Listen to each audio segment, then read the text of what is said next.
You're on there. Okay, good one. Welcome to the third hearing of the Committee's inquiry into Budget Estimates 2023-2024. I acknowledge the Gadigal people of the Eora Nation, the traditional custodians of the lands on which we are meeting today. I pay my respects to the elders past and present and celebrate the diversity of Aboriginal peoples and their ongoing cultures and connections to the lands and waters of New South Wales. I also acknowledge and pay my respects to any Aboriginal and Torres Strait Islander people joining us today. My name is Robert Borsak and I am the Chair of the Committee. I welcome Minister Washington and accompanying officials to this hearing. Welcome, Minister. Today the Committee will examine the proposed expenditure for the portfolios of families and communities and disability inclusion. I ask everyone in the room to please turn their mobile phones to silent. Parliamentary privilege applies to witnesses in relation to the evidence they give today. However, it does not apply to what witnesses say outside of the hearing. I urge witnesses to be careful about making comments to the media or to others after completing this evidence. In addition, the Legislative Council has adopted rules to provide procedural fairness for inquiry participants to encourage committee members and witnesses to be mindful of these procedures. Welcome and thank you for making the time to give evidence. All witnesses will be sworn prior to giving evidence. Minister Washington, I remind you that you do not need to be sworn, as you have already sworn an oath to your office as a Member of Parliament. I also would like to remind Mr Tidball, Ms Campbell and Mr Fitzgerald that you do not need to be sworn, as you have been sworn at earlier budget estimates hearings before this committee. For all other witnesses, could you please state your name and position title and swear either an oath or affirmation? Please begin with the first witness on my left. My name is Brendan Thomas, Deputy Secretary, Department of Communities and Justice. I swear the evidence now about to be given by me shall be the truth, the whole truth, and nothing but the truth, so help me God. Thank you. Ms Check. Good morning. My name is Simone Check and I'm the Deputy Secretary of Child Protection and Permanency, Districts and Youth Justice Services. I solemnly, sincerely and truly declare and affirm that the evidence now about to be given by me shall be the truth, the whole truth and nothing but the truth. Thank you. And Ms Dendell? Zoe Dendell, Executive Director, Housing, Homelessness, Disability and Seniors with the Departments of Communities and Justice. And I solemnly, sincerely and truly declare and affirm that the evidence now about to be given by me shall be the truth, the whole truth and nothing but the truth. Thank you. Today's hearing will be conducted from 9:15am to 5:30pm. We are joined by the Minister for the morning session from 9:15 till 1pm with a 15-minute break at 11am. In the afternoon we will hear from the departmental witnesses from 2 to 5:30 with a 15-minute break at 3:30pm. During these sessions there will be questions from opposition and crossbench members only, and then 15 minutes allocated for government questions at 10:45, 12:45 and 5:15. We will begin with questions from the opposition. Thank you very much, Chair. Welcome, Minister, and also all officials. Minister, are you aware of the away from placement policy? Good morning, Ms McLaren Jones, and I appreciate your former position as the Minister as well, and acknowledge that before we continue today. And that particular policy, can you away from placement? When a young person is in out-of-home care, maybe one of the officials might be able to elaborate. On the away from placement policy, I will ask Sure, thank Ms you. Check to see if she can elaborate on that. Can I just clarify what the question is about the policy? When a young person is away from their placement. So we do have a policy in place that details what caseworkers, whether they're caseworkers in DCJ or caseworkers in the non-government organisations, have to do when a child is not in their placement, which includes efforts to locate that child or young person, as well as notifying the appropriate delegate, which in this case is both me and the Secretary. And is there a distinction between away from placement temporarily and also not in placement? Yes, is the short answer. And could you outline what the distinction is between the two? So not in placement might be where children have self-placed back with either a birth parent or family, whereas away from placement might be the child's left the placement, but we're still trying to locate their whereabouts. And when you said a young person has self-placed, has that been authorised? We make efforts to authorise the placements. Well, in the first instance, actually locate where the child is and then undertake probity and what we call household inspections to make sure that the location or the premises that they're in is safe. So if a young person is not in their placement, would you classify that they are missing? It depends on the circumstances. So efforts are made by the caseworker predominantly to not only make inquiries to the whereabouts of the child, but actually to physically go to that location, sometimes with the assistance of police, depending on what the location is, to actually have a conversation with the child. It's typically children that are a little bit older adolescents, and basically have conversations with them to return them to their authorised placement. There is a process we go through, like I said, around probity checking, talking to the people that the young person is residing with or staying with, and then making a determination whether that placement could be authorised or that arrangement could be authorised. So if a young person has self-placed, how do you guarantee that they are safe, particularly if it's a home where they may have been removed from? Well, again, we make inquiries on each individual circumstance. So first of all, like I said, we'll do checks of things like our child story system to see what we know about the people that they're residing with. And using your example, if it's a parent, and depending on the length of time that might have elapsed between when the child was removed from the parent's care and when they've returned, circumstances may have changed. So it's really on a case-by-case assessment of that particular situation and making a determination whether we authorise that arrangement or not. And obviously attempts to return the child to their authorised placement if we don't think that that's suitable. And I might just add, and the department makes every step it can take to make sure that the safety and well-being of any child that's in the out-of-home care system, whether they are in a high-cost emergency arrangement, whether they are in a foster placement, whether they're in an intensive therapeutic care placement, wherever they are, the department and all of the amazing caseworkers on the ground do everything they can to ensure the safety and well-being of the children. Because as you well know, these children are extraordinarily vulnerable. They have all been through an enormous amount to even be in the system in the first place. And then, as we also know, sometimes the system itself doesn't support the best outcomes for the children, particularly when they are placed in high-cost emergency arrangements where they are looked after, where they have shift workers 24/7. Thank you, Minister. I'm not referring to those types of placements. I'm talking about other types of placements, and particularly the number of young people. And if you're aware, how many young people are currently missing or not in their placements at the moment? Well, as I said, this is the paramount consideration for the department and for me as Minister at all times, is to ensure the safety and well-being of children.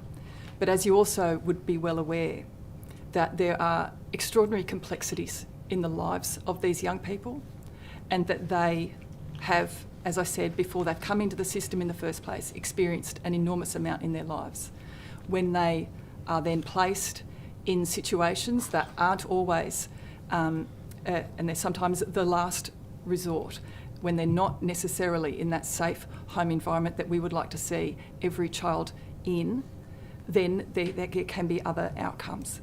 And we have seen situations where some children make decisions of their own volition, particularly as Ms Check has said, to place themselves either back with their family or elsewhere.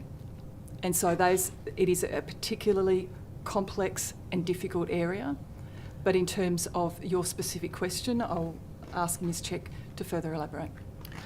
I might just add to my earlier response, we do have a critical incidents pathway system in which any critical event, including children not in placement or missing children is reported, again, regardless of whether that child's case managed by the department or by a non-government organisation, and depending on the severity of that critical incident, those incidents are reported through in a timely manner through to either, like I said earlier, myself, the Secretary or the Minister, and then there's regular follow-up in respect of those particular children. In terms of the question about the number of missing children at the moment, there are 4 missing children at the moment, and as I detailed earlier, efforts are being made to locate those children, and they're typically older children who, as the Minister and I have said, have made a decision to either leave their placement or self-place with their parents, and it's a process we go through, just confirming their details and, as I mentioned, assessing their circumstances once we find them. And if I may just supplement, those, as Ms Check has indicated, I am briefed of every critical incident. There is a close coordination with the police, and they are at any moment our absolute highest priority. And the Minister has been advised of all 4 of those critical instances? Correct. When was the last time that a young person went missing, and what was the outcome of that? I can get that actual answer during the course of this morning, if that's okay. You'll appreciate, having been the former minister, that the data and the details of children fluctuates on sometimes a daily basis. So I'm happy to source that information and come back to you with that during this morning's. And for the benefit of the committee, could you just outline the process when you're made aware that a young person has self-placed or left their care, what that process is to identify and find a young person? You did elaborate to say that police are sometimes called. Just for the benefit of the committee, if you could just outline that in a bit more detail. Yeah, certainly. So the first few days after a caseworker becomes aware that a child has gone missing, they make all necessary attempts to locate that child or young person. So there'll be things like contacting family, contacting other young people they might be friends with, contacting schools, services that the children might be involved with, actually going to locations that children or young people might be known to frequent, and actually have a look if they're physically there. There is a trigger point at the 5-day mark of notifying police to issue to make a formal missing persons report, but also activate usually a social media post about that missing young person. The 5-day rule is really about trying to, in those first 5 days, like I said, actually locate the child. If we are concerned about that 5-day period sooner, then of course we'll notify the police immediately. Sometimes the police, who are fantastic, I have to say, will accompany us out to particular locations where we might be a little concerned of the safety, both for the young person but staff actually physically going out to those locations as well. But I suppose in essence it's really making every possible attempt to actually find that child or young person as quickly as possible.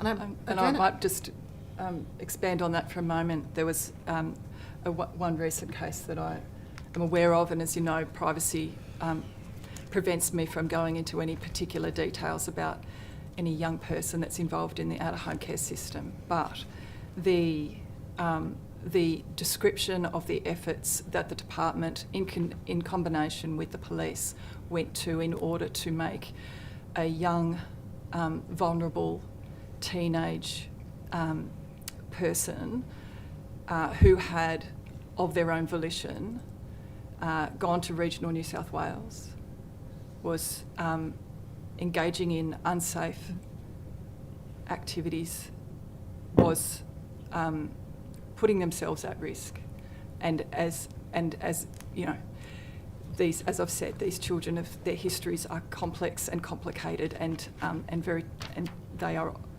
experience a lot of trauma in their lives. So their behaviours and the decisions they make can lead them to make unsafe decisions. the description that I saw in this particular case of the enormous effort that went to ensuring this young person was safe and then placed in somewhere secure where they would be safe going into the future was extraordinary and beyond what I thought was possible. Just to clarify, you said there are 4 young people missing. How many young people are not away from placement? So the 2 distinctions. Do you have a breakdown of the I don't category? I don't have that handy, but certainly can make efforts during this morning to get that number. So just to clarify, 2 numbers, away from placement and not in placement, is Yep, that correct? That's correct. Okay. Are there any young people currently missing from Sherwood House? Not that I understand as of this morning. Yep. And when was the last time a young person went missing? I would have to take that on notice as well and come back to you. That's fine. And I might just expand on that and just say what an amazing and impressive service the Sherwood House service is, and the important role that it plays in securing the safety of some of the most complex young people who have been through the most traumatic events in their lifetime. So it's a really important service, and one that and the security and safety of the young people in that service is an absolute priority for me as the Minister and the department. Thank you. I might move on to another area. Minister, how many children in your care have become pregnant in the last 6 months? Thank you for the question. And as you would be well aware, there is a number of young people who are in care who have experienced the worst things through their lifetimes, and it does mean that they can sometimes, as I've already said, engage in unsafe and risky behaviour. The reports of young people who have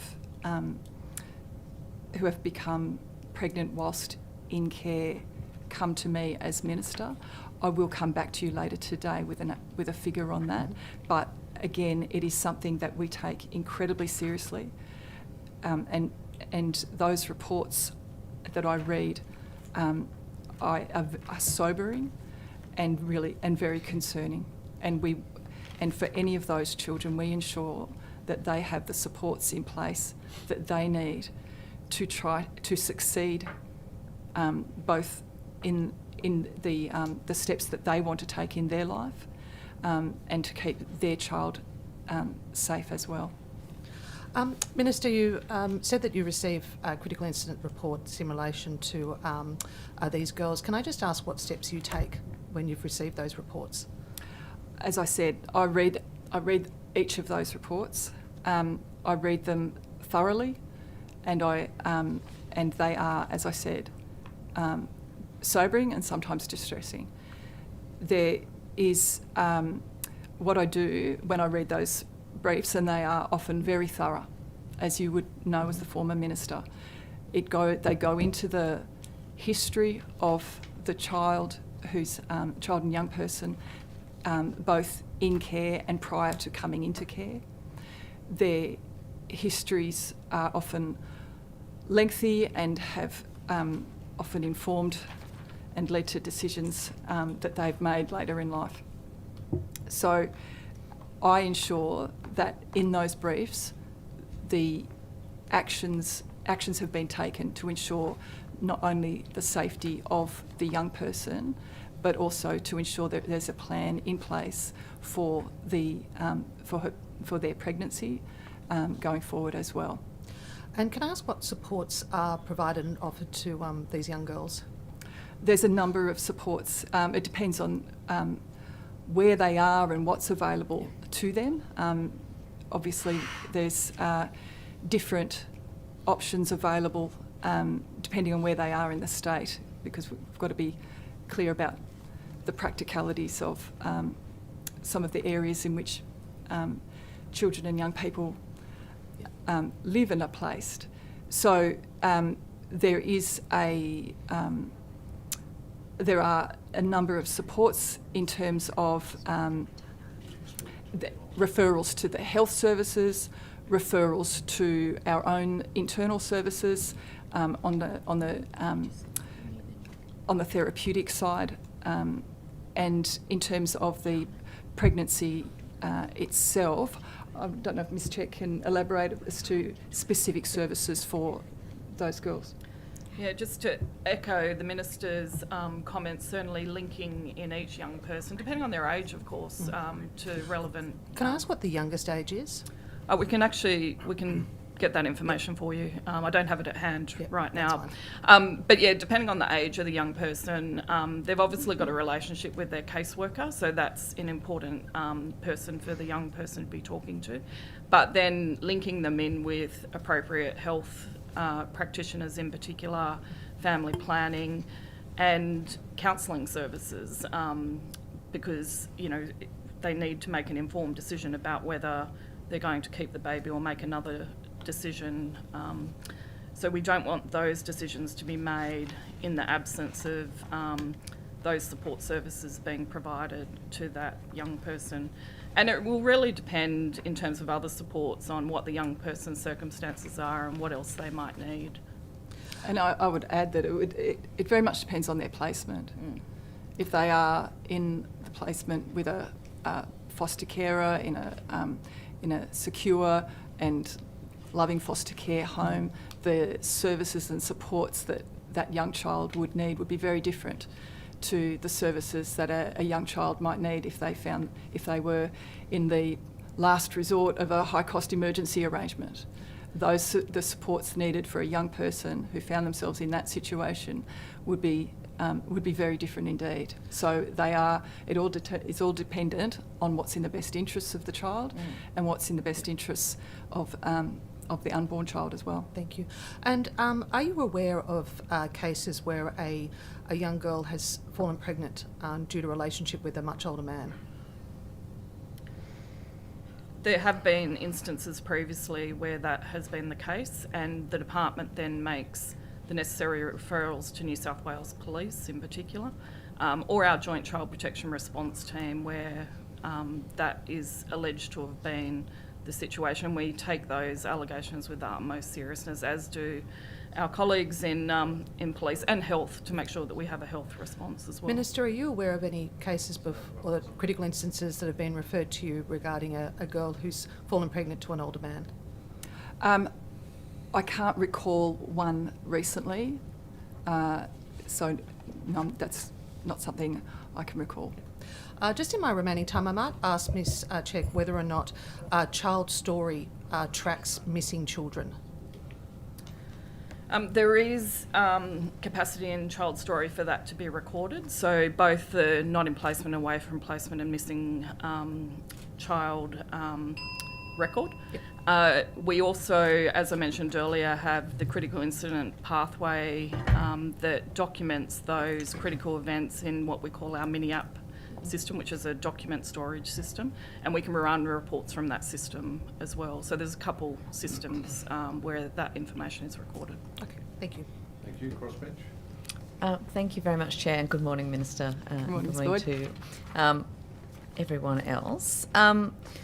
In estimates last year, the then Minister for Disability Inclusion, Natasha McLaren-Jones, denied having any ministerial carriage over disability accessibility at train stations, buses, schools and hospitals. You published that on your website and labelled the Minister, quote, incapable and uncaring, end quote. What are you doing now that you are the Minister for Disability Inclusion to improve disability accessibility in our state? Thank you so much for the question, Ms Boyd, and I appreciate your ongoing and long-standing interest in this, on the area of disability inclusion and accessibility. Our government is taking a very different approach. You might be surprised, might not be surprised, hopefully, to disability inclusion and accessibility in the state of New South Wales. We are taking a collaborative approach that to ensure that we are making decisions in partnership with people with disability and their and the entire disability community, and particularly all of the peak organisations. We are also wanting to ensure that our approach is whole of government. So we, as Minister for Disability Inclusion, I've been taking many steps to ensure that our whole of government collaborative approach is being understood across all the different portfolios. So I have met with my colleagues in education, in transport. Just in relation to, sorry Minister, but just in relation to disability accessibility at train stations, buses, schools and hospitals, you had a particular critique of the former minister on that. What have you personally been doing as the new Minister for Disability to improve accessibility across transport in the state? I've met with the Minister for Transport just recently and spoke with her at length about the different measures that Transport is taking and her department is taking. And Minister Joe Halen takes the issue of accessibility and inclusion on transport services across all the different types of services very seriously. And I was very impressed to see the extent to which the services that she has responsibility for are accessible and inclusive, and they are undertaking an audit they have already undertaken audits across their services to make sure that they are continually striving to improve accessibility. We've also got $800 million in the transport budget to improve train station accessibility, which is an increase in $300 million from the previous government. There are a number of upgrades occurring across the network to improve accessibility at train stations. Just on that amount, are you aware that the TAP, the Transport Accessibility Program, was merged with the commuter car park program? Yes, I'm aware of that. Were you consulted on that decision? Decisions made. That decision was made by the Minister for Transport, but it is the decisions that they are making in terms of accessibility upgrades are being made in accordance with need and speaking with the disability community. Yeah. So there is... Can I just pick you up on that though? Because I asked the Transport Minister about that earlier this week, and she indicated that none of the peak orgs, none of the disability advocacy groups had been consulted in that decision. Do you believe that that's acceptable? Going forward, I have made it very clear with all of the ministers that I have that in Cabinet and that I've been speaking to recently, that we are making decisions in collaboration with disability stakeholders to make sure that the decisions we are making that impact their lives are being made with their input. The merger of the TAP with the commuter car park program, as you say, there's been an increase overall of 300 million. 300 million? Yes. How are we to be, is there any guarantee, I guess, that the accessibility part of that, now that there's been that merger, that we won't just see all of that extra money going to commuter car parks and not to the long overdue upgrades of our transport system for accessibility purposes? I can assure you, Ms Boyd, that the Minister for Transport and myself are going to be fierce advocates for people with disability and ensuring that there's accessibility and inclusion improvements across the network. So there is a real commitment from us to ensure that people with all forms of disability can access the transport services, the public transport services that they need to go about their daily lives. And and you would have been well aware of the Sunflower Lanyard initiative. Yeah. We covered that in transport. Oh, very good. Just in relation to the National Construction Code silver accessibility standards, as you are no doubt aware, New South Wales is one of only 2 states now holding out on implementing that minimum standard. I haven't seen anything from you on this. What is your position? Ms. Boyd, this is such an important issue. I know you would know how housing across the board is a really challenging issue for everyone. For people with disabilities, it's such a regular feature of conversations I'm having with all stakeholders. When it comes to the National Construction Code, when I was sworn in, one of the first meetings I arranged to have was with Minister Chanthivong and with Minister Jackson, the Minister for Housing. Minister Chanthivong has, as the Minister for Better Regulation, responsibility for the decisions around National Construction Code, but that's going to be in partnership with myself and Minister Jackson. Are we going to sign up to the code? We are having many conversations. We are talking, and I know Minister Chanthivong has been having conversations with other state colleagues, other colleagues in other states and territories. Who are all doing it.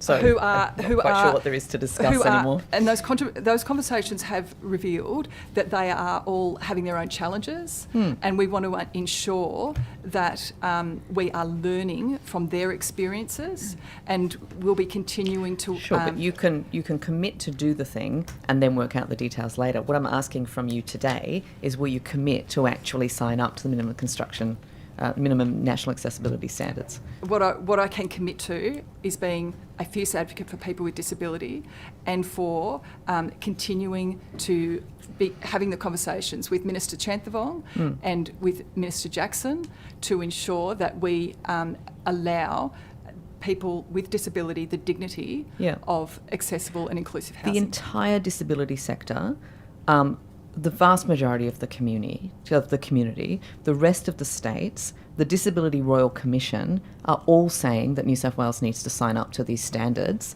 What is there left to discuss? I don't understand why we have a new Labor government that was supposed to be a lot better than the old one, and we still can't have a commitment to the very basic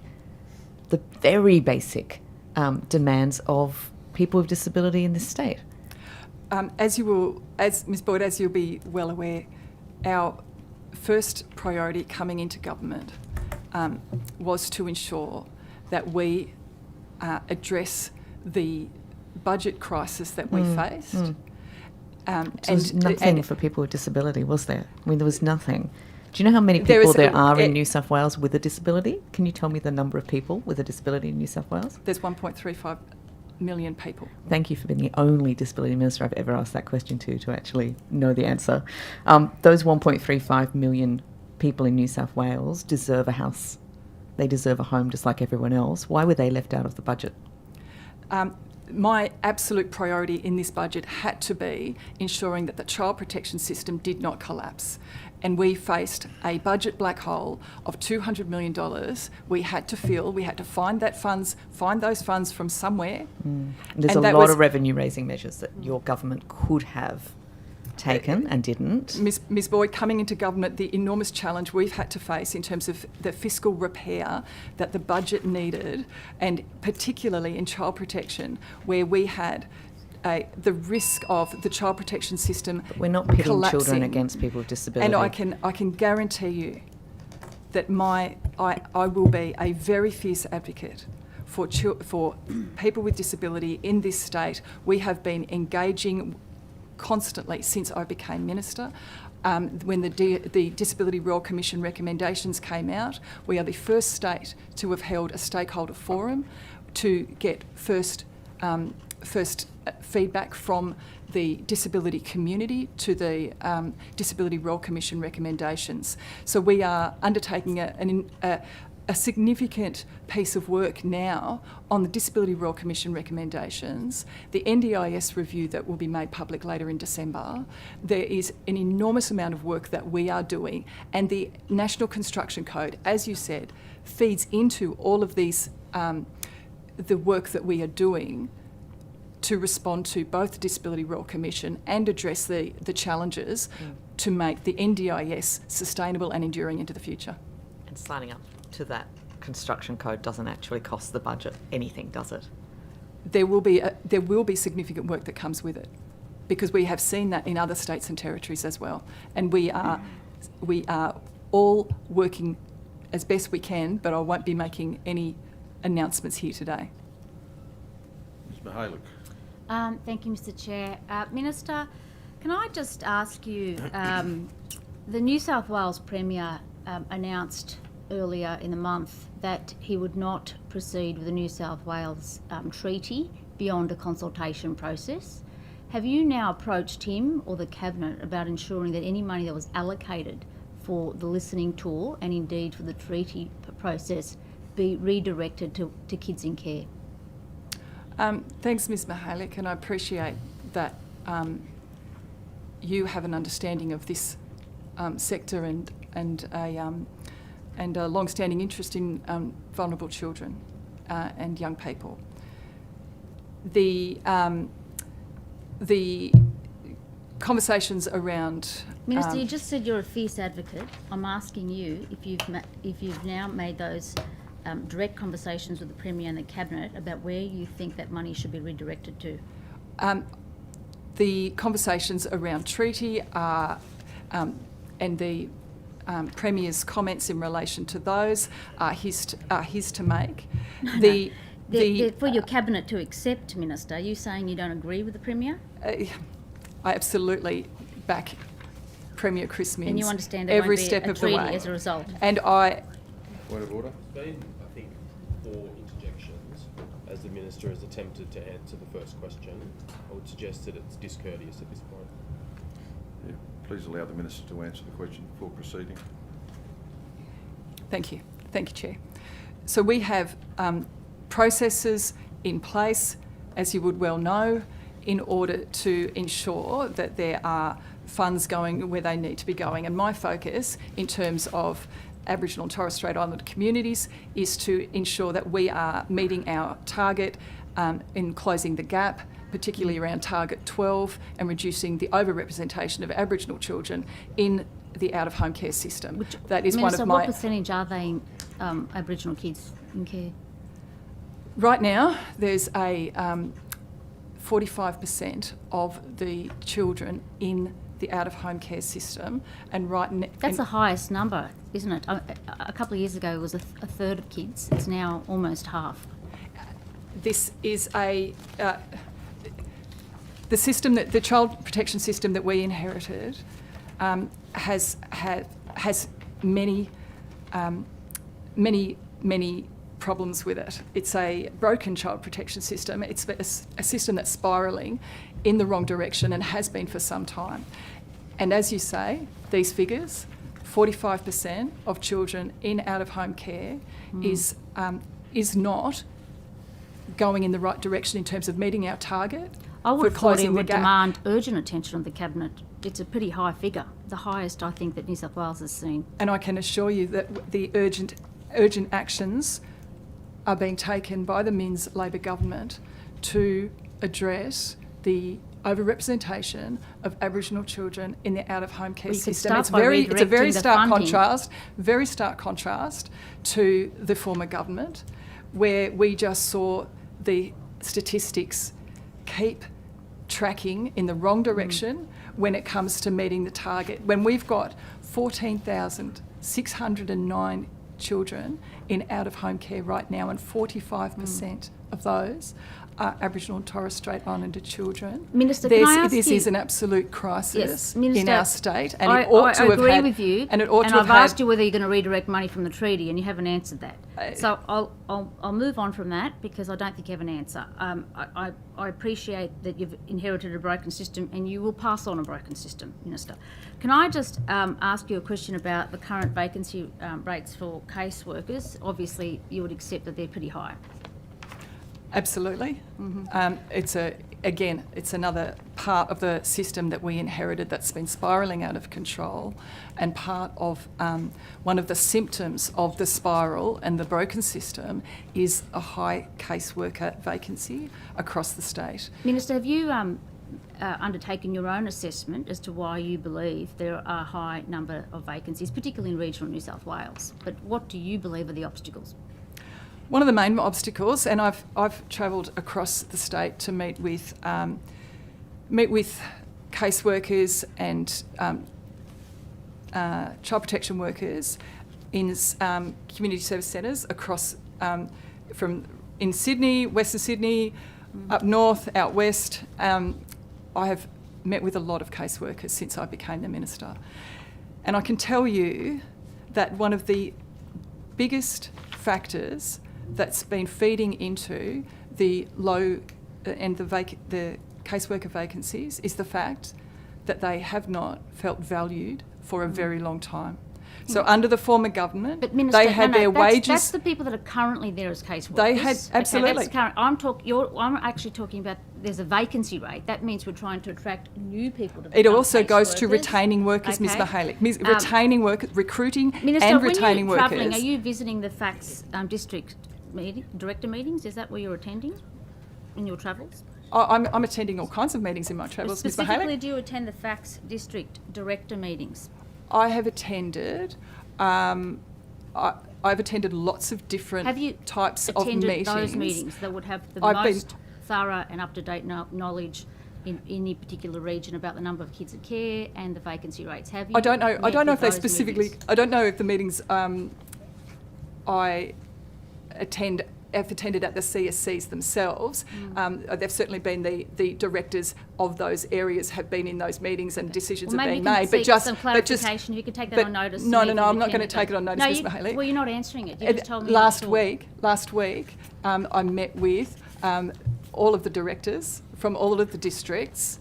I'm asking you how many FACTS district director meetings have you attended since you've become minister? And if you can't answer that, you can take it on notice. Well, I attended one just last Just week. one.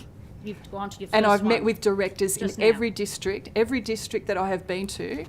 I have met with the director, and sometimes there's been more than one director You're the when I've minister for been at FACTS those and you've meetings been as to well. one FACTS director, district director meeting. Point of order.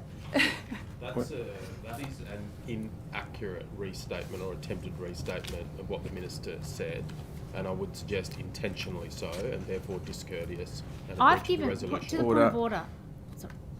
To the point of order? Mr Chair, I've given the Minister the opportunity to take it on notice. And given, I would advise the Minister to take that on notice. If she doesn't have the Well, accurate the number, minister there's can no answer point. the way she likes, or not. Just not that you answering. can answer questions as you like, as long as you're courteous at all times. So there's no point of order. So, Ms. Mahalik, just to be clear, since I became minister, I have visited 14 community service centres across the state. At every single one of those meetings, Minister, I appreciate you've at attended every those. single They're one of those different from meetings, those there's been a district director, meetings. there's been a director at those meetings, if not more. And last week, I met with all of the directors across the state. Minister, those are and had a meetings that are thorough- just designed for you, for them to meet with you at the Point of time that you order. turn up. They're not the district director of order. meetings. Point of order. I think I it's know what the probably point of order is. clear what it is. The minister Please allow the minister actually to- attempting to answer. Yeah, please allow the minister to answer a question before you ask the next one. Those directors' meetings are also designed for the directors to get together and determine what the issues are that they are facing. And they're not designed to set up just to meet with the minister. They are designed Are they for also them designed to to be give you able a- to manage the extraordinary system that they Yes. are trying to deal with across the state and address the number of challenges and complexities that they face across Do the they state. discuss at any of these meetings the alternative care arrangements for kids that are in motels with you, Minister? Absolutely. And what is the current number of kids in motels in New South Wales? As at the end of August. Let me start by saying that when it comes to alternative care arrangements, we are taking a very different approach to the former government. Yes, how many kids are in No, care in motels? what I want to do is to be really clear with you that the figure I'm giving you relates to. So, what we are doing as a government is being honest, transparent, And you're about what's supposed to be. You're supposed to be honest and transparent. Absolutely, and Isn't that a given? and it's in stark contrast to what given? we've seen in the past, I can tell you. Because we aren't hiding anything. Okay, can you give me the answer?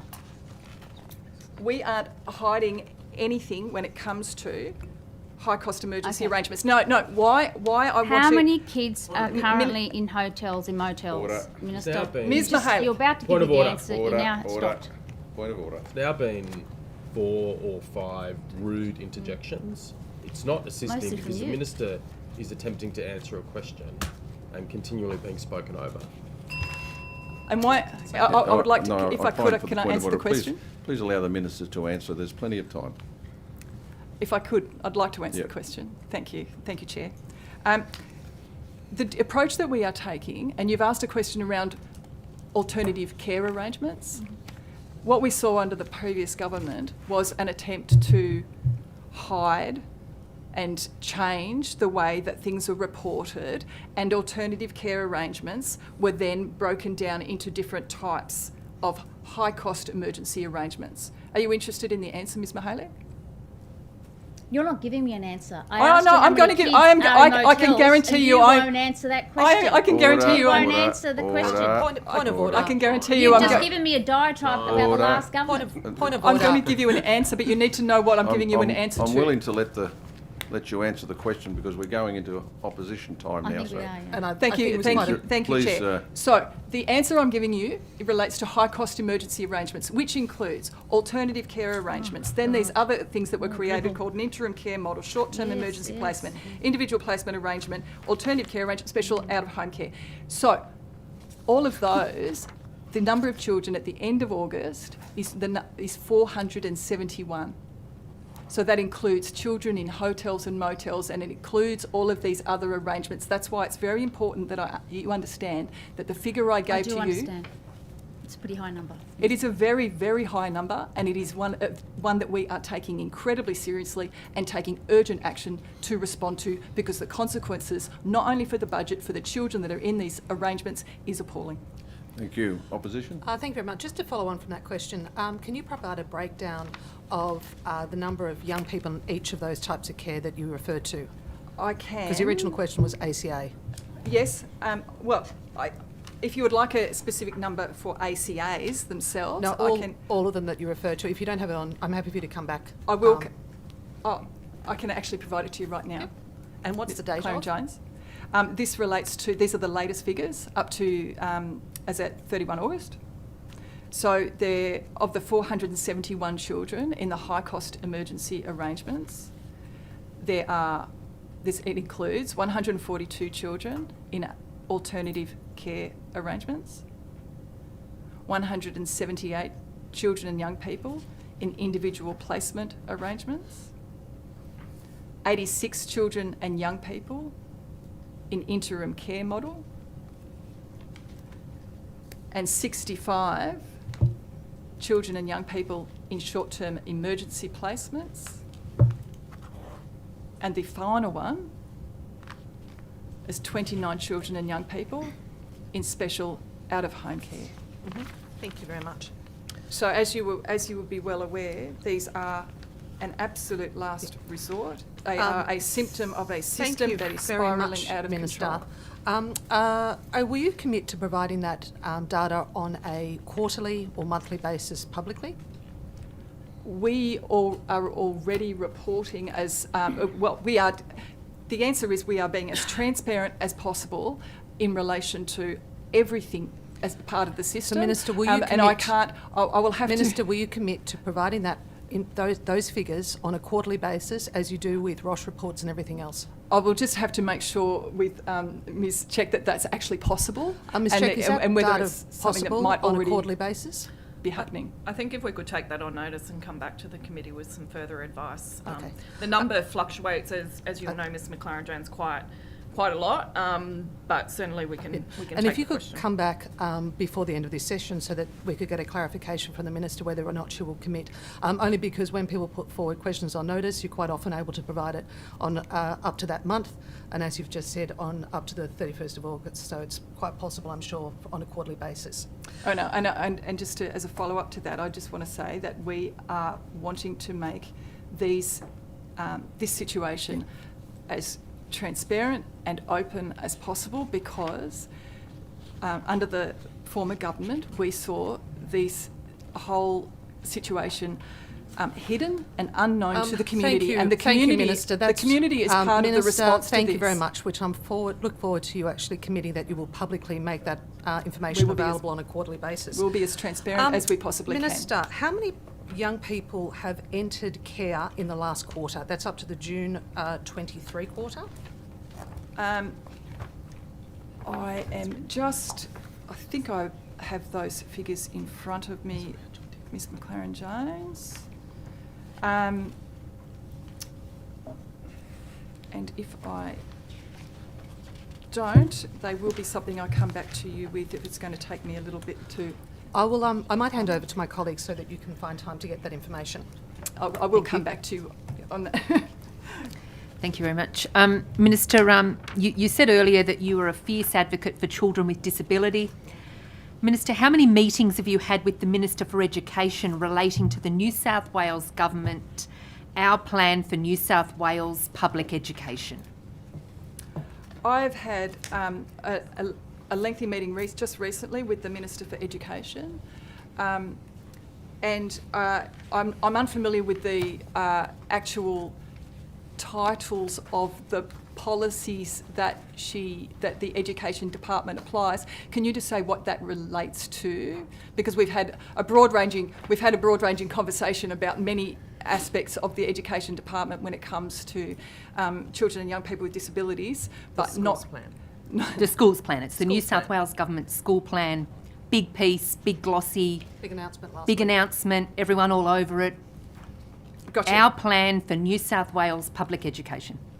Indeed. So as I said, I've had a broad-ranging conversation with the Minister for Education about all aspects of disability and supporting children with disability in the Education Department, and particularly within the schools.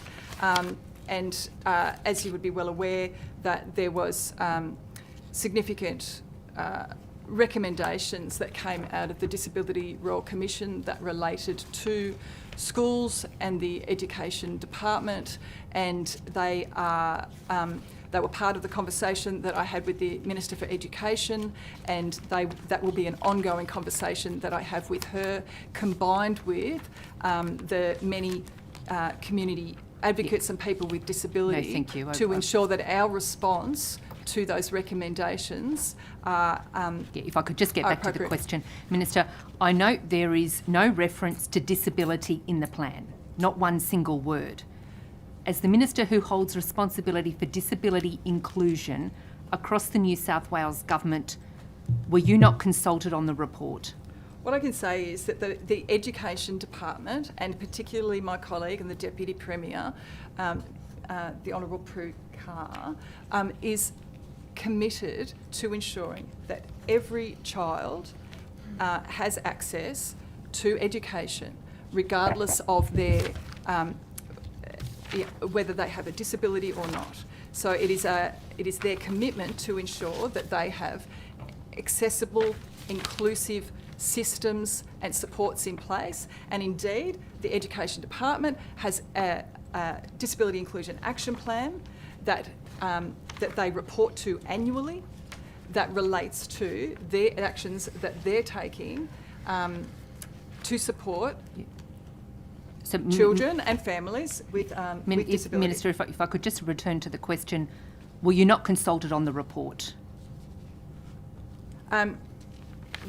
Our plan for New South Wales public education. The Minister for Education and I have many conversations, and I'm sure that they have informed decisions that she has made.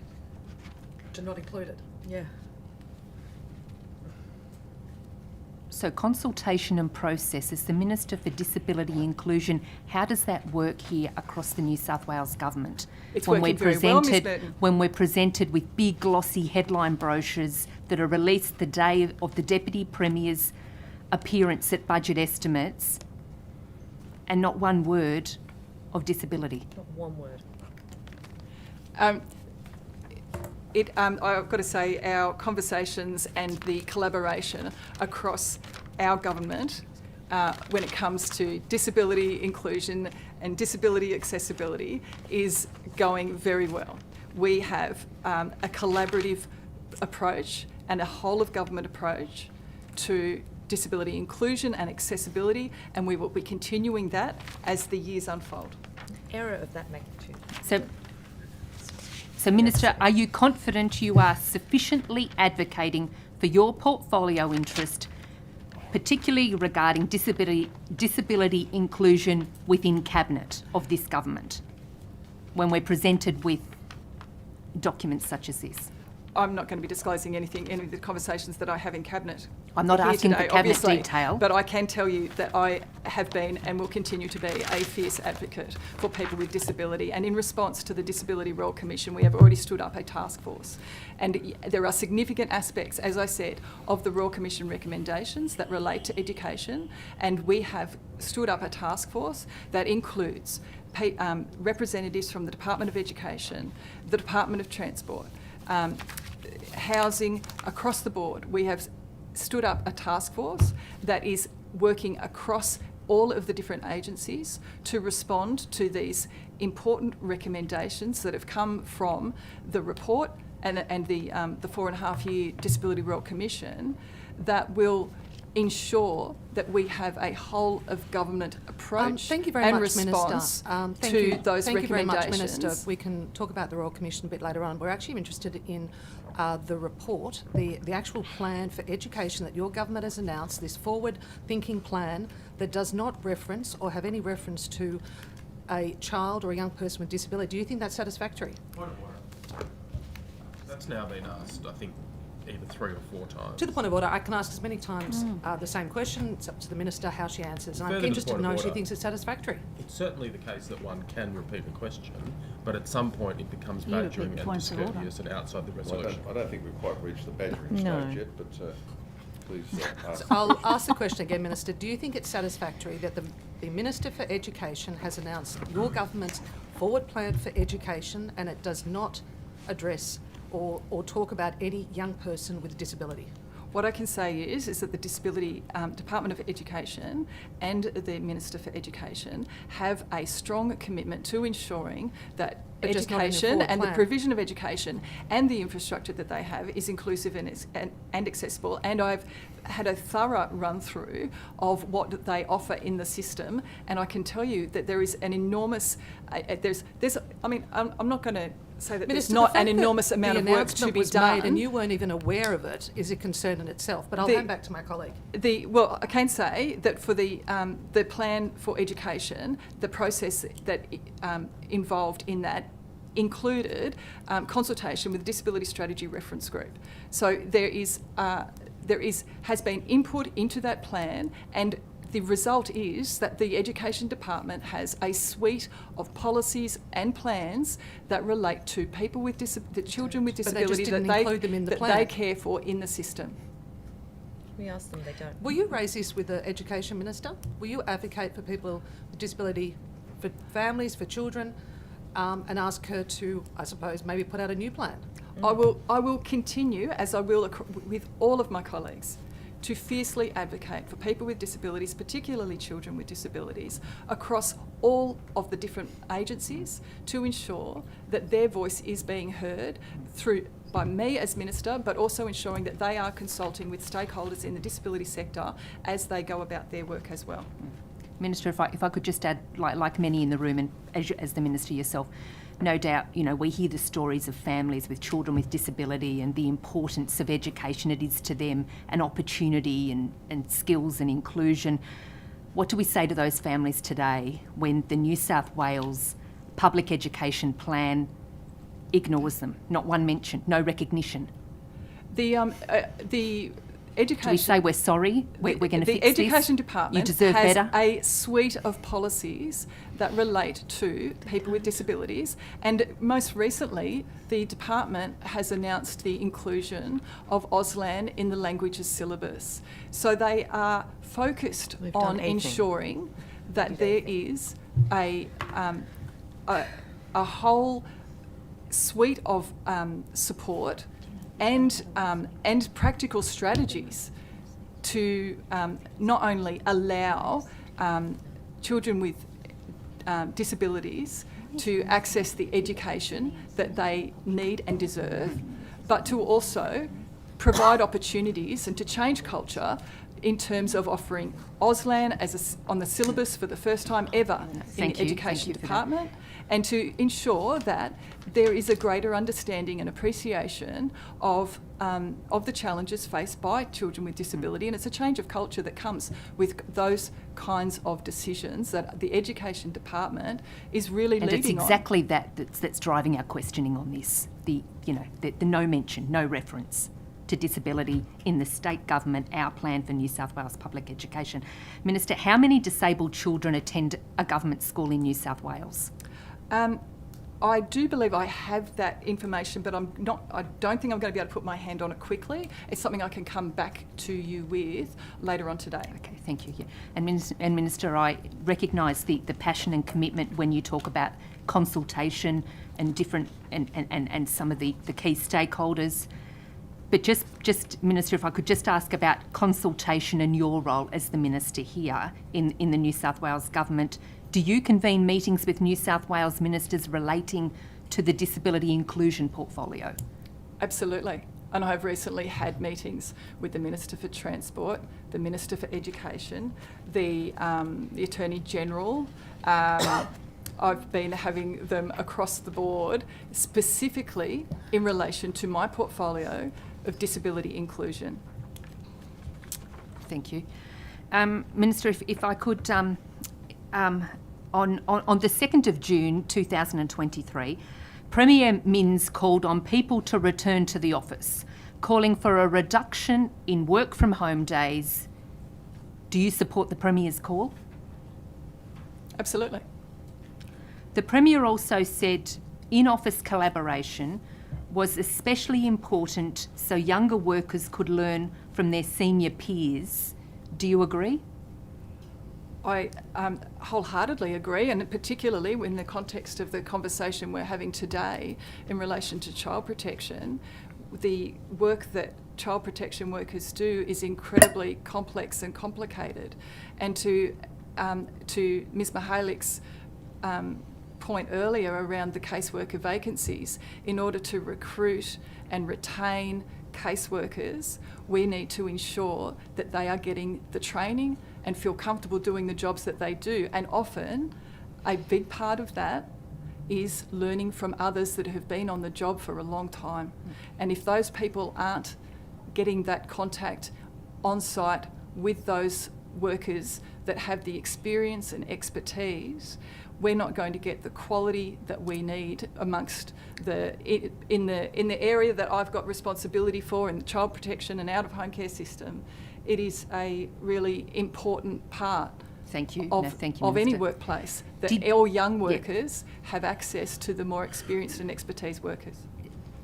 Minister, did you follow the Premier's call for people to return to the office in your capacity as a Minister of State? As the Minister for Family, Community Services, and Disability and the Inclusion, Minister for Disability Inclusion. Did you follow the call for people to return to the office in your capacity as the Minister? I have... the department is going to be looking after their own officers, and certainly I've got to say, in terms of my ministerial office, everyone's on deck. Yeah. I'm asking relevant to the department staff. So, as the relevant Minister for Family and Communities and Minister for Disability Inclusion, what were your actions in responding to the Premier's call? And we've just outlined the value and the importance of office collaboration. What were your actions? Well, we have got an extraordinary range of officers in the portfolio I've got responsibility for. They include sites just like Broken Hill that I've been to, and elsewhere. So there is a lot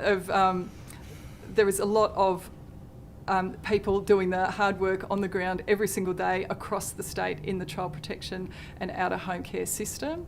And in terms of the the Premier's call.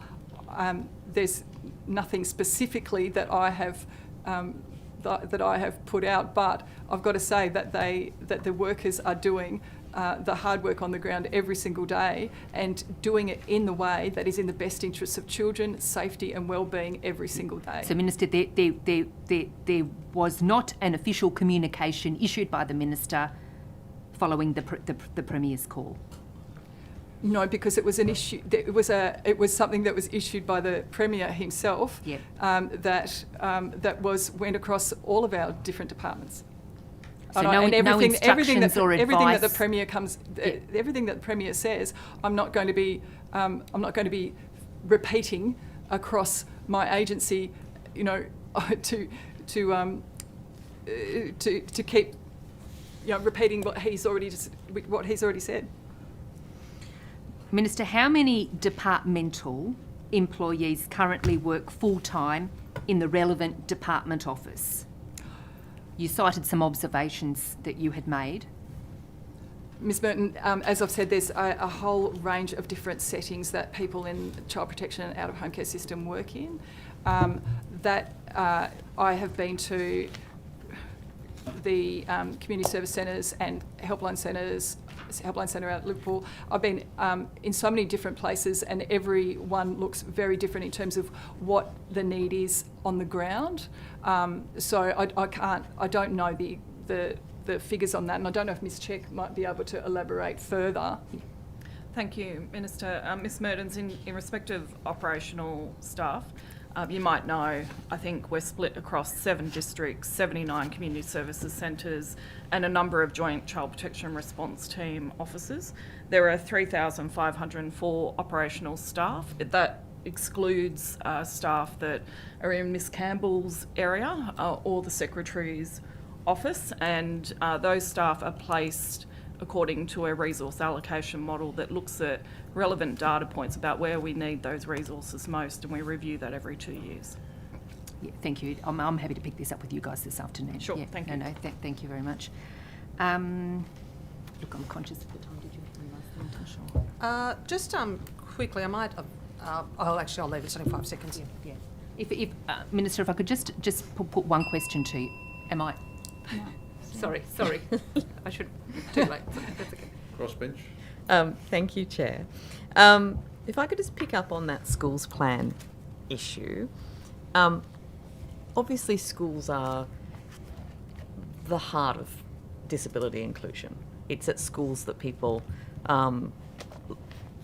first develop either an appreciation of the values of people with disability, or they pick up a lack of knowledge, I guess, or an ignorance in relation to people with disability, and you'll be aware of the debate that has been going on around the inclusion of people with disability in schools, and the Royal Commission's recommendations in relation to disability inclusion in schools. Yes. It's in that context that the Department of Education and the Minister for Education released a plan setting out the vision of the Labor government for our public schools, including, didn't have a lot of detail, but including what they might have detail for in the future and what those plans would be. And as I pointed out in those estimates, there was no mention of disability, not once. Now, I'm asking you, if you weren't included in that consultation on that document, are you now concerned to learn that the New South Wales Labor's plan for schools has no reference to people with disability in it?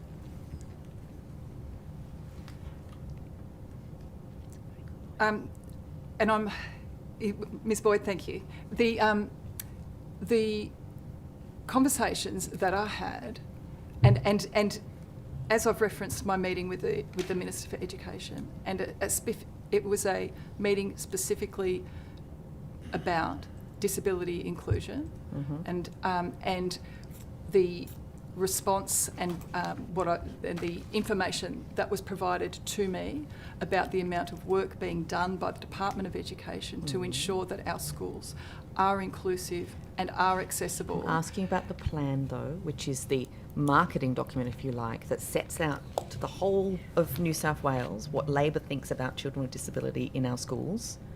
Do you think, I understand that you may not have been consulted directly on that plan, but now that it's been brought to your attention, do you think it should be corrected and it was a mistake to leave out children with disability from that plan? Well, I understand that the plan is not entirely silent.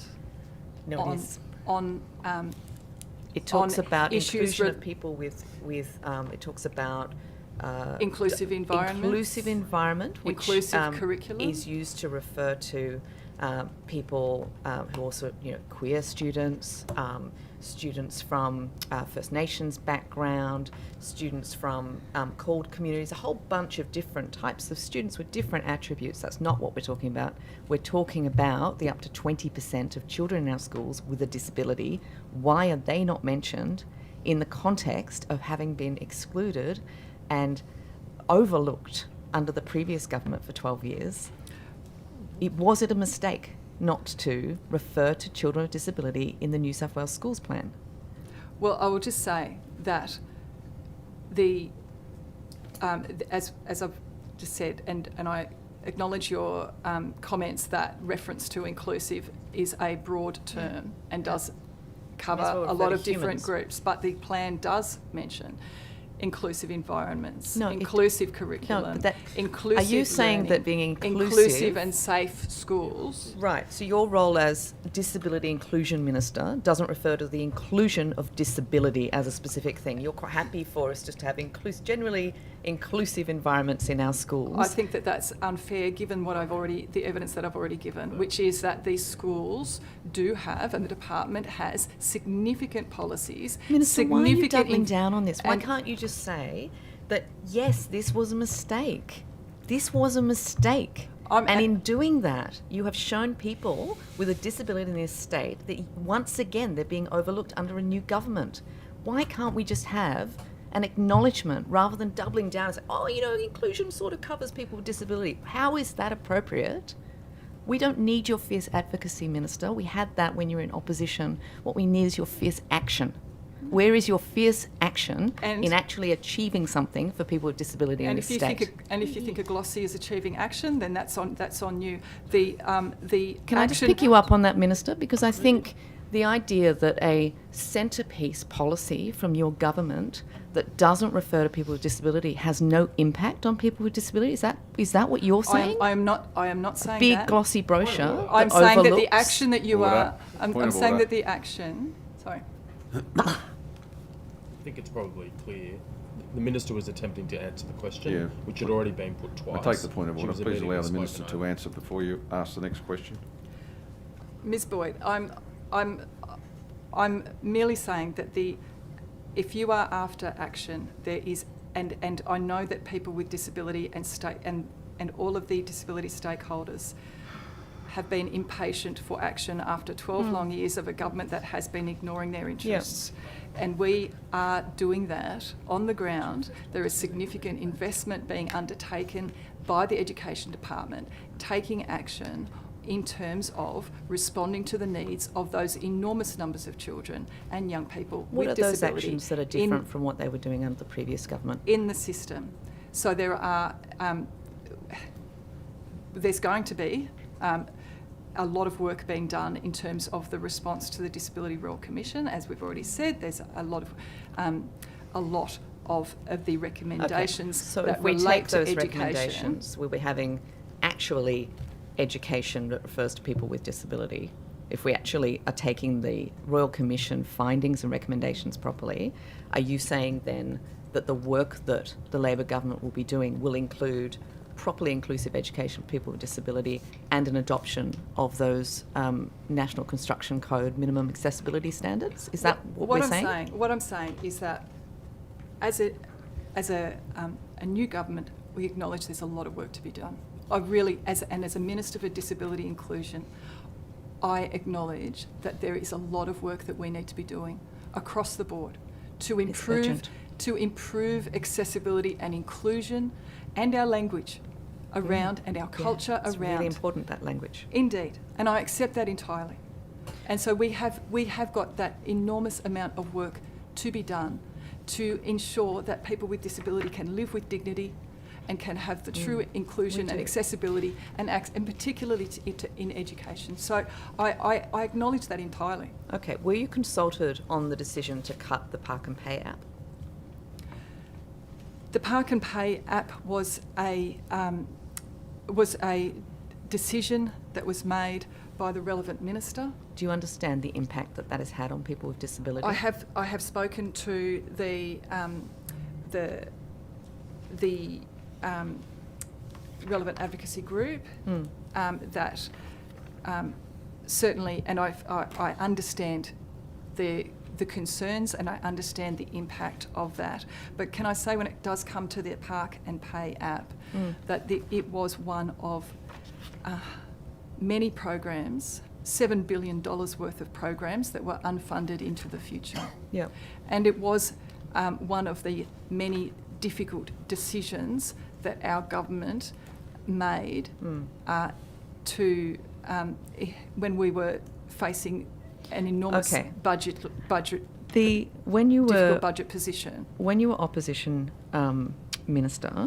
opposition spokes for disability, you felt very strongly about the role of the then Coalition Minister for Disability, and you said, quote, "She's the fourth minister in 3 years, she doesn't run any disability services, and now by her own admission she's not interested in disability accessibility issues. It begs the question, as a minister, what does she actually do?" End quote. I have heard from you now that you were not consulted on the schools plan that failed to mention children with disability. You were not consulted on the merger of the Transport Accessibility Program with the Commuter Car Park Program. You were not consulted in relation to cutting the Park and Pay app. What have you been consulted in? What is it that you are actually doing as Minister for Disability to ensure that the actual needs of people with disability are being met in our state? What we have inherited is a whole system where we do need to do a lot better, as I've already said, in terms of improving accessibility and inclusion, and I will continue to be a fierce advocate. And we are, as a new government, we are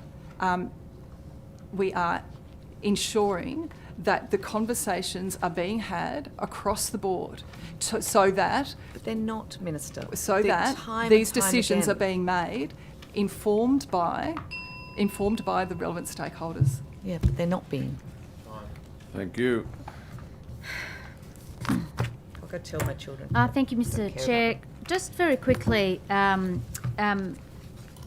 Minister, just obviously, if you could just, we were talking about the Facts District Director meetings, if you can perhaps take that on notice on how many you've actually attended, and particularly specifically in June, July, August. I'd like to know if you attended any Facts Director District meetings, okay? And I'll put to you, Minister, because, and I'm sure your Secretary could explain to you as well, they're often held in Sydney. Not actually in regional New South Wales, and directors are brought into Sydney for those specific meetings. So if that was that a question, Ms. Mihalik? Well, you didn't answer it before, so I'm just. I did answer it, I'd like the specific number of meetings. That specific meeting I'm asking about. Okay, it's not the meetings that you're referring to in your last answer. Ms. Mihalik, I've given my answer on that, and I won't be taking it on notice. Well, I'll again ask you how many Facts District Director meetings you have attended since you've become Minister. If you don't do that, I'll put it in the supplementary. You are required to answer questions, Minister. And I have answered it. And you said you went to one meeting last month. They're held every month, Minister. They're held every month, in case you don't know. Ms. Mahat, is that a question? Or is it a comment? Can I? You mentioned the number of kids in care before, 471 kids. So there was. I'm just going by the data you've provided previously to members of Parliament in the House. The number of kids in care, in alternative care arrangements, from January to June, ending at June 23, were 355. Your figures tell me that in August that jumped to 471. So it jumped from 355 to 471 in a very short amount of time. Could you explain that, Minister? And were you raising these at the Fax District Director meetings yourself as to why that was happening? Thanks, Ms Mahalik. This is a really important issue, and it's one that we see as an urgent issue, and we are acting urgently to address it. But I've got to say that this is part of a spiralling problem, as reflected in the numbers that you just mentioned. The increasing number of children in high-cost emergency arrangements is it is shocking, and it is costing the state and taxpayers an enormous amount of money. And worse still, it's the outcome for children and young people in these types of services that is of great concern to me as Minister. So there are a number of factors that are leading to this. One in particular, and if you'll allow me, I would like to answer. I haven't interrupted, Minister. Great. The emergency foster care recruitment was switched off by the former government a decade ago. It was switched on. Minister, this is June to August this year, please. Correct. Let's stick with the relevant dates here. Correct. So this is a system that is spiralling from out of control from a number of policy decisions that were made that have led to this position that we are now in, which I now want to explain. Mm-hmm. The lack of foster carers in the system, foster carer numbers have plummeted. So children that would otherwise have gone to foster carers, and if they have nowhere else to go as a very last resort, are being placed in these high-cost emergency arrangements. That is a symptom of a system that we have Minister, inherited. an alternative to foster care is residential care. Would you accept that? There are well, I'm glad you asked. There is intensive therapeutic care models and placements, and we've got a situation, again, we've inherited a policy position when it comes to intensive therapeutic care placements, which sees the providers, this is the outsourced system that we have inherited, which sees providers with vacancies in their services, and when children are needing a place to go, and these are funded places funded by the department, and those providers are saying, for whatever reason, that they can't take that child. But that's part of their contract, and that is... So you're now reviewing this, is that right? You and your department, and you're going to propose alternative legislation shortly? We are undertaking a number of different actions to try and address these drivers of which is seeing kids end up in this situation. What legislation have you proposed into Parliament in relation to this? There's we've got a significant systemic reform work underway, Ms Mahalik. But you've already brought something to Parliament? This is going to take some time in order to address, but what I have done is stood up a high-cost emergency arrangement unit within the department. It is now centralising those decisions that were once made across different districts, so that we've got starting to try and take back some control of a system that is largely run, especially when we're talking about alternative care arrangements, by private providers, and many of them are for-profit, who, in my view, do not belong in the system and ought not to be in the system, but they've exploited the broken child protection system that we have inherited. You're going to cancel those contracts, Minister, is that what you're saying? Or Ms Mahalik, in reality... those contracts, so given that it costs $57 million just in a 6-month period to look after kids in alternative care arrangements just between January and June of this year, that's a lot of money. You and I both accept that. Indeed. So what will you do in relation to those contracts that are probably still in place? Ms Mahalik, if we were to cancel those contracts now, those children would have nowhere to go. So that's just, You could redirect the money to residential care. You could actually have a government that actually invests in residential care. Ms Mahalik, we are undertaking a number of different reforms, and we are looking at all options in terms of finding alternative safer relationship-based placements for children in these settings. I do want to take you back to the numbers, and the figures that you gave weren't quite accurate. I'll come back to you. Sorry, I'm going back by the answer you provided in the House. Well, I didn't. Sorry, you did. It's an answer notice, and you said- actually said 355 between January ending at June 23. That's the answer you gave. It's the number of alternative care arrangements. Okay. Perhaps the staff wrote it for you, but it's. I will there. just make. It's in writing. It's in hands up. Thanks, Ms. Mahaly. I will just check and make sure, because I don't want to be, because as It's I okay. said, You can get across it later on when you have time. as I said, I When can, you have time, get across it. as I said, Minister, we can are I wanting ask to you be a question? completely Back to transparent. caseworker vacancy rates and caseworkers. What qualifications do caseworkers require to become a caseworker in New South Wales? Do they have to have tertiary qualifications?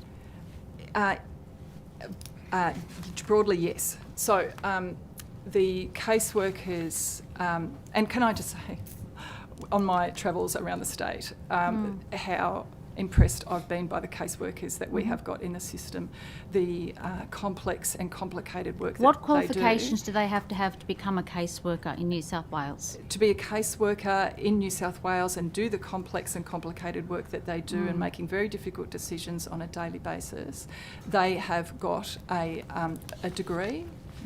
They're required to have a degree, is that right? They do. A bachelor degree or a master's degree, is that right? I think it's just a bachelor's degree. I will. Before I go to Ms. Check for to confirm or to elaborate. There's also, given the figures that you mentioned earlier about the overrepresentation of Aboriginal children and the 45%. Of children in out-of-home care are Aboriginal. I'll also add that 47% of children in high-cost emergency arrangements are Aboriginal children and young people. So there is a departmental and need to ensure that we, as a department, have the resources that we need to meet those. Minister, what you've answered my question. So they have to have a So- bachelor degree. Is that the case for other states? Do all caseworkers across other states in Australia have to have a bachelor or a master's degree? I believe so, but I will ask Ms. Check to answer that. Ms. Check. Yes, thank you, Ms. Mahaly. The answer to your question is it varies. There's no consistent system across Australia.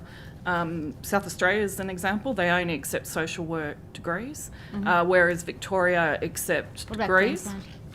Queensland? Queensland's degree. We have done jurisdictional analysis previously and happy to provide that to the committee if that's helpful. What about your caseworker support workers? And I'll go back to the Minister. What qualifications does a caseworker support worker, so an assistant to a caseworker? Sorry, can you ask the question again? Sorry, Ms. Mahaly? an assistant to a caseworker, they're called caseworker support workers. Yes. What qualifications do they have to have? I understand they only need diplomas. Diplomas, okay. So my point to you, I'll come back. That's okay. We have Couple of minutes. minutes, Just quickly, yeah, I'll run go. through these Come and happy back. for you to take them on notice. Minister, how many full-time staff are employed in your ministerial office? My ministerial staff, I've got 5. 5. What is the breakdown of your staff by portfolio? So how many allocated to each? So I've got senior policy advisor. I've got chief of staff. Yep. Senior policy advisor, out-of-home care, child protection. Yep. Senior policy advisor, disability. Policy advisor, disability. A media advisor, and an executive assistant. That's 5. And have you ever, are there any departmental staff seconded to your office, not DLOs? Yes, How many are seconded? 1. 1. How many DLOs are in your office? 3.6. In the relation to the DLOs in your office, have you or your office ever requested specific public servants to fill those positions? No, and I can only say that I have always made it very clear that they are not decisions to be made by me, and I've made that very clear to the Secretary. It's not it's not a decision to be made. But I will also say that the DLOs in my office perform incredible work, and they and I couldn't do my job without them. Very true. Final questions on that. And can you confirm the DLOs, whilst in your office, have not undertaken work that would contravene the Cabinet memorandum? Yes, I can confirm that. Thank you. Also, since you became Minister, had there been any changes to your ministerial staff or DLOs? There have been. If we go to the DLOs first, there was, we've had somebody that came on for a short time in addition to the roles that we had to assist in the very setup of the office, and that he's no longer there. And in terms of the ministerial staff, again, we had somebody in initially to help with the setting up of processes and systems, and she's no longer there as well. Yeah. And just in the remaining time, I was wondering if you had the figures in relation to ACA numbers, and if your commitment is to provide that information on the dashboard on a quarterly basis. I will come back to you on that, but I'm just going to correct my previous answer as well. I also did have another policy advisor, and he is no longer, he left as well for his own personal family reasons. That's fine. Yep. Okay. A few seconds left. Are there any government questions? Yes, time? Chair. Look, I might start, Minister, with community service centres, if I can ask about that. Minister, I understand you've visited a lot. Mr Murphy, could you Sorry, lean move into this closer. mic, please? Thank you. Apologies, Chair. Minister, I understand that you visited a lot of frontline child protection workers across the state over the last 7 months. What are the main issues that have been raised with you, and what actions are you taking to address those? Thanks very much for the question. As I have said, I've considered it to be a really important task for me to meet with and visit as many of the hardworking caseworkers and child protection workers on the ground across the state. So I have visited 14 community service centres from Lismore, Ballina, Broken Hill, Dubbo, Orange, and in Sydney, East Sydney, Blacktown and Liverpool, all around the place. So it's been really a privilege of mine to be able to hear from them directly as to the work that they do and the decisions that they make. And I have been blown away by the complexity and the difficulty of their work. And the feedback that I've had has been really not only to the challenges that they face, but also, to their credit, the opportunities that they see and the work that they are doing to try and address some of the problems that I've been talking about already in the child protection system. But certainly, one of the messages that I've been getting loud and clear from the caseworkers is the fact that they have felt undervalued for a very long time, and that the unfair wages cap that was placed on them for so long meant that they weren't feeling valued. And when COVID came around and all this talk about all the different essential workers that were on the front line doing all the hard work, child protection workers and out-of-home care workers were doing that work as well. And there was nary a mention of them by the former government. And this has been something that I have heard loud and clear from those hard-working caseworkers on the ground. So I have been, when I heard that, and particularly from the first few visits, I've been redoubling my efforts to make sure that that they understand that as the new government, we are committed to ensuring that they feel valued and that they are valued. So we are, and Ms Mihalik mentioned the number of caseworker vacancies. It does relate to retention as well, and that unfair wages cap meant that we saw caseworkers, experienced, good quality caseworkers walking out the door and we just can't afford for that to happen anymore. So I'm really pleased that we've lifted the wages cap.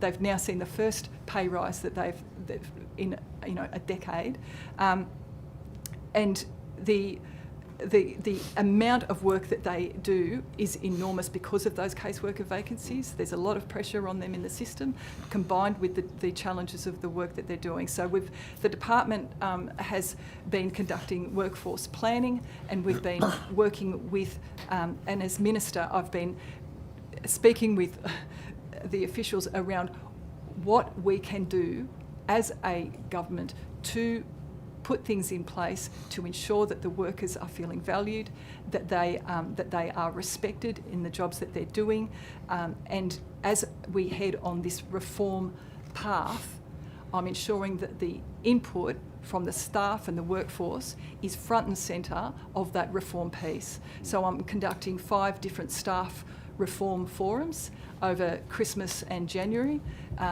across different parts of the state. We're going to Queanbeyan, Coffs Harbour, Wagga, and a couple in Sydney, to ensure that the input from the caseworkers and from the people on the front line, it informs from the outset the reform that we'll be undertaking, because they know what works on the ground, because they've been doing it for a very long time, and they've been doing their best to keep young children and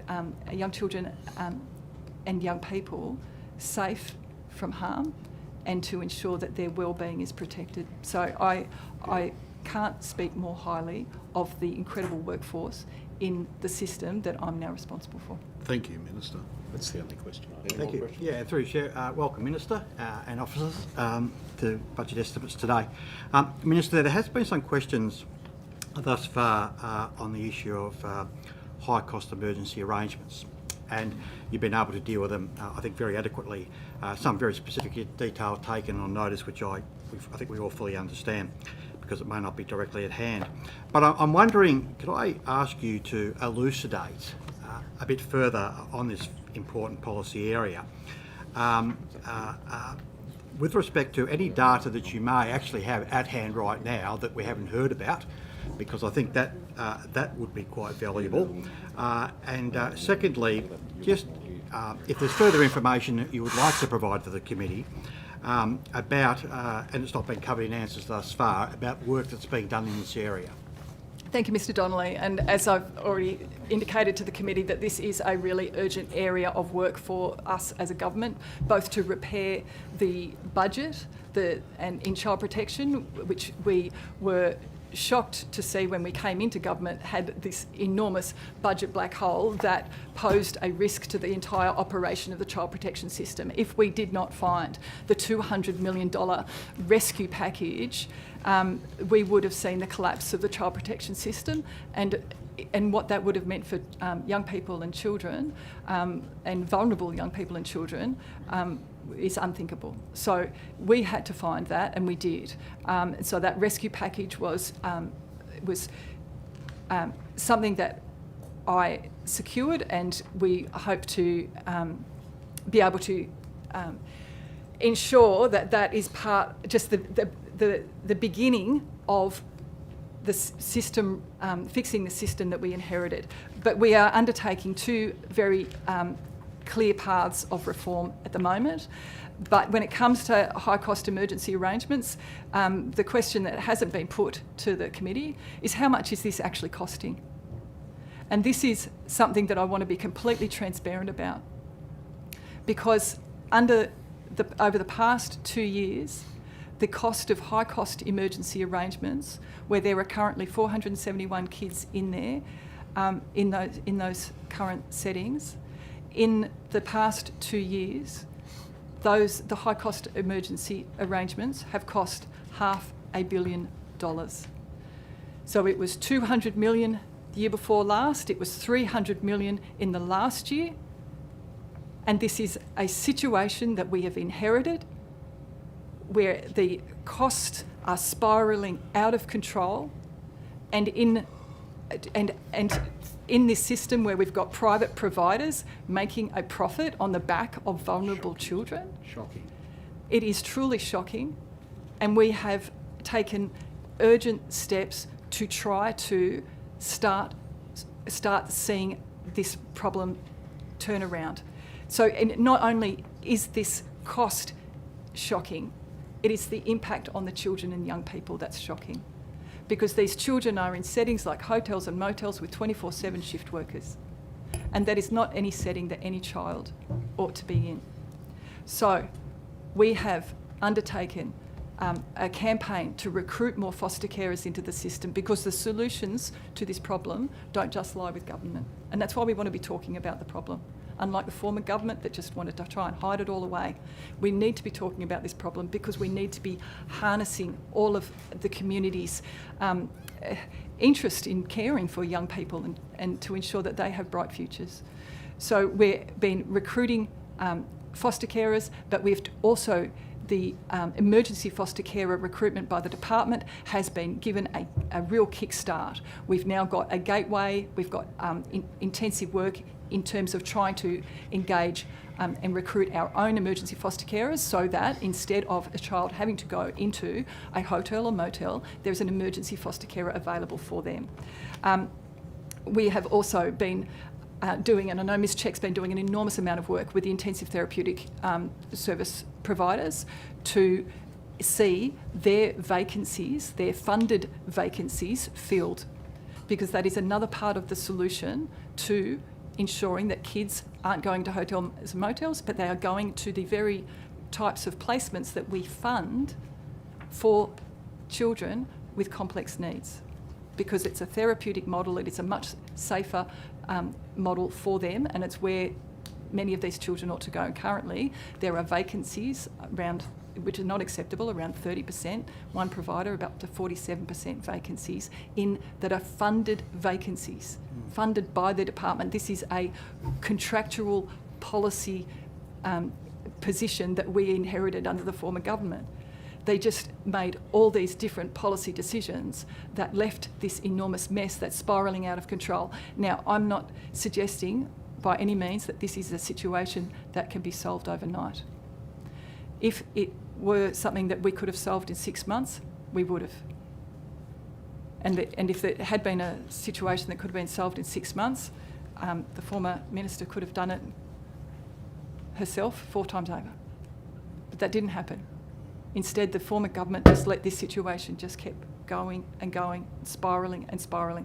So it is something that we are taking very seriously. And as I mentioned before, we have set up a high-cost emergency arrangement unit within the department that is now trying to centralise the decisions that are being made about the children that are going into these placements, and to also focus on the children that are already there to determine whether or not there are better placement options for them. Across all the districts, we're also standing up panels to try and ensure that every possible placement option is being considered as part of the local community service district and centre, as well as community alongside them, to determine whether there are other better placements and available to that child before they enter into an arrangement like that. So there is a number of pieces of work that we are doing to try and tackle the problem. This is also, I've got to say, just the urgent actions that we're taking, because we need to act urgently to try and make the change that we need to make. But it's part of a longer term reform piece that we are working on, because ultimately what we want to see is a system that's not driven by the crisis, but where families get the support that they need when they need it, so that their children aren't coming into the system in the first place. Thank you, Minister. That's a very detailed and helpful piece of evidence you provided at the hearing today. Thank you. Thanks, Mr Donnelly. Thank you. Any more questions? No more questions. Thank you. We now will take a break and commence again at 11:15.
Thank you, if Chair. that's okay with you. We'll go to the opposition. Chair, Thank you. sorry to interrupt. Is it possible just to come back with some answers to some of the questions? Should I do that now? Oh, if you can do it quickly, otherwise we can do it at the end. It's up to you. Well, if I can just go quickly in Yep. terms of the question around DLOs. There have been another couple of movements in terms of people taking leave and everything, so I just want to take that one on notice and come back to you on that one in particular. In terms of pregnancies, I'm happy to cover these off towards the end because you will have time with government questions as well. well, this is a really quick answer, if you would like it.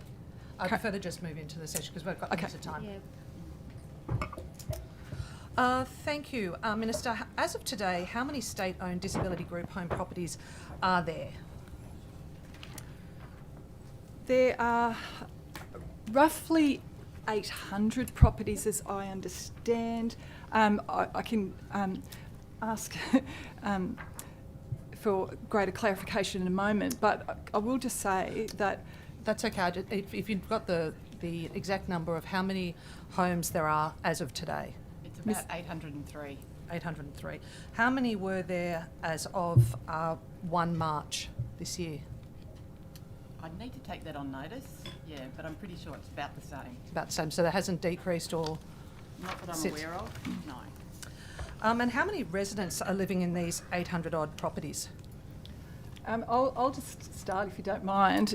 This is something that I have been asking a lot of questions about since I was sworn in, because I see that there is, when I learnt that there is a significant property portfolio effectively held as by me as the Minister for Families and Communities, and when I learnt that there were empty and vacant properties as part of that portfolio in the context of a housing and homelessness crisis, I have sought immediate advice about what we can be doing to ensure that those properties that have been sitting vacant for some time could be utilised. And how many properties are currently vacant? I will go to Ms Campbell, but I do understand that of the properties that are vacant, 15 are already now being used for meanwhile use to support as transitional housing, to support people who are at risk of homelessness and women and children escaping domestic and family violence. But in terms of the actual number of vacant properties still, I'll defer to Ms Campbell. Thanks, Minister. And just to correct, it's actually 805 properties. And 739 are currently occupied as disability housing. 19 are currently occupied for meanwhile use, so that's transitional housing, out-of-home care, private rental. And 60 properties are currently vacant, of which 15 are actively being considered for meanwhile use. And how many, as I said before, do you have the figure of how many people are living in did you say 739 are occupied? Correct. Yeah. Approximately how many are living in 739 properties? Probably need to take that on notice because it does change. There are a number of vacancies in some of those properties. And who manages these properties? A variety of different organisations. Yep. And currently, is it true that all of these properties and the managers are operating on a month-by-month lease? I'll again defer to Ms Campbell on this, but certainly what we are looking at in terms of the way forward with this property portfolio is to ensure that we are utilising it to its utmost. It is getting the utmost utilisation given the current housing and homelessness crisis. And we know that there are people desperate for housing across our communities, and we want to ensure that we are providing anything that's available. We also know that there's a lot I appreciate that, Minister, and I'm interested because these are disability homes, homes to support people with disability. So you're saying every single property is now being utilised by a person with disability, or has it been transferred to social housing, to LAC? Well, you're right that they were homes that were held for housing people with disability. and the fact that there have been a number of vacant properties for some time in the environment where people with disability have been desperate for housing is something that I took very seriously when I learnt it when I was sworn in as Minister. So we are undertaking a large piece of work to determine how we best utilise the housing that's in that portfolio to ensure that we are meeting the needs of communities across this state, because that housing, as you would well know, is scattered right across the state. Yes, so back to my question in relation to are they operating on a month-by-month basis? Ms Campbell, can you... Yeah. I don't have the current detail, but happy to provide it on notice. But I do know there are a number of properties that are on a sort of month-by-month lease, which we're currently looking at. And what happens when a room becomes vacant in one of those properties? Well, a lot of the properties, again, as you would well know, are SDA housing under the NDIS. So they are managed by SDA, Specialist Disability Accommodation Providers, and it is up to them to manage the properties in accordance, with their operations. So you're saying it is the matter for the manager of that property to determine who is a resident in that home?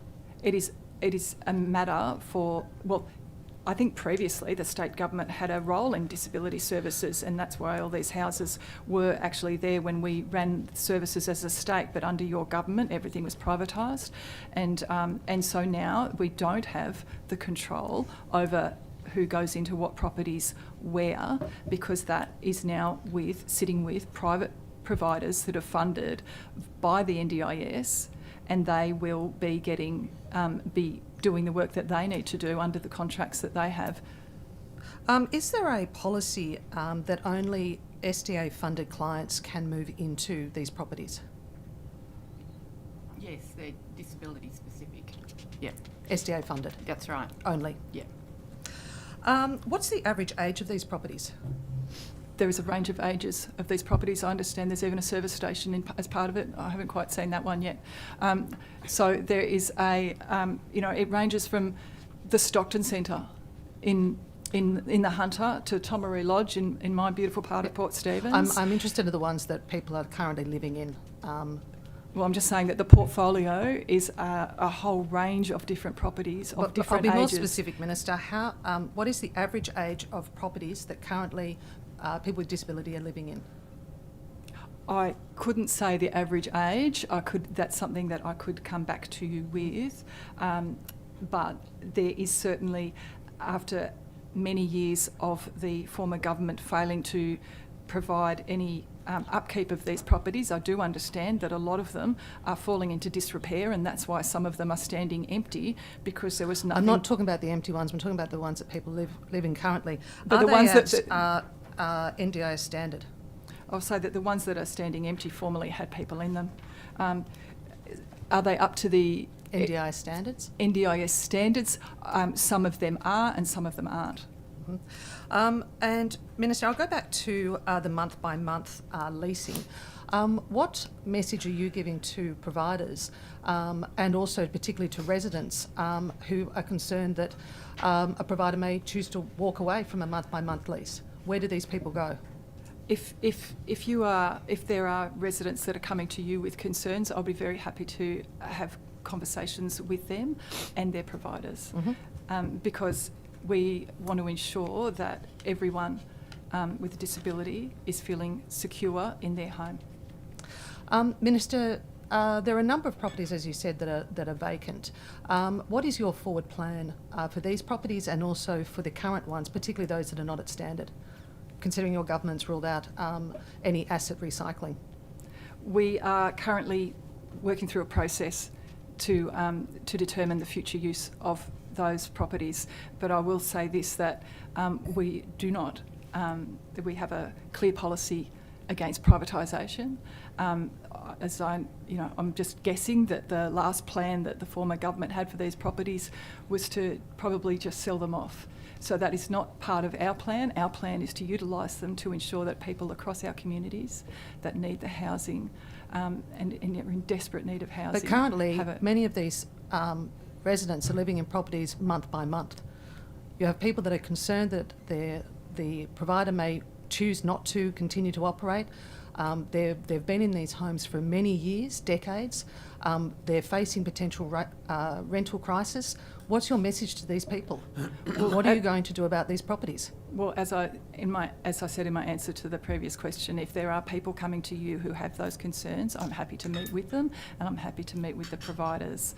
But I'm also aware that there are a number of people with disability who are choosing to leave the properties due to the lack of maintenance that has been, the state of those properties over so many years. How much in this budget have you committed to maintenance of these properties moving forward? My focus in this budget, as you well know, had to be repairing the child protection. So you've allocated no funds to maintenance of these properties moving forward? There is an allocation to those properties, but I will say this, that my focus in How much has been allocated in the budget for maintenance of these properties? I can take that, I can come back to you later on that one, but I will say that the urgent focus of our government was to ensure that the child protection system did not collapse, and we had Minister, to have you a are rescue also responsible package of for $200 disability million. inclusion. I might move on Absolutely. to Tomery Lodge, which you referred to. There was a report given to you in May in relation to the site, which you've refused to release. When will you release that consultation paper? I have made a very clear commitment to my community and to everyone involved and who has an interest in that site, that I will be completely transparent in this process. And I will say that the Tomery Lodge site is something that I have a very long history with. I have been a strong advocate for the residents before they were moved from that site, to ensure that they had the dignity and respect I'm talking that about they moving deserved. forward, And not I'm the just work in the saying that past. this is a site that I have had a very long history with, and I continue to consult with the Tomery Headland Heritage Group. I met with them not long ago When to was that discuss. It was a couple of months ago. I would have to come back to you. And did you disclose that meeting as required? I will. Try to comply with all of my disclosures, but if that is not in there, I can I can correct that. It's, as you probably, it's sometimes a little bit difficult as a local member. But you're still required as a absolutely, local member and absolutely. a minister I will to make disclose sure every single meeting that you have. Indeed, that relates to my portfolio. So I will make sure that is disclosed. Are you saying that Tomery Lodge does not relate to your portfolio? Yeah, no, I'm not saying that at all. So you should disclose every single meeting you've had with any community group, organisation in relation to that site? Correct. Yes, absolutely. I'm not saying absolutely. So, but you're not sure if you actually disclosed a meeting? I will make sure that that is disclosed if I haven't done that, and that's an oversight if it's not in my disclosures. And before I hand on to... And it might be, I suspect that it's not in my current not in the latest disclosures, because the meeting I've had is more recent than the current disclosure period. So I will just have to check and make sure, because I'm well aware that any meeting I have that relates to anything in my portfolio must be disclosed, and I do my utmost to make sure I do. So that the consultation that you referred to and the paper that went to my community asking them for their ideas, what it didn't do was to discuss the constraints on the site. Minister, I've got limited time. I'm just interested, are you going to release that consultation paper that was given to you in May, and when will you release that? I will absolutely release that consultation paper when we have done the work that's necessary that makes it a productive piece of work, which includes Minister, the work that we are doing to understand what the actual constraints are on the site, because it's not... So what I gather, Minister, is there's no time frame. How much is being spent on maintenance and security in relation to Tomery? For Tomery Lodge, I think it's about, and I think because it is such a special site, I think it's about $1 million for the security on the site. Security and maintenance? And on maintenance, about $800,000. So close to $2 million all up. Beg your pardon? So 1.8 across maintenance security. Yes, I believe so. Per year. Because and it is there are many heritage buildings on the site. I'm aware of that, Minister. Are there any squatters currently occupying the site? And not that I'm aware of. Okay then. So Minister, you've said that you're thinking about what you're going to do with the site. So each year you're spending close to $2 million on the site. When will you make a decision? What I want to make sure is that we optimise the opportunity of that very I special just need to know when site. you intend to And make a decision. I can't. Rather than wasting taxpayers' money, it's. Do you have well, a time frame? Well, if you want to talk about wasting taxpayer no, money... I just want a time frame. If you want to talk about wasting taxpayer money, I will just Minister, say... do you have a time frame for that the Tomery your site? government... All right, Minister, I will move on. Obviously, you don't have a time frame. Can I just answer the question? No, that's You okay. had a We'll move on. We've got significant limited time, Minister. when you knew that this was closing, Minister, we've got and you limited did time. nothing to create a plan. We've moved on. Point of order, Chair. The process is one where, under the ruling of the House, there has to be courtesy and respect given to witnesses. The honourable member asked a question. The Minister's quite wasn't capable even of answering able to questions. You're answer it making. before she I was don't think you're speaking really over helping her. the She's quite order. capable. We're conducting a point of order, not an argument. I'm Although- happy to move on to the next question. Okay, thank you. I accept the Minister, point of order. I note in the diary disclosure 2 meetings concerning the Stockton Centre. The first with then Minister Crackenthorpe on June the 2nd. Minister, were these meetings with your colleague in his capacity as the Minister for the Hunter or as the local MP? The meetings on site at the Stockton Centre were with the member for Newcastle, as in his role as the member for Newcastle, because the Stockton Centre is in his electorate. What And was he has, the and he has, Stockton- and he has a really long-standing association with it as well, as do I. Are there any conflicts of interest relating to your colleague Tim Crackenthorpe and the Stockton Centre?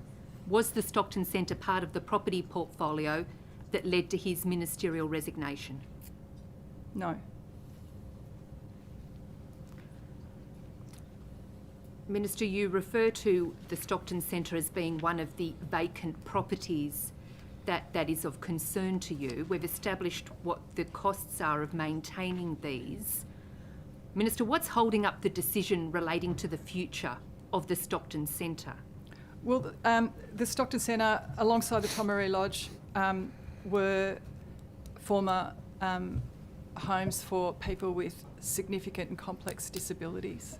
We're aware of the history, but what's holding up the decision relating to the future? The history means that the devolution of both of those centres was undertaken by your government over a number of years.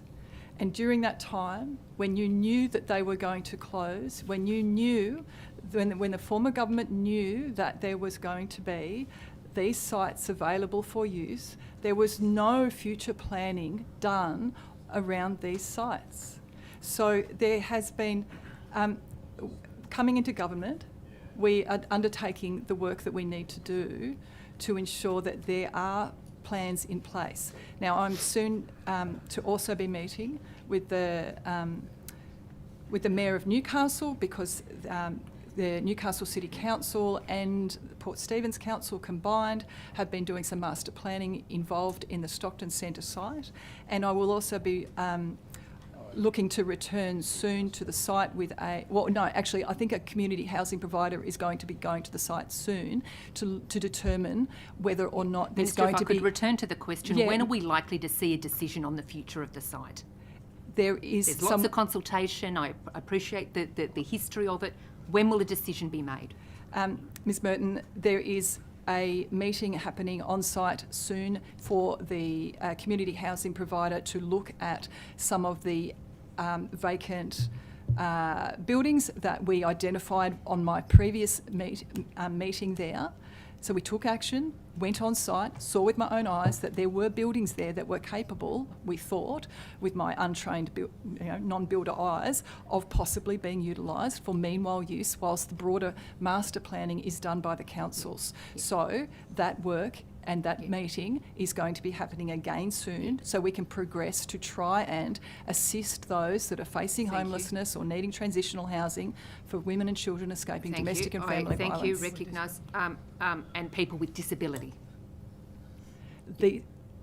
I note in the media that Newcastle University have shown interest in the site. Is selling the land a possibility?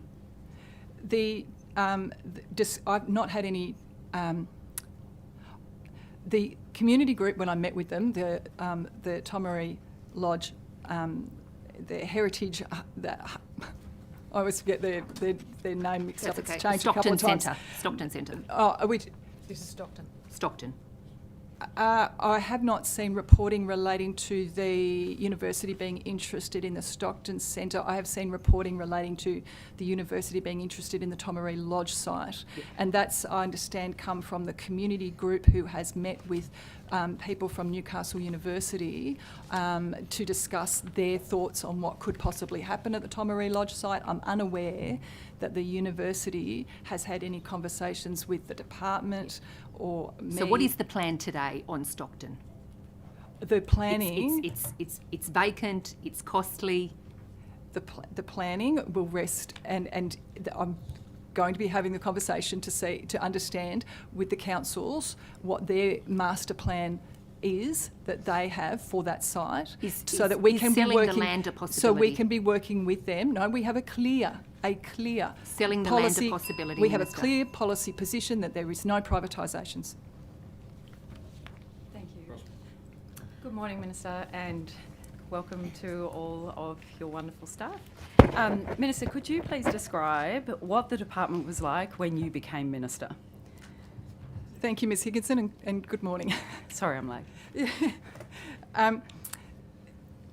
The department itself, in what sense? That's a very broad question. It is. So, any specifics? Well, in terms of its capacity to undertake its functions in the way that you would see it ought to be able to. Oh, where do I start? There was a lot that we found. And I guess the most alarming issue that we saw was the significant perilous budget position, which, if we did not fill that budget black hole, would have meant the collapse of the child protection system in New South Wales. So that was the most pressing and urgent item that we had to undertake immediately. But the issues and the priorities that I'm seeking to tackle urgently as well relate to the high cost emergency arrangements and ensuring that we prevent and that we start stopping the crisis-driven end of the system where we are paying millions and millions, $500 million in the past 2 financial years to keep children in the least favourable settings. We are doing all the work that we need to do to prioritise our efforts on that, as well as and undertaking significant reform in the process, but as well as tackling the overrepresentation of Aboriginal children and young people in the child protection system. And again, one of the first things that I undertook as Minister was to host a Aboriginal child safety and wellbeing reform forum, which was attended by about 100 Aboriginal stakeholders from across the state, to discuss the way forward, including the outstanding FIC recommendations. But honestly, I'll get to that. honestly, in one I'm sec. sure you will. Yeah. And but honestly, everything was on the table. So Great. and in terms of the department itself, Yeah. and I have mentioned earlier, morale very low. Workers on the ground. I've visited 14 community service centres, feeling very devalued. It's a really difficult environment to be working in at the best of times, but when you're having difficulty attracting and retaining staff, really a lot of pressure in the system at the moment, and the spiral is definitely on many fronts, and we are working urgently on many fronts to try and turn things around. Thank you. Can I ask you, what is the cost of a child per day to keep them in the high cost emergency care? On a per day, I will. Yeah, I can take I will. it I on will. those. I will ask. Maybe Ms. Campbell to answer, but Or I I will can say get that later. the average, Yep. as I understand, on an annual basis is 800,000, Right. but they can be over $2 million. Right. On average, yeah. Yeah, so on average, on an annual basis, is $800. On a per day, it would range enormously depending on where they were. I mean, I don't know if you were here earlier, but I heard him. Yeah. Yeah. Thank you. So what about service providers? Have you ended or changed any of the relationships with any of the service providers, particularly the out-of-home care service providers? in terms of the ones that were there when you came in?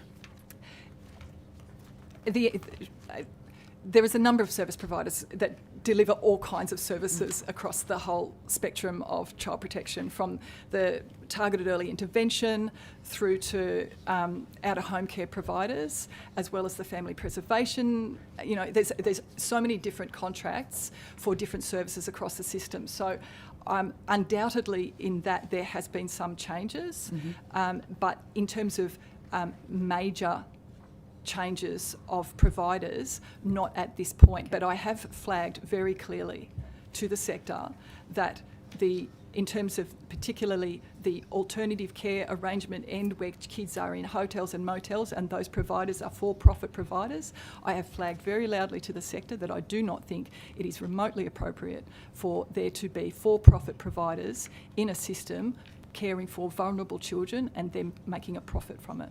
Thank you. What about Life Without Barriers? Is that an organisation you've identified that there might be issues to resolve? Life Without Barriers is one of the organisations that the department contracts with for a range of services, and they have a large number of children in out-of-home care as part of their contract, and I have met with them individually as well to discuss.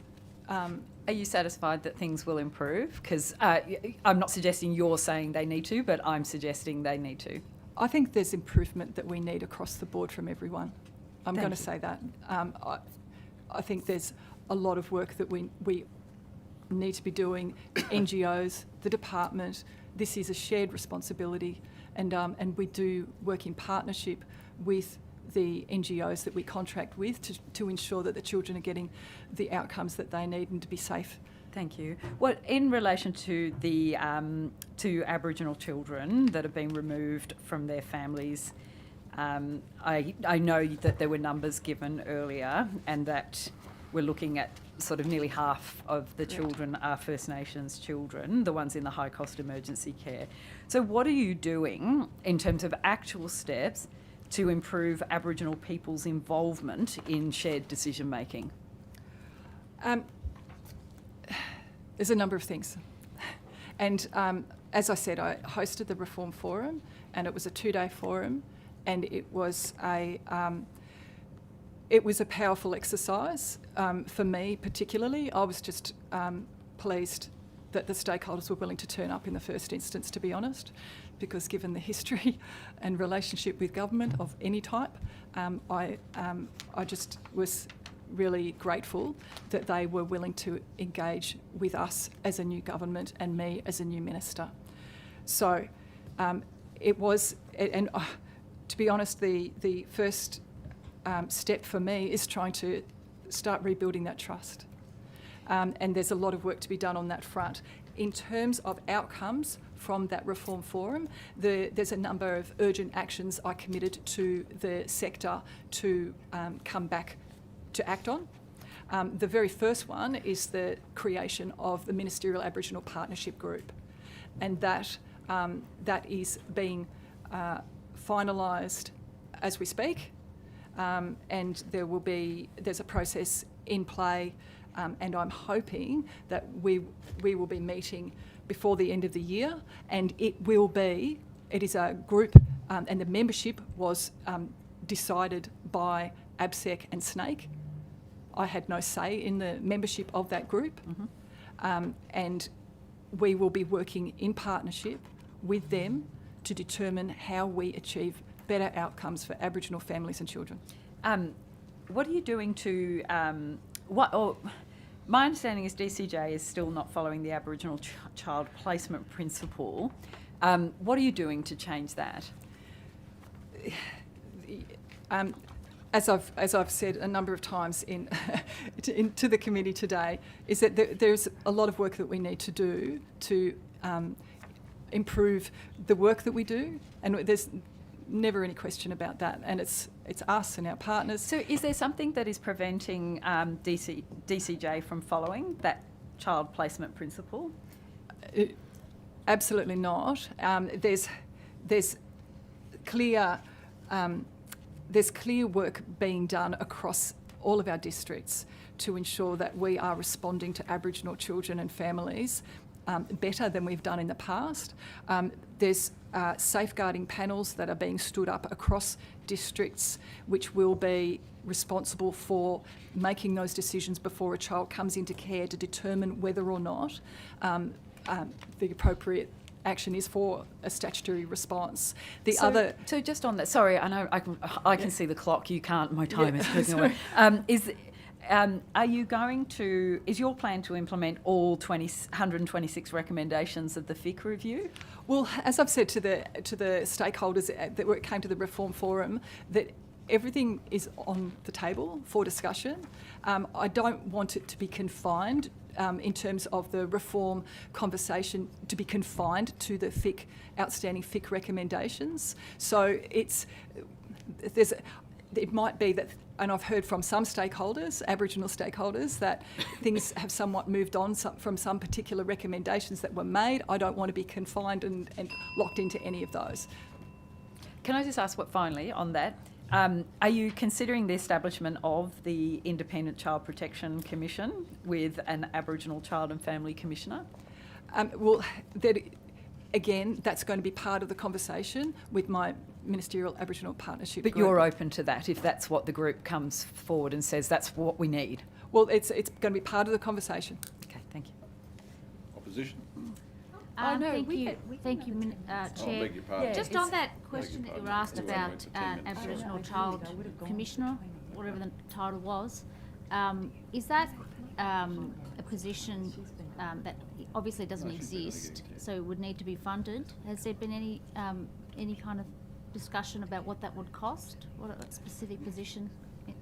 Before we looked at what it would cost, we'd be looking at whether or not that was something we Whether were you'd proceeding want with. to- yeah, but you'd so want to I just both, don't know. right. The answer is no. Those discussions have not been had because it's still part of the.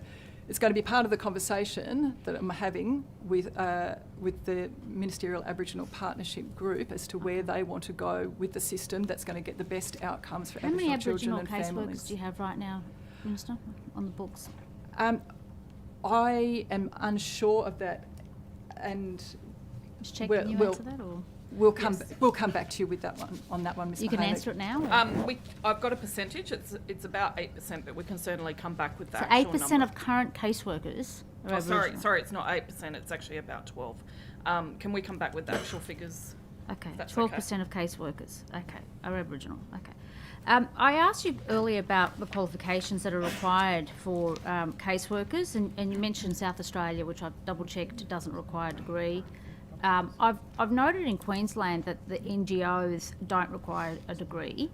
I'm putting to you, Minister, will you, as a Minister, revisit what qualifications a caseworker is required to have, given that assistant and support workers don't have to have a degree, they have a TAFE diploma? And I want to put to you also that your Aboriginal caseworkers don't have to have tertiary qualification. They only need to demonstrate cultural capability, including connection to community and country. Correct. I was hoping to be able to expand on the answer I gave you earlier to ensure that that was on the record, so thank you for making sure that I've had that opportunity now. The answer is yes. It's been part of conversations I've been having with the department in terms of how do we get more caseworkers recruited and how do we keep them, whilst also maintaining the quality and consistency of the casework that families and children deserve. So those are definitely part of the conversation we're having. And you're right, in order to try to increase the number of Aboriginal caseworkers on the ground, there was that the There's relaxation. no qualifications required at all? Are TAFE qualifications required for Aboriginal caseworkers? I don't think so, but there is, if they are coming into our department, then there's training and a whole lot of work that goes. But couldn't you take, Minister, the same approach to also the non-Indigenous caseworkers? I can't understand why a non-Indigenous caseworker is required to have a bachelor degree or a master's in psychology or social work, but an Aboriginal caseworker doesn't require that or even a TAFE diploma. Indeed. Just a demonstration that have some connectivity with the country.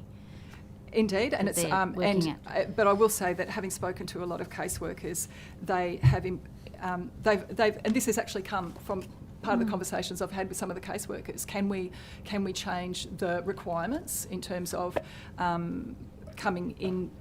Being employed as a caseworker, that's coming from them themselves. But saying that, they also qualify it, saying that the complexity and the difficulty of the work that they do makes it very difficult. Minister, vulnerable kids don't care if a caseworker has a degree or not, don't they? I mean, let's be clear about that. I don't think it matters for the purposes of these vulnerable children when they're dealing with the caseworkers. But the fact that we already have Aboriginal caseworkers that don't have tertiary qualifications would mean that, and we would see them as being qualified, right? I'm sure they've had the required training undertaken within the department. Why couldn't we just transfer that same process to the non-Indigenous caseworkers? Well, as I said, those conversations are being had, but what I was trying to say before was that caseworkers who do have degrees, who are in the system already, are saying that the complexity and difficulty of the work means that the study that they did and the work and the placement that they did as part of their degrees set them up to be able to do the work much better.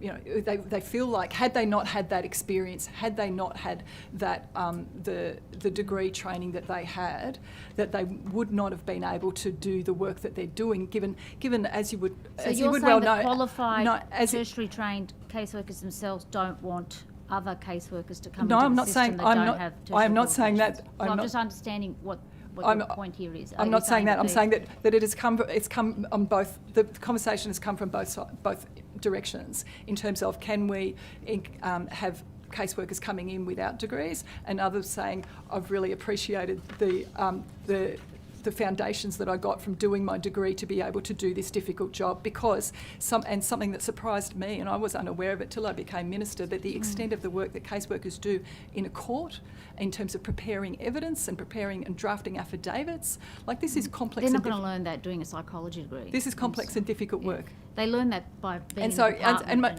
but work Ms. Mahaley, experience. Okay, so you've said you'll put it on. You'll I obviously said review it. it's already part of the conversations we are having. Yes. Okay. Can I just also ask you a couple of questions? Or if I can just put on notice as well, if I can just have the exact qualifications required, not only for New South Wales, both NGOs and government caseworkers, but also through you, Minister, to Ms. Check, in the other states. I want to be very clear what Queensland, South Australia, because as I checked South Australia, it said that the degree wasn't required. Earlier you said to me a degree was required. Yeah, So I just want to be... and that's not my understanding, but we'll clarify that. We do I have just that having a look information online, available. during the break. But if you could just, if I we've can got have a breakdown. I'd also would like a breakdown of perhaps the retention rates and the number of vacancies where a tertiary qualification is not required for caseworkers. So in a comparison, for example, in Queensland NGOs, they don't have to have a tertiary qualification. Do they have a lower number in terms of their vacancies? If that information is available. It's a really yes. good question, and it's something that has been challenging to get out of the other states and territories.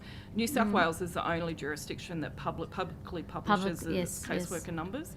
We do have some information which we can provide the committee, and just a quick example, Victoria have a diploma entry and up.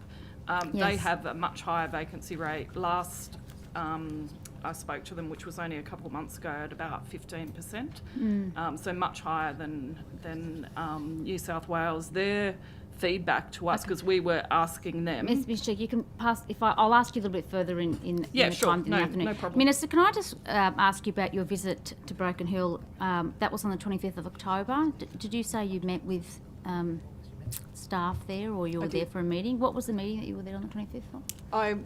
As I've done across the state and 13 other community service centres, I've met with the department staff that work in the community service centre there, and I believe they came from other towns to be there as well. So that meeting was specifically on the 25th? I'll have to check the date. You arrived only for the purposes of Broken Hill for that meeting? Were there Correct. any other events that you held? or to talk in Broken Hill? No, it was entirely to meet with the department, as I've done across You the didn't state. meet with Minister Plibersek while you were in Broken Hill? Minister Plibersek was actually happened to be in Broken Hill doing different things as part of her portfolio. I met with her in the evening, but I spent about 3 hours with the department, and that was purely by chance meeting with Minister Plibersek. It was delightful, and just a complete coincidence. So you had dinner together, or No, we didn't. it was just to catch up? Should have. We did. I didn't get Did a you chance happen to, do you happen to ask her about the didn't- Hunter offshore wind farm Did not even proposal while you were there? Did not even get a chance to have dinner with her.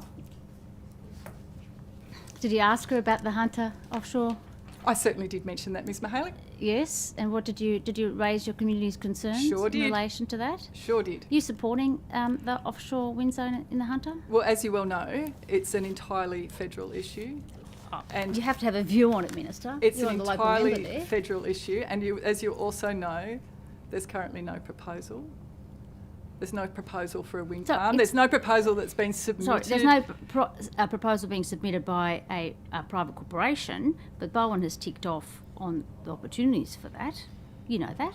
It's pretty far down the track. Yeah, Minister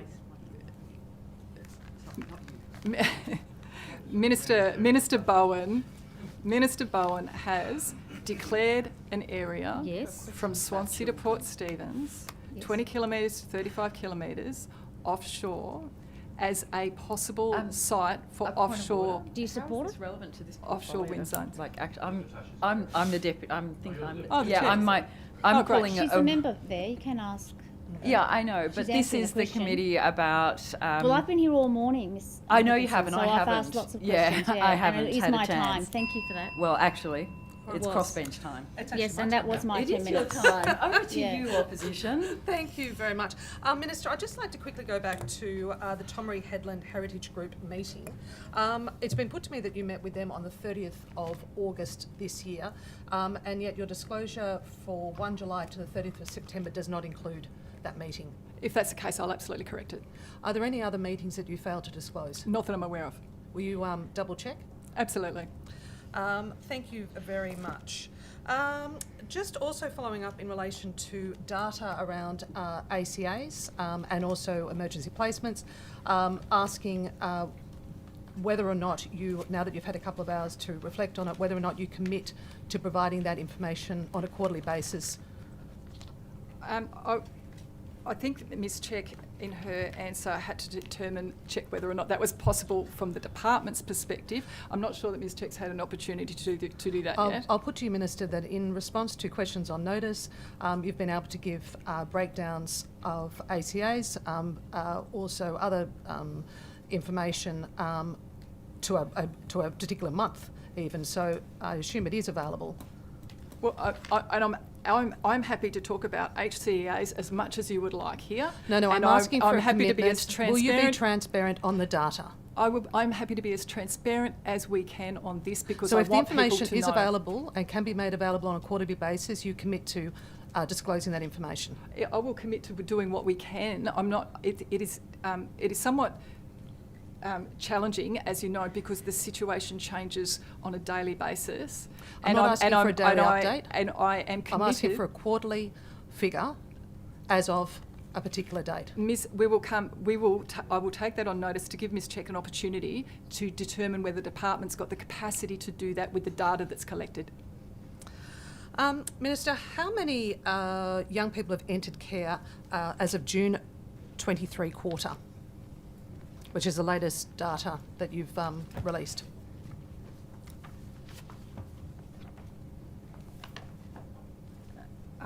Forgive me, I'm just going to have a quick look at.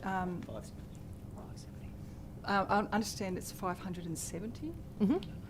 And how does that compare to the same quarter last year?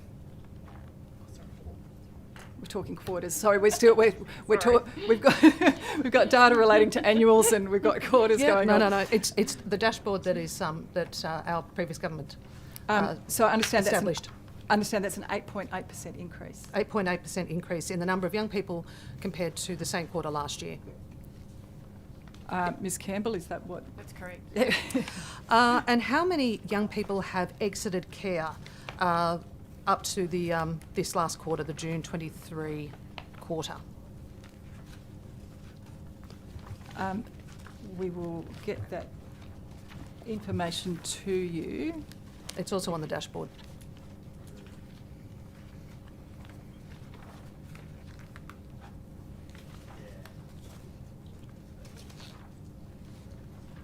We will come back to you with that, Ms McLaren-Jones.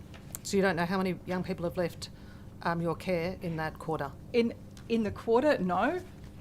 Well, it's available, and it's just not immediately at my fingertips. That's all I'm saying. Well, I according to your dashboard, I can tell you the number of children exiting out of home care in 22-23, and that was 2,596.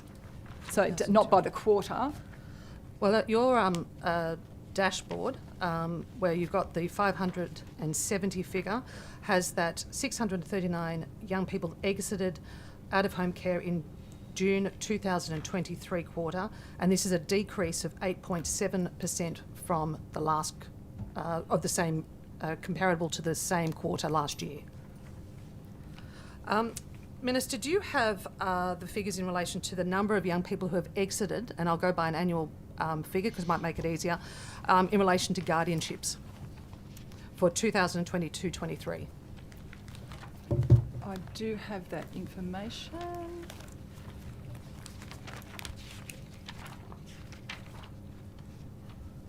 Yes, for 2022 to 23, the number of guardianships was 114. Yep. How many of those were Aboriginal? No.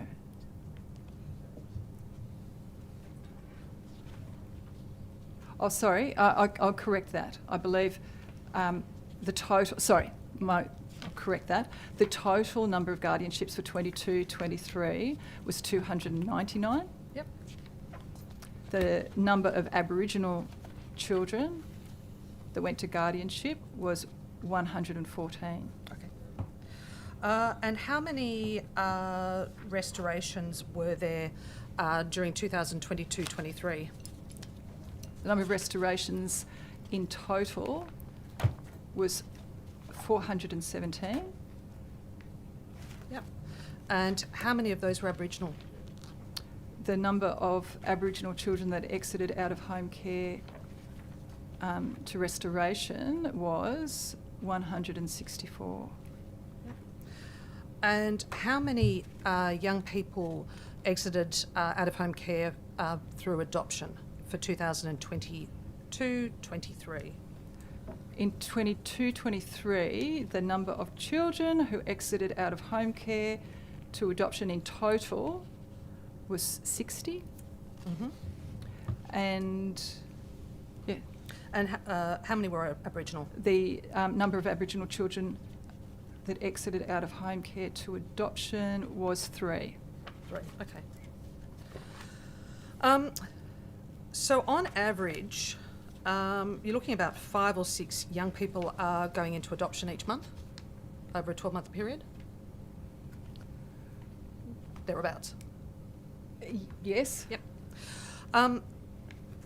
We've seen a decrease in the number of young people exiting out of home care. Are you committed to adoption? Absolutely. What is your plan in relation to increasing the number of adoptions? Well, as a government, I just want to make it very clear that we support adoptions and we do want to see more children exiting out of home care to adoption in accordance with the Children and Young Persons Care and Protection Act. Mm-hmm. In April 2021, the former government announced a $12 million investment in the Permanency Task Force. Is that task force still in operation? I understand that task force isn't still in operation. I understand that task force ended up not focusing so much on adoptions as it was, as I understand it was intended, and ended up focusing more on guardianship just by nature of the number of children who had adoption. There just wasn't the children in the system that had adoption as their case goal, as I understand. So then the task force focused more on guardianship, and yet despite that being in place, the guardianship numbers still, and the children exiting out of home care to guardianship still decreased. Is there a restoration task force? There, you would have heard me mention earlier the reform forum that I held with Aboriginal stakeholders. One of the 9 urgent actions that have come out of that forum is to stand up a restoration task force. Is that just for Aboriginal young people or for all young people? The actions coming out of the reform forum will be transferable to the system. So we are. So there is and I'm well aware, and having met with a lot of the CSCs, that there are individual CSCs that have their own task forces for restoration set up in their own areas as well, and doing some incredibly important work on the ground. In fact, I think it was the service down in southwest Sydney, the team down there are doing some really clever, important work in terms of restoration, and it's for every child that's in the system. So just to clarify, you've gotten rid of the permanency task force and have stood up a restoration task force for Aboriginal children. Is that correct? As I understand, the permanency task force had already ended before we got into government. Okay. And we didn't cease its operation. I think you did that when you were in government. No. Minister, how many districts have permanency district action plans, and what are the objectives of these plans? Sorry, can you ask the How question many again? districts have permanency district action plans? Every district has a focus on permanency in accordance with the permanency placement principles. So I'm sure that every district has those plans in place to ensure, and their focus is always on permanency goals and ensuring that the children and young people are heading where they want to be heading, and where they are going to be the safest and the best place for their wellbeing. Then, Minister, can you tell me how many young people by district have either a guardianship or an adoption or a restoration plan? That's a. I'm happy for you to take on notice. There's a lot in that, Yeah. and certainly that's something that we'll have to come back to you, and we'll take that on notice. Minister, I put to you a family that's reached out to me in relation to a young person that's been in their care for almost 3 years, since the young person was 7.5 months old. They were on a path to adoption, which commenced last year, until a couple of months ago, where they've been advised that the adoption process has been put on hold, and that they are now looking at restoration. The family have been advised that the biological, one of the biological parents does not want to have anything to do with that child, and the other biological parent can't be found. There is a half biological relative that is involved. Minister, what message are you sending to families that are keen to adopt and give a safe and stable home for life, when after close to 18 months they get told that the adoption process is now put on hold and the life of this 3-year-old is in limbo? Well, as I said, that as a government we are wanting, we support adoptions, and we want to see more adoptions in accordance with the permanency placement principles in the Children and Young Persons Care and Protection Act. And now that does, those principles set out the hierarchy, if you like, and the order in which placement of children and young people is to be determined by a court. And the very first item, part of that process, is to determine whether or not restoration with birth family or family is an option. But I will say, Ms. McLaren-Jones, if there are concerns coming to you from a family that they think that decisions are being made that aren't in the best interests of that child, I'm happy to have the conversation with them as well. I have written to you over 2 months ago and you haven't responded. I will get back to you. When we receive correspondence, and I'm sure as a former minister you're aware of this, what happens then is an enormous amount of work done by the department. So when the letter comes, which I'm really grateful for, and I'm really for any of my colleagues to write to me representing the interests of people that come to you, because then it becomes a focus of the department, as you well know, to look at whether the decisions that have been made around that family have been made in accordance with all of our good practices. So that process is no doubt underway, and we will be ensuring that the paramount concern is the best interests of the child, and the decisions will be made on that basis. But also, as you well know, there's complexities in every one of these decisions, and the pathways are never smooth. Thank you, Minister. What proportion of children in care have case management plans? That again is something that I may have here. I will just check quickly. And also, how many of those have cultural plans? If I can't put my fingers on it quickly, it is something we'll come back to you with. That's okay, you can come back to me, because I understand every child should have a care plan. It's something we'll come back to you with, Mr. Crone. How many young people have a leaving care plan? Again, come back to you. Hang on. In terms of the children who have a leaving care plan, as of 30 June this year, 2,226. 2,226, okay. And you don't have the figures on the number of young people with case management plans? Not at my fingertips. I'll come back to you on that. Is it the department policy that every young person should have a case management plan? It is certainly the goal, and it's a lot of effort goes into ensuring as many children as possible do, but appreciate there's still work that we need to be doing to ensure that every child does. Minister, are you aware of the out-of-home care education pathway? Yes.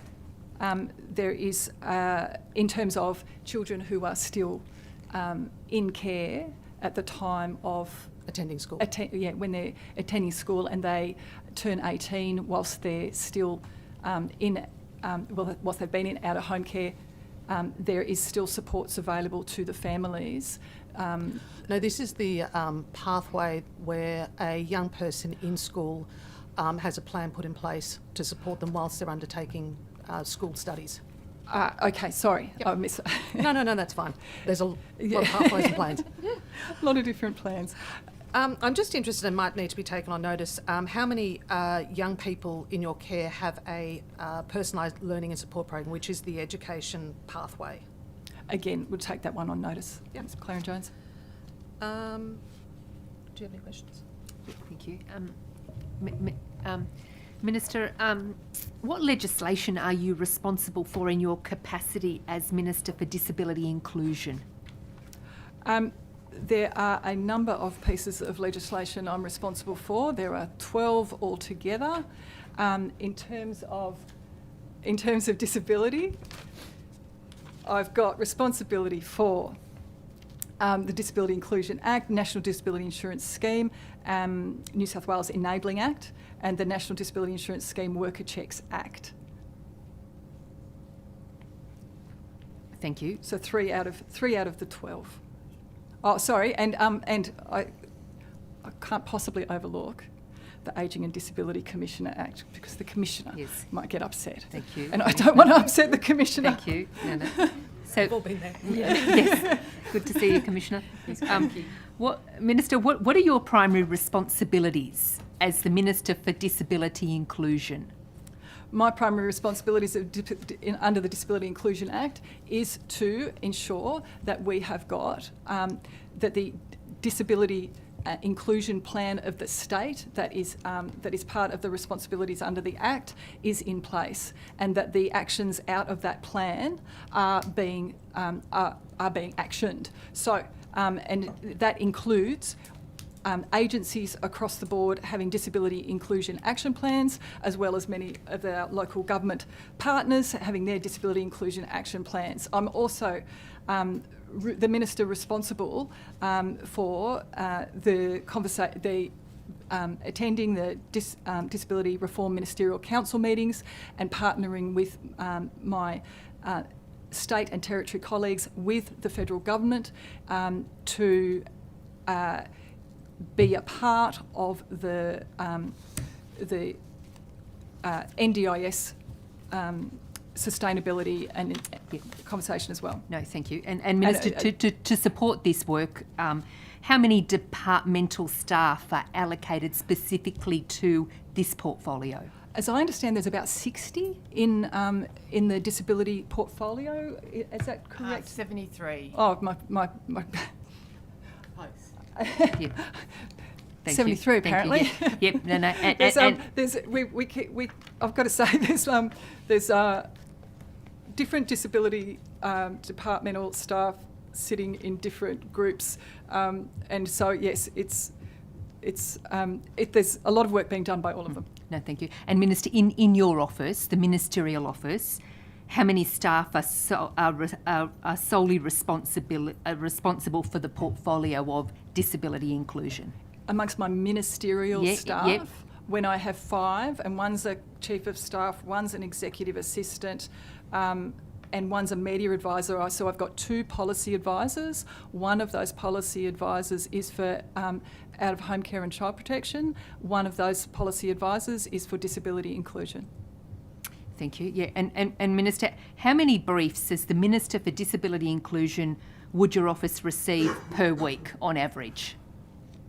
I struggle to put I know that we get a lot on all fronts on a constant basis, but as an estimate, I'm loath to go there because it also fluctuates a lot.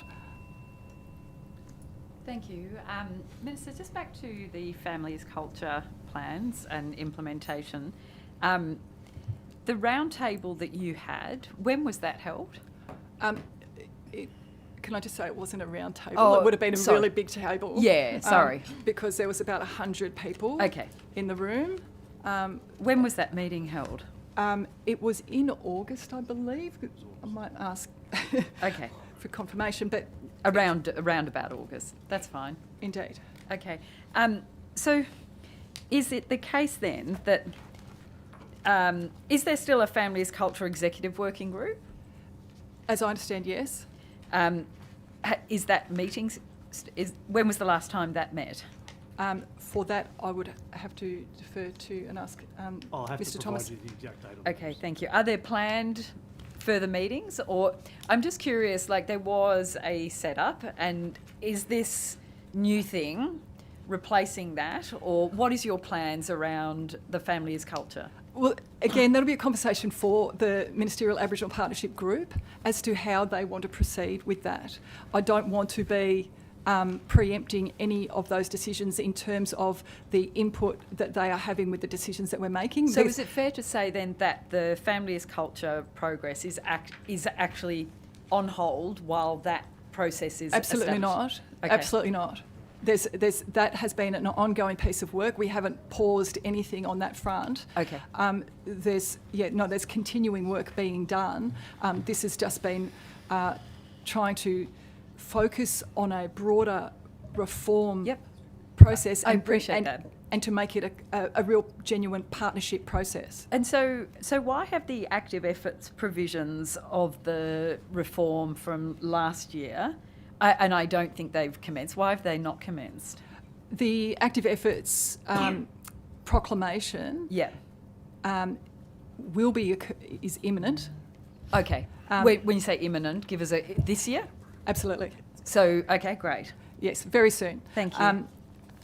And as I understand, the task force was part of the process in terms of determining the timing for the proclamation, and there was, as I understand, there was general agreement that October was a good, a reasonable place to land, and there's been a lot of work that has had to go into ensuring that we've got the training of staff in place, as well as the records that we're going to need and the evidence that we're going to capture of the work that's being done, so that we can present to court that we are achieving active efforts. So I think it turned out we'll be proclaiming it only a mere weeks after what was understood by that group, which was October, so November. Correct. Great, thank you. Have you done a review, and are you considering amending the disproportionately high funding that goes to non-Aboriginal service providers and adequately funding the ACO, the Aboriginal controlled child and family organisations? Short answer, yes. It was something that I heard loud and clear at the Reform Forum, the need to ensure and reinvigorate that process, where, particularly around the early intervention and prevention funding, ought to be starting to reflect the overrepresentation and the number of children Aboriginal children who are actually in the system. As I understand, the targeted early intervention funding overall hasn't changed for a decade, and currently I think it sits around 11% only going to Aboriginal community controlled organisations, when we have a target of 30%. There's a long way to go. So how much do you think we've increased since you've taken over?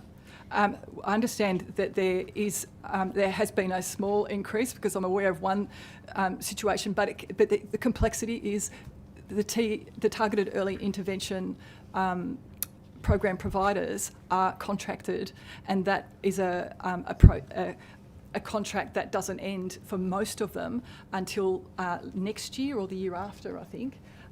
So, we're sort of, one of the challenges that we face coming into government is that we are locked into a lot of these contracts already, and we are taking opportunities where we can, where contracts are being relinquished. We're taking those opportunities where we can to ensure that we are fulfilling our priorities, which is to increase the number of Aboriginal community controlled organisations having the greatest share of funding.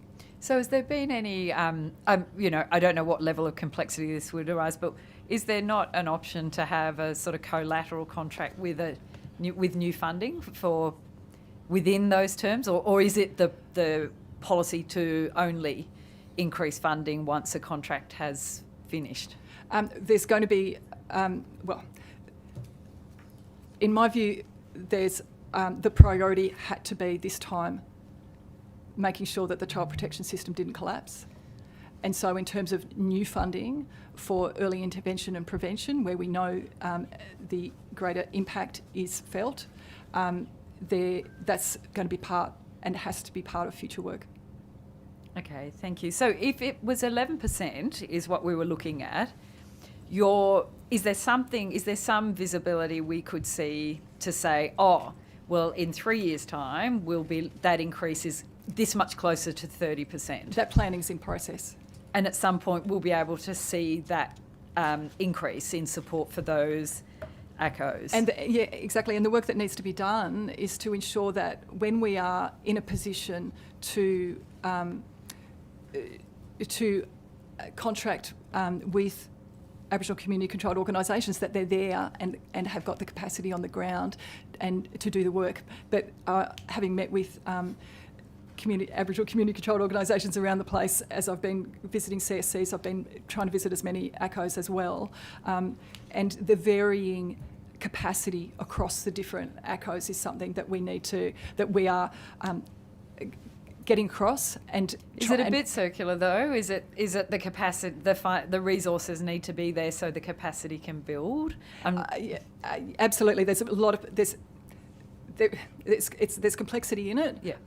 But you're right. We need to do the work to make sure there's capacity in the system, so that when we are ready to, recontract create more funding, whatever it is, that there's the services that are on the ground. So we, again, whilst there was no new funding for ACO, for targeted early intervention for a decade, there was also no funding to build the capacity of ACOs either.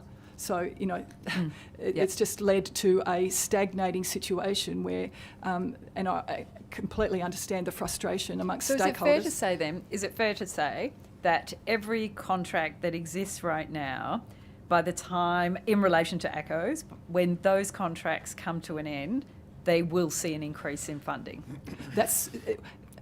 Can't say on a blanket basis that that's the case, because we have to ensure that there is a service there that's capable of fulfilling. Yeah. Assuming that request is being asked for more resources, then they will be serviced.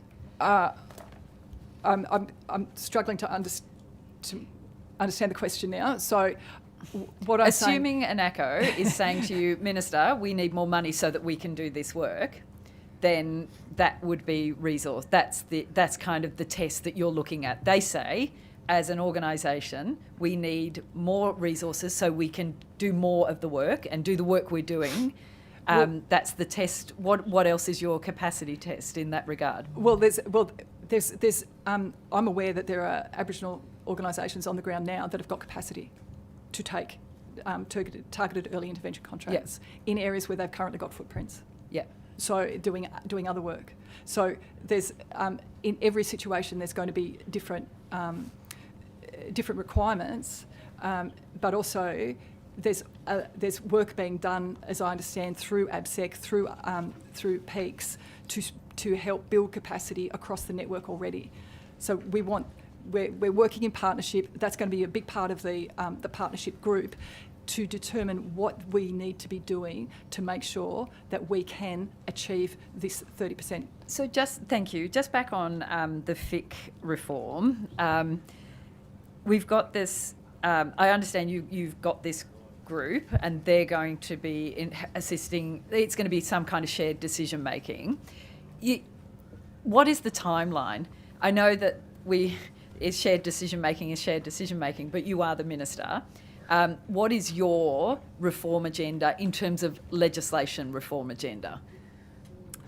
Well, at this point, as I said before, I don't want to be preempting any work from this group, because what I aim and what I expressed at the Reform Forum was for this to be a genuine partnership, so that we can work together to ensure that we are able to get the outcomes that we need. Now, when I was in opposition, I had requests for there to be another inquiry, a commission, another investigation into the child protection system because it was broken.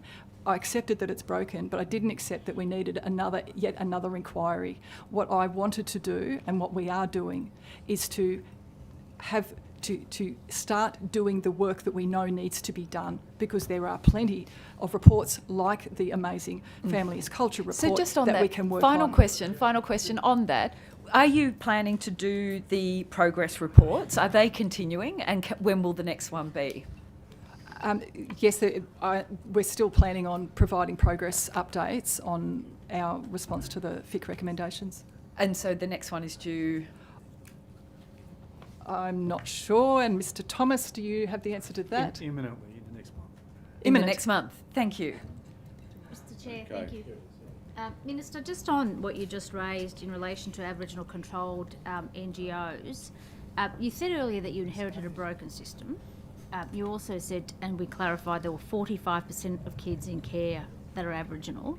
Are you suggesting by this discussion that I've just heard you have with a Greens member, Ms Higginson, that you're going to throw more money into Aboriginal controlled NGOs just because they're asking for more money? That was How are you going to measure? Ms Mahaley, that was not the answer. Well, it was put to you. It was not the answer that I Higginson. gave. Yeah. And what I'm proposing to do is do a whole lot better with the funds that we've got. There is so many ways we can be doing better with the enormous budget that we have as a government and as a department. There is an enormous amount of work that we can be doing better than with the funds we've got. For example, So you won't be throwing any more money the $500 million to Aboriginal controlled NGOs, given the high number of kids we've already got in care. So we already know it's a broken system. It's not working with what's currently happening in New South Wales when it comes to the number of Aboriginal kids in care. I'm committed to working in partnership with Aboriginal stakeholders across the state to ensure that we get better outcomes for Aboriginal children and young people, to start turning around the shocking statistics of 45% of children in out-of-home care being Aboriginal children and young people. And can I just say that whilst today we've been talking about a lot of statistics, every one of these statistics is a child, and they have a family, and they have a community, and they deserve to have the greatest support and effort put into their futures and to ensure that they are safe and well. And that is something I'm deeply committed to as a minister. Minister, you said before you were committed to, or you have already taken the process of alternative care arrangements in-house, is that right? You've centralised how that's overseen by the department? Overseen, yes, in terms of the process of children being placed in alternative care arrangements, in yes. the high cost emergency arrangements, yes. Can I ask you, in relation to the children that are placed in emergency care placements, are they supported by caseworkers that equally have the same qualifications as ordinary caseworkers that are dealing with other cases? It's a good question, Ms Mahalik, and the answer is no, they're not. So what qualifications will they have? Are you aware? Well, we're talking about private providers that have... Well, most kids are in care by private providers, aren't they? Well, when we're talking about alternative care arrangements, what the system that we inherited not only meant that It's your system though now. It is my system, and we are working as hard as we can to start turning this around, and a system that's been spiralling out of control for years is going to take some time. So the private providers that are doing some of the work in the alternative care arrangements, who I've said I don't think should have an ongoing role in the system. Minister, they do the majority of the work, don't they? Would you accept that? In terms of alternative care arrangements? In terms of alternative care arrangements, I would have to check whether it's the majority, but... Well, you can take that on notice, what the percentage would be. Indeed. But their workers these organisations are also unaccredited, and so the qualifications of their workers is not a degree, as I understand. So you're going to remove some of these providers down the track? Is that what you're intending to do if they're not accredited and they're not providing caseworkers that are of equivalent qualification? That is certainly where we are headed. And you'll be introducing legislation as such, or do you need to? What we inherited was a series of failed policies that have led us to this position. It's not a legislative change that's required to make this happen. It's the policy levers that we now have as a new government, and that the previous government had for 12 years to change and did not. We'll come back in February and check what you've changed by then. Can I just ask you a couple of questions about... you're talking about guardianship orders before, and I want to refer to the old Children and Young Persons Care and Protection Amendment Bill. You might recall that bill or act went through the House back in, I think it was the last act passed by the Parliament in 2018, and that was specifically about guardianship orders. And this was about the issue of consent. I want to raise, there are a number of amendments that were proposed by the Labor Party at that time. I haven't seen anything be put forward by yourself in relation to those amendments, but I want to put to you, there were 78 organisations at the time that raised concerns about that particular act with respect to, and I quote, issues around the fact that the facts investigation would not need to be completed prior to a guardianship order being issued. Have you reviewed that process, and do you intend to overturn that? I haven't reviewed that process. I've got to say I've been focused on trying to stop the child protection system from collapsing and addressing the high cost emergency arrangements that's costing $500 million in the last 2 years. That's been your concern? Okay, well... Yeah, that has but definitely been my all concern. of this is going to be your concern, Minister. There- I would have there thought are you'd be looking many- at guardianship orders as well. I can guarantee you there are many, many concerns that I have from what I know. inherited. I noted that you campaigned on The Voice about 10 or 11 times on your Facebook in the last 4 months, so that was a big concern for you, Minister. Doing things on social media hasn't taken away any time from me doing the enormous amount of work that I've been doing to meet with caseworkers and to meet with NGOs. In fact, I think in the last declaration we had 69 portfolio meetings, and that's in addition to the work that I do on the ground in Port Stephens. So have you had a good look at any guardianship orders that have been issued where the full facts investigation wasn't finalised? Are there any numbers in the department in relation to that? I keep being thrown a bit by your use of facts. The Department of Communities and Justice is... Well, whatever. I call it facts, but it's the investigation process. So the real issue, or the crux of the issue that was raised by the 78 organisations at the time, and I don't know if they've come to visit you or any individual organisations might have had... I'm trying to understand, maybe a department here can help you. Has there been any data in relation to how many of these guardianship orders were issued without a full investigation being completed? Because that's what that Act enabled, for the first time, a guardianship order by consent to take place where an investigation wasn't fully completed. I will say that since I've been Minister, I'm not aware of that issue coming to me at all. Okay. But I'm happy to ask. Yeah, and happy to cover this off in the afternoon as well. A guardianship order can only be made by the Children's Court, so Yes. there is an assessment, a detailed assessment that goes as part of those court documents to the court, and it's up to the court to determine what's in the best interest of that particular child. And in relation to, and I'm not sure about the terminology, if you're meaning investigation in the sense of... Well, the final case management documentation, whether they've finalised for that particular family. Often they're halfway through their investigations. And yeah, my understanding, and we can certainly double check this, is that we wouldn't be putting a matter to the court where there is an outstanding, what we coin as a reportable conduct matter. But certainly we can check that, and I would think the Children's Court would be very concerned if we put up applications where that was the case. What about alternative dispute resolution processes, Minister? The community legal centres at the time raised concerns that families would consent to these orders and that they had perhaps not been given the appropriate advice at the time or assistance in reaching that position. I'll say I've recently met with Legal Aid, and I know that we're doing work with Legal Aid to ensure that there's advice available to families and children that are involved in court proceedings, including guardianship. So that partnership is something that we will be able to assist those families to understand what the consequences are in terms of decisions that they're making about the appropriate form of permanency.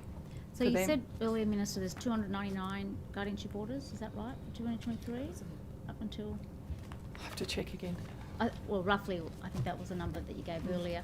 Has that, have you got, can I ask you, or you can put this on notice, I just want to get the numbers of guardianship orders for the last 4 years since the start of 2019, if that's possible. So you just to be clear, so in relation to children in care, the number of guardianship orders. So since 2019. Yes. So for each. Yes. If you could provide that on notice. You can take that on notice. Yeah. That's it. Thank you very much, Minister. What is the latest data that you have in relation to the number of foster carer households? I understand that there are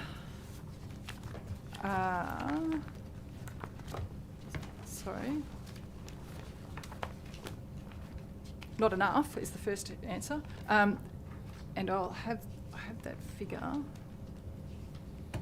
I'm happy for you to take it on notice within limited time. Apologies. I've got that, Minister. You want me to? Oh, I might ask. Ms Campbell has that figure, I understand. Yeah, there are 14,618 authorised foster carers, so that's 9,617 households. And how regularly is this data reported? I need to take that on notice, but I think reasonably regularly. We've now got a dashboard to really monitor the number of foster carers in New South Wales. And is that dashboard publicly available? I need to take that on notice. I'll come back this afternoon. Minister, if there is a dashboard, will you commit to releasing that dashboard regularly? If that's data that's possible, I've got to say that because of the way in which foster carers are recruited or and authorised through NGOs, it has been more difficult to capture that data, and so. But it's certainly work. This dashboard. It's certainly work that we are trying to. We're doing a lot of work in this area to improve our visibility on the numbers of foster carers, where they are, so that we can harness them when children are coming into the system to try and prevent them going into HCAs. I just want to get a commitment from you that there is a dashboard. We know there's a dashboard that exists. We also know that it is updated on a regular basis. It could be quarterly, half yearly, whatever. The question to you is, will you commit to make that information publicly available? Yes. Thank you. Minister, can you also give me an update in relation to the Western New South Wales District's accreditation? So I will just go back to that and form a answer as well. I just want to make sure that when I've said that we will be as transparent as possible, the only reluctance that we ever have as a department to make any information public is ensuring its accuracy. And so, Minister, I'm very aware. That's why our government made that commitment to provide the dashboard. We were the ones that actually released regularly on a quarterly basis a lot of data. So I'm just interested to ensure that you're going to give that same commitment to what is already publicly available, but on top of that, in relation to foster carers and also emergency placements, ACAs as well. And you're right. The dashboard is a great opportunity to share information with the public, and I am very keen for the public to understand the dire situation that we've got with high-cost emergency arrangements, things that were hidden for very long under the former government. And Minister, as I did have a question, just you might want to actually update us on the accreditation of the Western New South Wales District. Thank you. That's a really important question. As you are well aware, Western accreditation was an issue, and there has been an enormous amount of work done by the department to address concerns that came from prior assessments, and again, there's going to be a decision made on that very soon, and I understand that'll be made by the end of the year. And I just want to give full credit to all of the workers in Western who have done so much hard work trying to ensure that they are providing the quality and consistency that families and children deserve in that area. Good, thank you very much. Minister, if I can just go back, and I think it's not you, it's me and the way I'm asking these questions. I'm just trying to understand about your intentions and going forward with the Families Culture Executive and the working group and what we're doing. You say the executive working group still exists? As I understand, yes. Yeah. How does it fit in with this new system or this new gathering? How is it going to work? And if I can ask you about the Aboriginal Knowledge Circle, and is that providing advice at the moment in relation to legislative reforms, or is that not also? In terms of the Aboriginal Knowledge Circle, I met with each of the members when I became minister, and that is no longer progressing. Okay. So that's not happening. The ongoing work with FIC is happening, but the Ministerial Aboriginal Partnership Group is going to be determining whether that FIC stakeholder group needs to continue. Okay. I get it. So doing what it does, and I don't want to preempt that. And at this stage, because the membership of the Aboriginal Partnership Group hasn't been finalised yet, I'm thinking that it will depend on who is on that, and if it's a replication, and if the organisations that are part of the other group are represented on the Ministerial Aboriginal Partnership no, Group yeah. that we don't want to be making people replicate any work anywhere. I see. And so, am I correct then? My understanding is, at the moment, there's departmental work which is carrying on the implementation, as we understand, with the FIC working group's work. There is now this partnership group. It will, and so in terms of that, for the next phases of FIC reforms, which we know there are still many,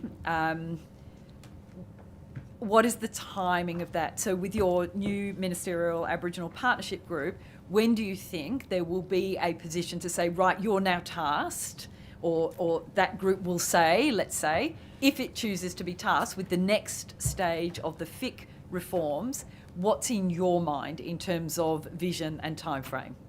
Well, I appreciate that there is urgency to all of the work that we do. I think that's where I'm getting into, yeah. Which is why I didn't want another commission or an inquiry, because we have had multiple inquiries, multiple recommendations, and we have also got enormous expertise and experience in the system amongst stakeholders. So what has that Ministerial Partnership Group said to you in terms of, we'll be ready at this point in time to come and talk to you about the next round of reforms? The process to stand up that partnership group is still in play. And when do you think that will be complete? Oh, well, I'm hoping that we'll be having our first meeting before the end of the year. Okay, thank you. Thank you. So in terms of my priorities and FIC, and the MAP group, there were a number of agreed urgent items that came out of the Reform Forum, and we are progressing those, including the looking and hearing loud and clear the discontent with the risk assessment tool. Yep. Yep. So that is one of... And ABSEC is inextricably involved in all of this. Correct. Thank you. Correct. Thank you. Okay, time for government, but will you allow Ms Mahalik one question? It's not that controversial. As long as it's not that controversial. It's just to thank you, Mr. Chair, and thank you to the government members. Minister, you might take this on notice. I just want to get the percentage of children re-reported at Roche and just the percentage of Aboriginal children re-reported at Roche. So if you have it available, if not, you can take it on notice. Thank you, Minister. I will take that on notice. That's Thanks, okay. Ms. Mahalik. Okay. No, apparently we do have it now, if you'd like it now. Oh, sure. Yeah, that'll be good. For 2022, 37.7, we can get the 23 figure. Yeah, that's how much. Yeah, I understand it's around 34%, but we'll confirm that. 30% of Aboriginal, is that what you're saying? No, sorry, that's the overall The re-report re-reports, rate. right, okay. Do you want it broken down by Aboriginality Yes, as well? if you can. Yeah, sure. Thank you. Well, thank you with that rare display of cooperation and And just niceness. a question from me as well, for the Minister. In light of the Disability Royal Commission handing down its findings, I think on the 23rd of September, and the NDIS review due in December, I was wondering if you could give us a bit of an overview of what you see as the main challenges and opportunities in the disability inclusion space. Thanks, Mr. Lawrence. The work involved in the disability area at the moment is enormous and enormously important. So with the Disability Royal Commission, what we saw in the final report really opened the nation's eyes to the level of violence, exploitation and abuse that's experienced by people with disability, and it was frankly quite a horrifying report to read, but it was a tribute to the more than 10,000 people that contributed to the Royal Commission over 4.5 years to have their voices heard and then their concerns clearly articulated in the 222 recommendations that we are now carefully and methodically reviewing to determine what our government's response will be to those. And we'll be doing that hand in hand with the disability community and disability stakeholders. And as I mentioned earlier, we've already held the first forum with disability stakeholders to understand their initial response, and not an in-depth response, so there's more conversations to be had to those 222 recommendations. I will also say on just to be clear, that we didn't discuss at that forum the Volume 9, which relates to First Nations people with disability. We deliberately did not have that part of the recommendations as part of that discussion, out of respect for the timing. We held the forum very shortly after the referendum weekend, and we did not want to put them in a position where they were having to have more conversations about difficult issues in that setting. So we are committed to making sure that that happens in a time and space that's respectful to that community. But when we've got the Disability Royal Commission recommendations and we've got the NDIS review that's going to be able to be made public by the federal government in December, both of which are substantial pieces of work, both of which have significant intersections, both of which have significant impacts on people with disability across the state and across the nation. So the work with the disability review is really critical to ensuring the sustainability and the enduring nature of the NDIS.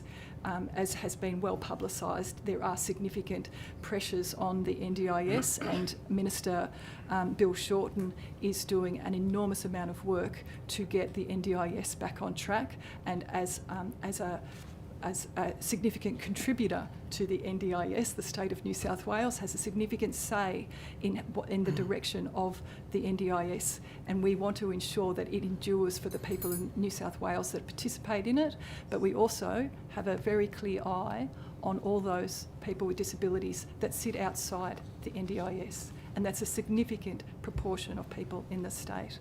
So combining those two pieces of work is going to be a lot of work, but it's something that we take very seriously. We also see it as a real opportunity, because it has, if we get, as a nation, and if we get this response right, we can see a significant change in culture, in opportunity, and in the lives of people with disability, and in fact all people across the state, because everyone will benefit from a society that's more inclusive, more accessible. So I'm also really interested, because there's certain intersections with child protection as well.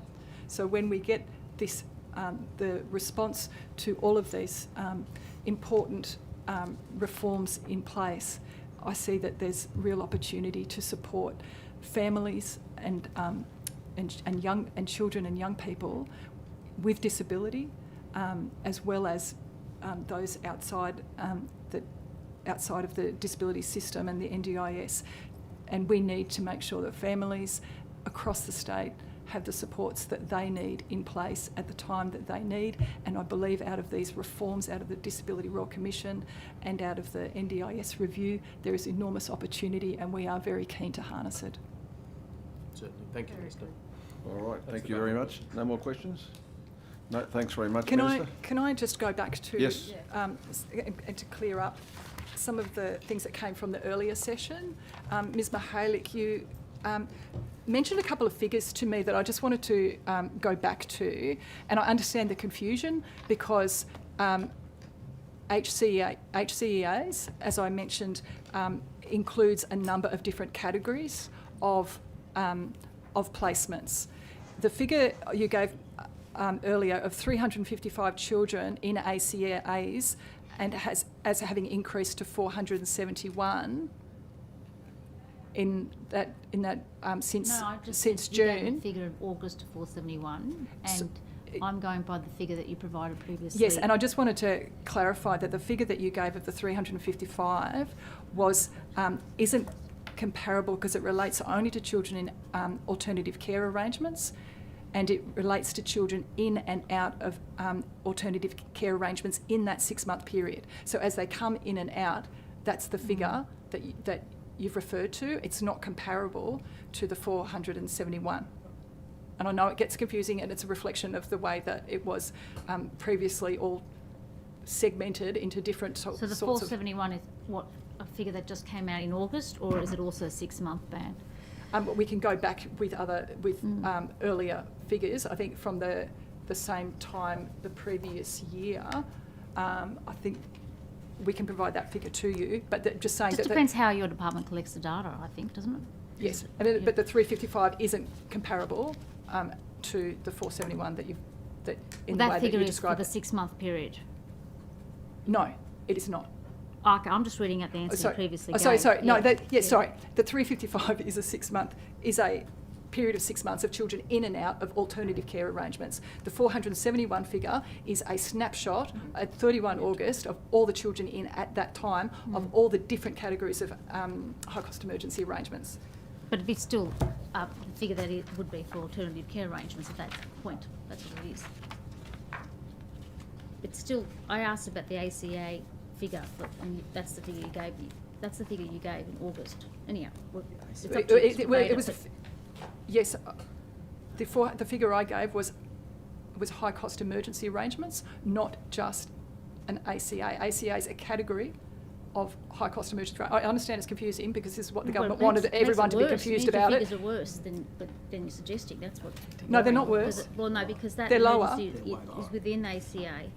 Yes, but if the ACA figure is 355, no, it's not. It's not. It's not. Yeah. It's not. Okay. Well, I'm just going by an answer that you were asked a question about what's the total had been in ACA over a 6-month period, and the answer you gave was 355 for January to June. I'm happy to take this offline and it's explain okay. it because I'm it's not the one. I'm just reading an answer that Ms. Washington has previously provided. Please note this is government time. The Minister asked to make some last points in relation to some of clarifications from earlier evidence. It didn't really Are clarify you anything. still doing that, or are you finished? You can challenge it later. Maybe we'd best just take it, leave and go, Minister, while you're ahead. Ms. Check has some.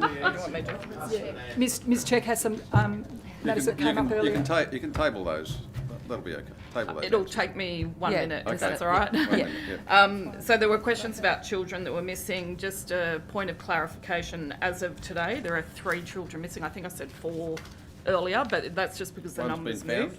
Great. The last child that went missing was 11 days ago, a 14-year-old. We've completed a media request and police are involved, and that child was located on the 7th of November.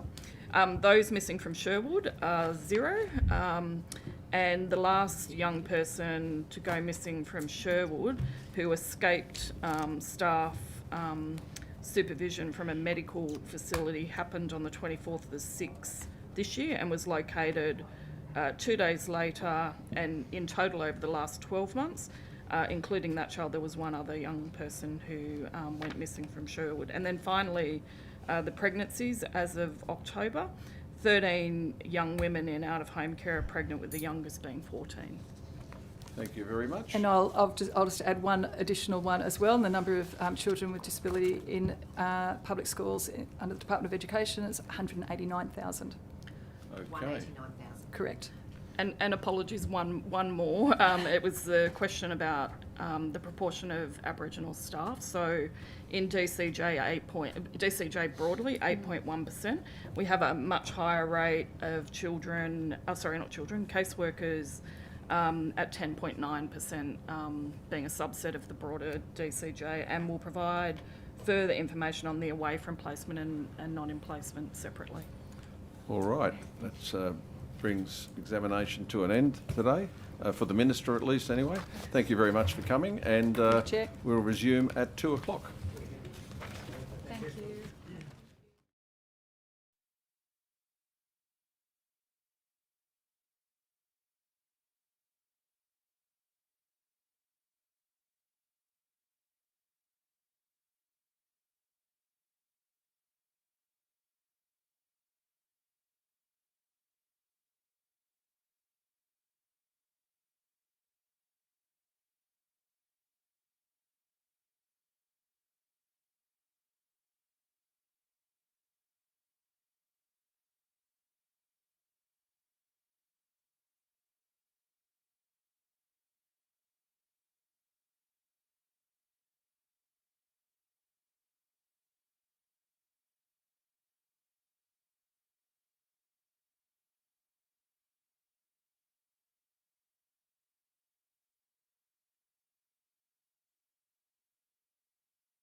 Yeah, that's right. It's a long 2.5 weeks. We're ready to go, yeah.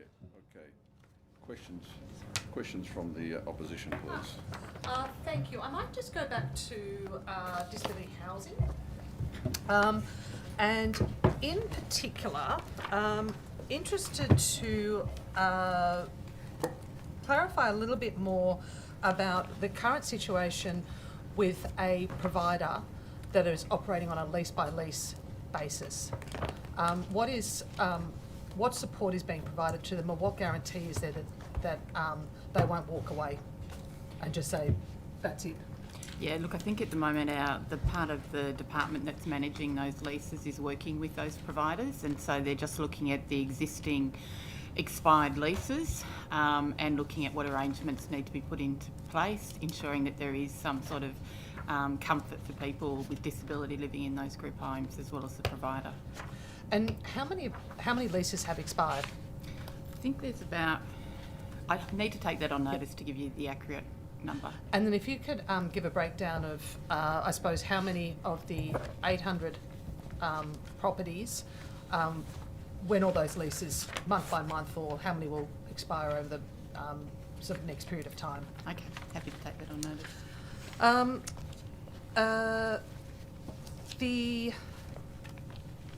In relation to, I suppose, what options are on the table when in discussions with these providers?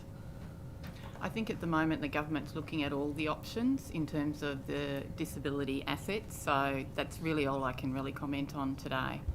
And in that, obviously, the government has ruled out selling those properties to providers? Yes, that's what the Minister said this morning. So what is the cost of maintenance on average of these properties? I think I'd need to take that on notice. Yep. And if you could also take on notice, I suppose, the most expensive cost of maintenance of one of the properties, and then I suppose happy with the least expensive as well. Okay. Has also the government ruled out leasing any of these properties? I think that's obviously one of the options, yeah. Okay, it is. Commissioner, have you visited any of these properties? Not recently, but previously, yes, I have. And what is your view of the state of these properties, and are they fit for purpose? So the official community visitor scheme visits those properties if they are currently services under the NDS, as you know. And at the moment, we visit 2,700 disability residential services, of which those 800 referred to are part. Very mixed quality. The maintenance of those properties is in decline because of indecision, I suspect, in relation to their future. So I think that the issue around maintenance is a significant issue. And community visitors do raise from time to time the quality of the premises that they are visiting, and they would include some of those facilities as well as non-government and for-profit operators as well. So the general view is that those properties are probably in a state of decline. In relation to the properties and around maintenance, how often do you engage with the, I suppose, the providers about the maintenance? Do they come to you to say this is what needs to be repaired or changed, or? Yeah, look, I need to take that on notice. It's a different part of the agency. Yep, that's fine. How many people, are you aware of how many people under the age of 65 are living in aged care facilities or aged care homes? I don't have that with me, so I'll take that on notice.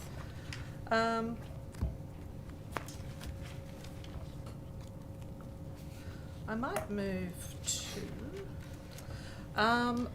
could I get an update in relation to the insurance coverage for the physical and sexual abuse claims in relation to out-of-home care and also youth homelessness service providers, if that insurance matter that was ongoing previously, and I understand there was a Commonwealth working group looking at it and various other things, just an update on where that's all up to. I'll refer that to Ms Campbell, because indicate that the work is ongoing. There is still a Commonwealth group working, but a very clear leadership role for New South Wales and a focus on the New South Wales specific market, but I'll hand over to Anne. Yes, thanks. The government just recently made a decision to extend for another 12 months. As you recall, the interim indemnity scheme was till the end of this year, but there's still work occurring with states and territories and obviously consultation with the NGO sector. I can say, as at the 17th of October this year, 50 providers have been approved for the short-term indemnity scheme, and no claims have been made to the scheme. And as you'd recall, Ms McLaren-Jones, the cost of the scheme's being underwritten by the Treasury Managed Fund. Yep. And is there a time frame of when a resolution will be reached? We're hopeful next year. Next year, okay. Yeah. The next one, just in relation to the Support of Families into Early Childhood Education project. And if you can provide a breakdown of the current enrolments in that. It was a pilot site, I understand. I think I'd need to take that on notice, and if you could give the name of the service too, that'd be... It was the Support of Families into Early Childhood Education project. It was a pilot. Okay, I'll take that on notice. If you could also advise if there's funding to extend that program beyond this year. I'll take that on notice. And also if there is a review or an evaluation of that project as well. Okay, I'll take that on notice as well.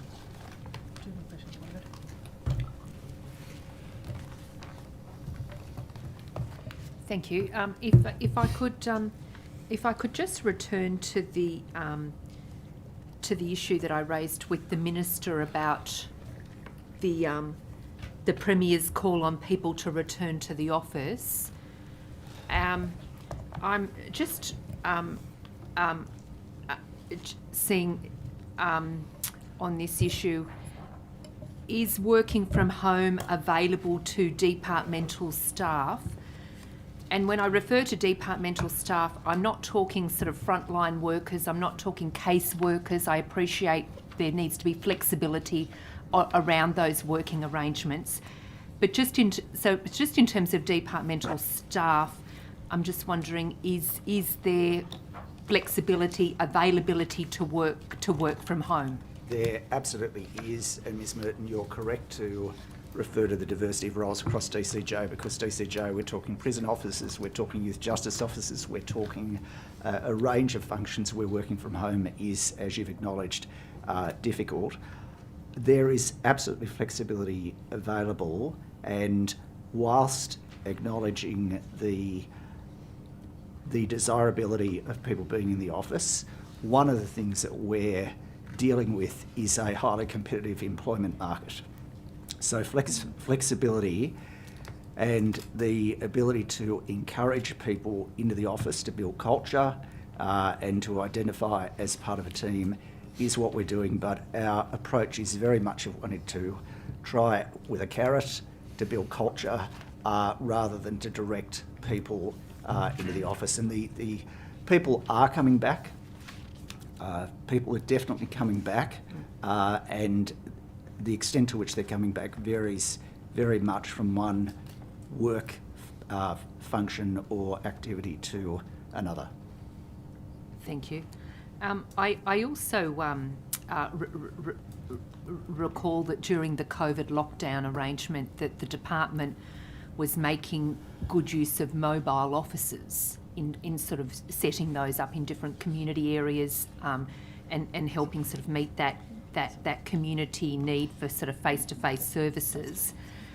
Is that something that's still being undertaken? Look, I suspect all sorts of things happen through the COVID period, just as all sorts of things happen during emergencies and people become very creative. My observation would be from the touring that around the state that I've done, is that things have, I would characterise them as having normalised.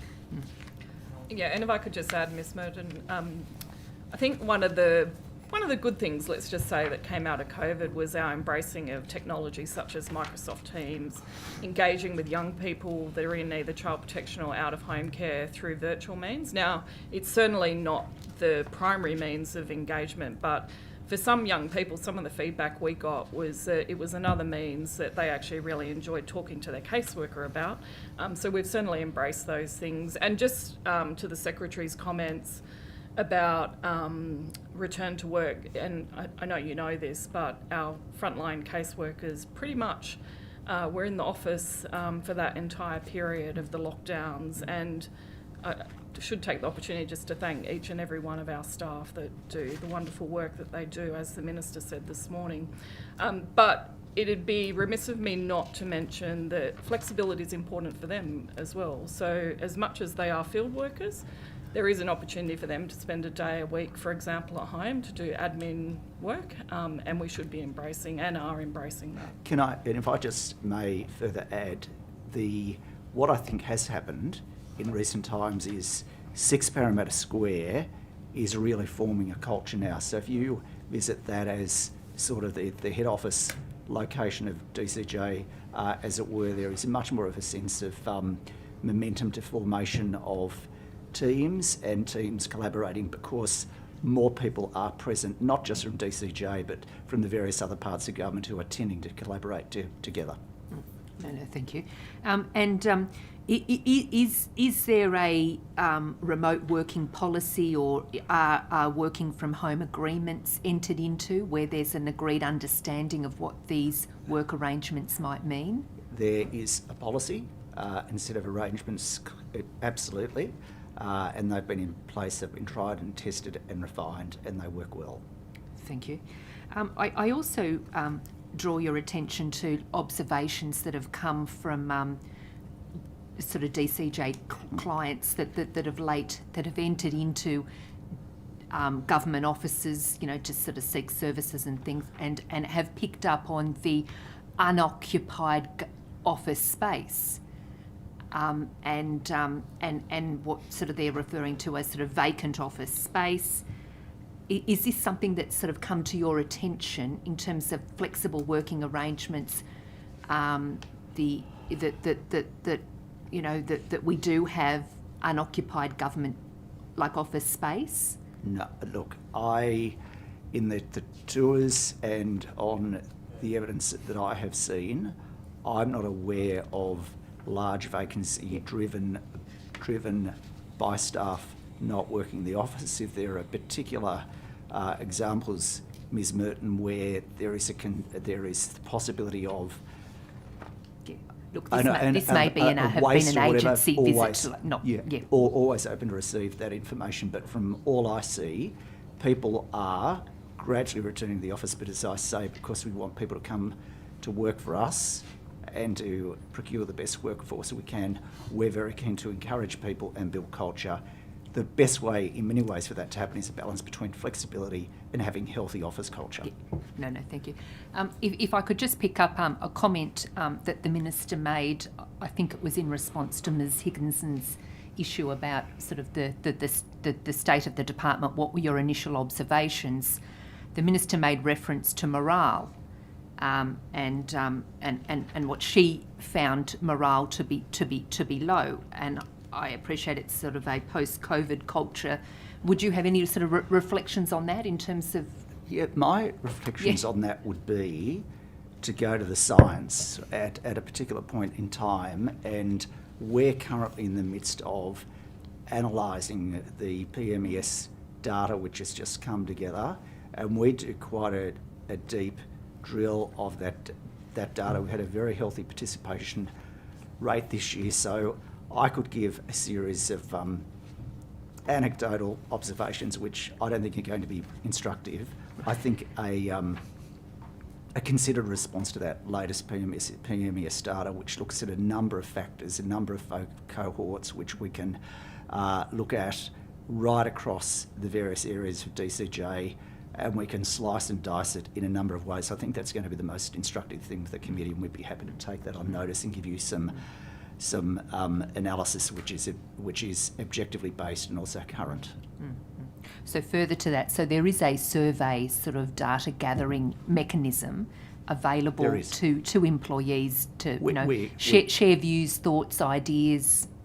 There is a sector-wide. Right. There is a sector-wide, and it's occurred over a number of years, survey, and that the tool right across government allows a very clear basis of comparison, and as I said, it's quite granular, and it's just been completed, and we're working through the analysis of it now. Okay, all right. And if I could just add to Michael's comments, the PMES, so People Matters Employee Survey, as the Secretary just said, we're analysing the results. But what will happen once we've done that analysis is an action plan for each business unit. And that's something we monitor because, as you'd expect, there's different results depending on where you're located. And only last night, actually, I was reading through the free text comments, and to your point about staff morale, I think it's fair to say there's some mixed views at the moment in relation to caseworkers. They're worried about having enough staff on the ground and fill the vacancies to do the very important work they do. But generally, it was mixed, so it was interesting. But action plans developed and monitored over the next few months. Mm-hmm. Is this data released sort of publicly, or more of an internal management mechanism, or? In terms of the action plans, they're an internal mechanism.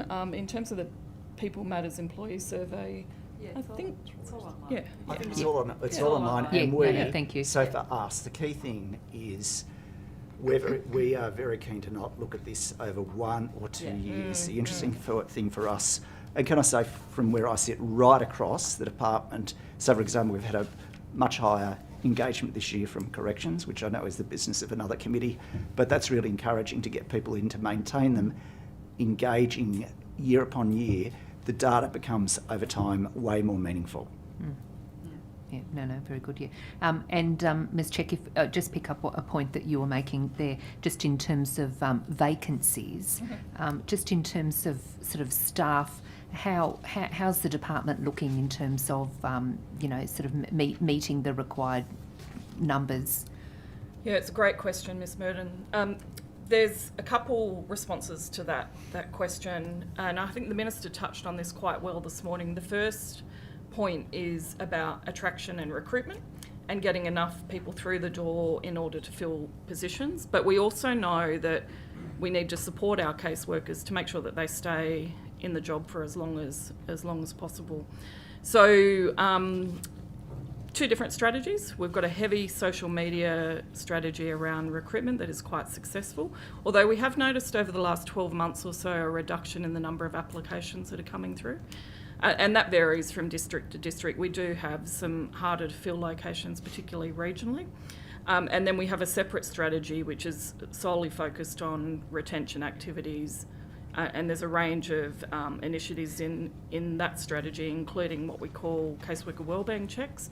And that's an opportunity for caseworkers on a voluntary basis to talk to a psychologist twice a year about their wellbeing, and if there are particular issues that need to be addressed for that caseworker, then that support is provided with that psychologist, and completely confidential. We don't get any information back inside the department about those interactions. No, thank you. And Ms Check, you sort of mentioned graduates there. Is there a graduate program or a? There is. We have 2 graduate programs. So it's relatively small numbers, but we have, through the government graduate program, 20 social work students that come into that program every year. Actually, only in the last couple of days I signed off the next tranche of graduates, which is fantastic. So we're looking forward to welcoming them to, I can't speak, to DCJ early next year. And then we have a number of collaborations with universities across New South Wales, but particularly Western Sydney University. And we've had 120 students, final year social work students in that program who have been completing their final year placement. Each and every one of them has now applied to become a caseworker, and we're just putting them through the recruitment process. And I understand that they may not have been informed of the outcome yet, but certainly there's a pretty high rate of success. So we're hoping they'll start early in the new year, and it'll be in the vicinity of 100, we think. So. Oh wow! Yeah, no, very exciting. It is. Yeah. All right. And just in terms of a staffing issue, and this obviously can come just in terms of the match between, like, within like a district where we're managing different sort of services here, and we've sort of got the head of district sort of overseeing this district, and then we've got workers within that district. Are we sort of aligning the head of the district? I guess what I'm asking is the head of the district sort of working and engaged within the district in which they're managing? And I just in terms of what that can mean when you're getting that local environment and that consistency and coordination. Can I think this is probably quickly a two-part Yeah, response to that yeah. question. The first part is we are at the moment having a bit of a look at our district structure, the integration of Homes New South Wales into the work that we're doing means that there's an opportunity there to look at structures. Structures need to be contemporary, and one of the great challenges for DCJ across all the work it does is to have for common clients, and there's an artery of trauma that runs very sadly through much of our work, so having leadership that is skilled, that allows us to integrate the various services, particularly with common clients, goes to the heart of what we want to see work highly effectively at district level, and there's some work that we'll be doing on that through the course of the next 6 months. Okay, thank you very much.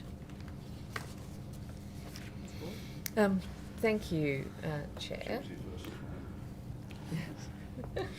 Thank you. If I could ask some questions of you, Mr Fitzgerald. Last year in budget estimates, you informed the committee how significantly underfunded the Commission was under the former coalition government. And at that point, we were looking at a shortfall of approximately $9 million over the next 3 years. Has the funding increased with the change of government?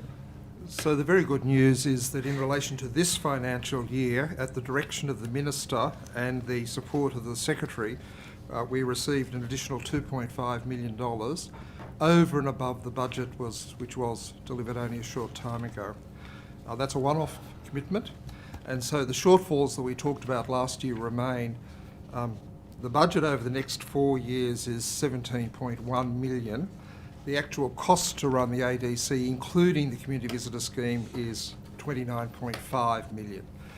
So we requested a $12.1 million increase over 4 years, and the $2.5 million, which is part of that, has been guaranteed for this year. Okay. So the shortfall remains. Nevertheless, we're very encouraged by both the Minister and the Secretary in relation to this year and the work that's been done on that. So it's a bit better, but we're still looking at a We're 1 shortfall. year better. Yes, okay.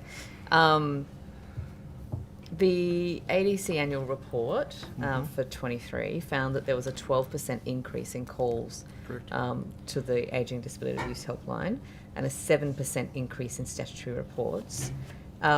Given that increasing demand, does that shortfall that you've just projected take into account how much funding you need to adequately service that level? The issue is that the demand through the helpline and the demand through the statutory reports is increasing at roughly 9 to 10% each and every year, and has been since the inception of the Commission. Our projections in relation to the shortfall that we've mentioned was based on a demand funding model which we worked up with Treasury and with DCJ in line with that sort of increase. So the view that we have is that the request that we've made for the additional funds over the next 4 years would meet that projected increase. The one huge challenge, well, there's two challenges. The first thing is if in fact the growth is greater than we had projected, we would anticipate having to go back and revise those figures. The second one is the OCV scheme is increasing at a very rapid rate. We're now visiting over 3,100 services, which includes 2,700 disability services, 300 and something out-of-home care services and boarding houses. So the rate of increase in the Community Visitor Scheme is much higher than had been anticipated. And partly that's driven by an audit that we've done now on the actual services that are actually in the state of New South Wales. So there's just two cautions on the figures. One is if the growth rate is greater than we anticipated, and the second one is the increasing rate of visitable services in the OCV scheme. But the 12.1 that we requested, we believe would have been adequate based on the assumptions that I've just described. Thank you. Have there been any calls in the 22 to 23 financial year to the helpline that were not answered? Do you have any data? Yes, so the data we've got on that is on any one day, we would lose 3 calls, and we take more than 50 a day. So the rate is low, but what we're doing is trying to eliminate any of those falling off in the process. So in any one week, it's only about 15 calls, but that's 15 calls too many. Yep. So we are making adjustments to the helpline to try to redress that issue at the present time. Okay, thank you. There was a 6% increase in reports that were closed in the past year, with over 3/4 of the reports handled at that early point by the helpline. Is this a positive indicator, do you think, for the success of the Commission's sort of handling of reports? Look, I think this is, by any measure, the Commission is a very efficient and effective organisation in achieving the objectives which Parliament set for it. One of the most pleasing aspect is the effectiveness of the helpline. The helpline is not an intake line in the traditional sense, and we believe the way we operate, we have a high level of resolution very early, and that's quite uncommon. That's because our helpline consultants immediately start to prosecute the matter, that is, start to seek out information, provide advice to various people. So we have a very high level of early resolution of matters. However, the ones that then go to our community support and investigations area are much more complex and much more detailed, and they take considerably longer. But the overall rate of closures is actually is very good. But the early resolution is a surprise to me, a very pleasing surprise. The only caveat I always make on this is we can't guarantee how long those resolutions last. We have no enforcement powers, no ability to enforce undertakings, for example. So the caution I'm always with, even to our own staff, is we get high levels of resolution early. The question will be whether they last, and that will be what we'll have to track over time. Thank you. There was the recent statutory review of the ADC Act. There was a bunch of recommendations from disability advocacy organisations that were acknowledged but not recommended. Some weren't acknowledged at all when we saw the revisions to the Act. Do you believe that there needs to be clear definitions of abuse, neglect and exploitation in the Act? Ms Boyd, I think one of the very important aspects of the Act is that there are no definitions. The Commission's ability to interpret widely issues of abuse, self-declared issues of abuse, has been one of its greatest strengths. And whilst I'm a lawyer and by nature like certainty and definitions, I think that the people that drafted the legislation and the Parliament in passing it actually did us an enormous favour by keeping them quite broad. I'll give you an example of that, just 2 examples of that, which will probably surprise you. One is in the Royal Commission on Disability, there was a whole week in relation to abuse of people with disabilities in public spaces. That is on train stations, in bus stops, on the shops. And the question was, where would they go?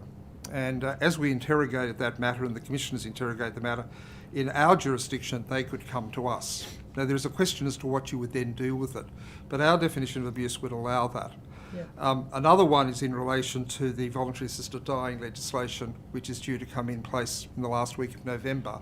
Mr Donnelly, through his intervention, caused us to look at our own position in relation to that. And what's now clear is that we could take calls and matters in relation to abuse, that is undue influence or duress, that occurs by a family member or community member. So they're just 2 examples of why having a wide definition is actually beneficial. That wouldn't be necessarily true in all jurisdictions and in all matters, but I think for us it's actually worked and served our purpose well. Thank you. Do you think the Commission's powers should be extended to establish and maintain a public register of entities for complaints? This is another one of the suggestions that was made for that review. I'm not exactly sure what that would mean, to be honest with you. I guess it's about, more transparency over which entities are receiving lots of complaints. So, sorry, yes, I understand that. No, I don't think that would be appropriate for the Commission. As you're aware, the Commission refers matters where the abuse is taking place by staff or volunteers in formal settings. So, for example, if the abuse occurs by a staff member or volunteer in a disability service funded by the NDIS, we refer those matters to the NDIS Quality and Safeguards Commission. Equally, if the abuse occurs by a staff member or volunteer in an aged care facility, we refer those matters to the Aged Care Quality and Safeguards Commission. Same in healthcare and so on. The effect of that is that most of our matters deal with family members, carers, staff within retirement villages, staff within community centres. So we're not really dealing with institutions. Most of our work is dealing with familial abuse of a very significant nature and abuse that's occurring within those community settings. Thank you. Just a final one. There was a suggestion that the existing guidelines should further clarify the relevant factors the Commissioner should consider when determining whether an individual has the capacity to provide consent, and in relation to whether to pursue a complaint without consent. Do you think there needs to be anything further done on that? DCJ is currently providing advice to the Minister in relation to some of those specific issues that you've referred to, and that's one of those. So I don't wish to preempt what the Minister might determine in relation to that, but we've looked at that recommendation, we've looked at the current adequacy of our own Act, and that's part of the consideration. So I think it would be preempting what the government might decide. Suffices to say this, the current arrangements in relation to consent for the Commission works adequately. Thank you. Thank you. Thank you all. Can I just ask about, or I'd like to start with, not a good topic, but the sexual abuse of in care, and wanting to know what the department is doing currently and what systems to address those problems with children who are in foster or other types of out-of-home care who report, or their family, or the families are reporting that they are being sexually abused, but those children are still in that home situation. How many incidences of that that have been reported in the last 12 months?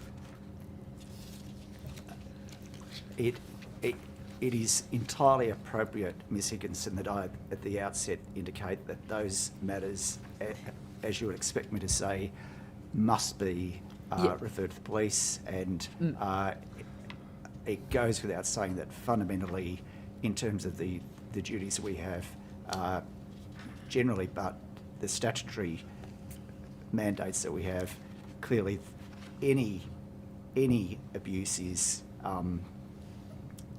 completely unacceptable. I then acknowledge that the systemic response to that and the training of our staff in terms of the range of issues involved are crucial. In terms of the data that we would have, I'm not sure that we have anything with us. Yeah, I was going to say, if you're happy to take it on notice. Happy, Mrs Higginson, to take it on notice, and without in any way wishing to thwart the accountability and the scrutiny, which is such a crucial part to the estimates process, also open subject to the Minister's concurrence, being available to, if there are cases or situations where there are concerns that matters have not been dealt with appropriately, always open to having a briefing on those. Yeah, thank you, and I appreciate that.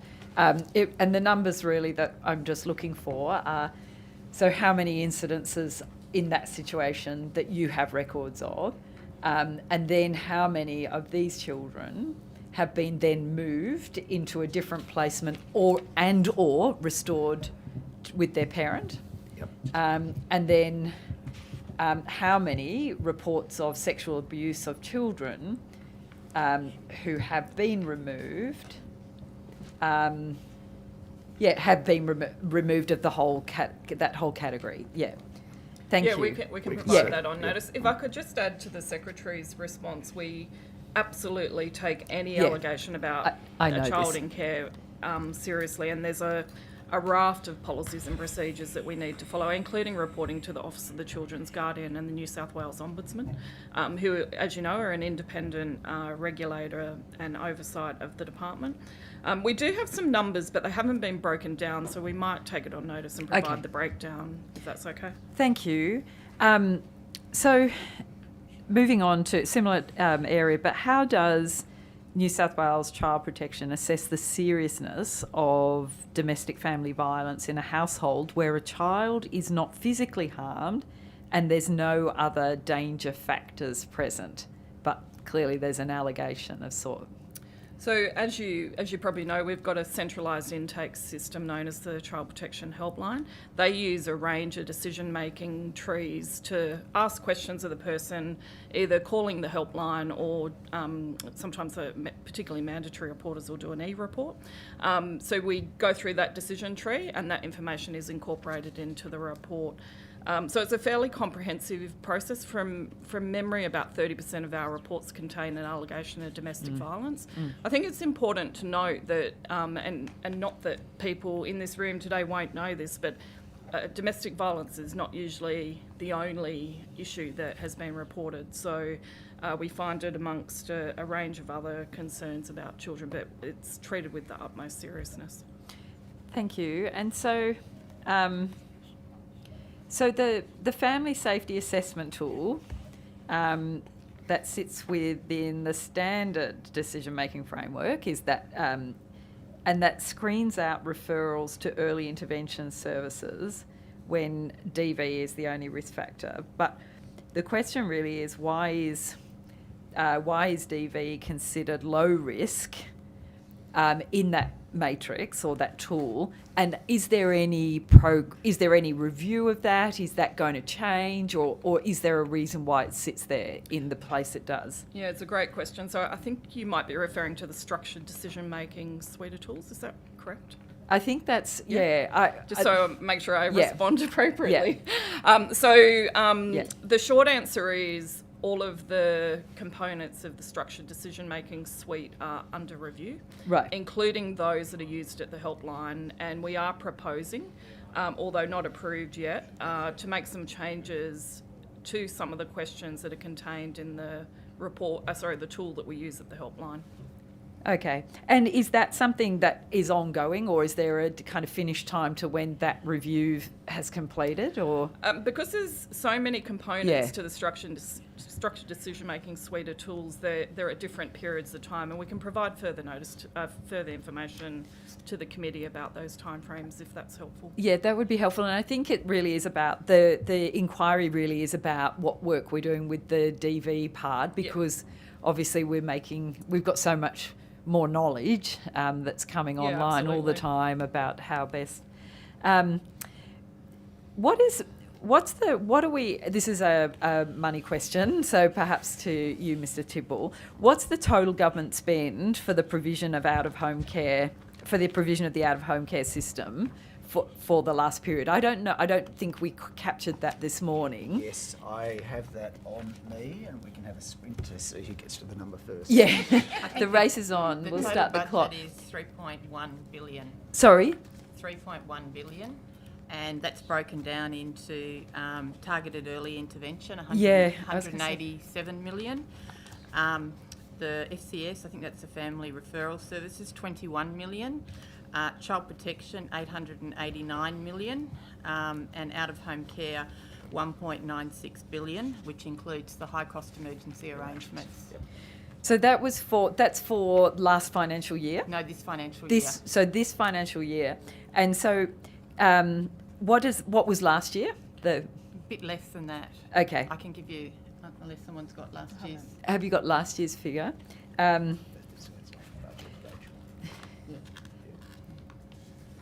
Is that a figure that is reflected in the papers if I was to look for that? Because I'm actually looking for the last 3 years. I mean, I can look, but I struggled. Is the truth? Okay, thank you.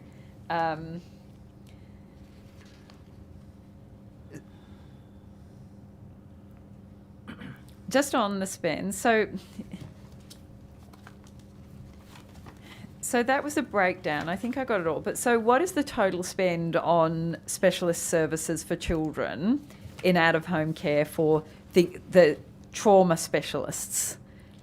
Do you have those breakdowns? I do have those breakdowns, and I'll try and find them Okay. in here. All right, Yeah. thank you. I'm looking for trauma specialists, disability supports, and learning educational supports or therapies. So, if, you know, those breakdowns. And I'm looking for, again, we're just trying to get a gauge on the last 2 years and this year and get that comparative and where we're tracking in terms of those spends.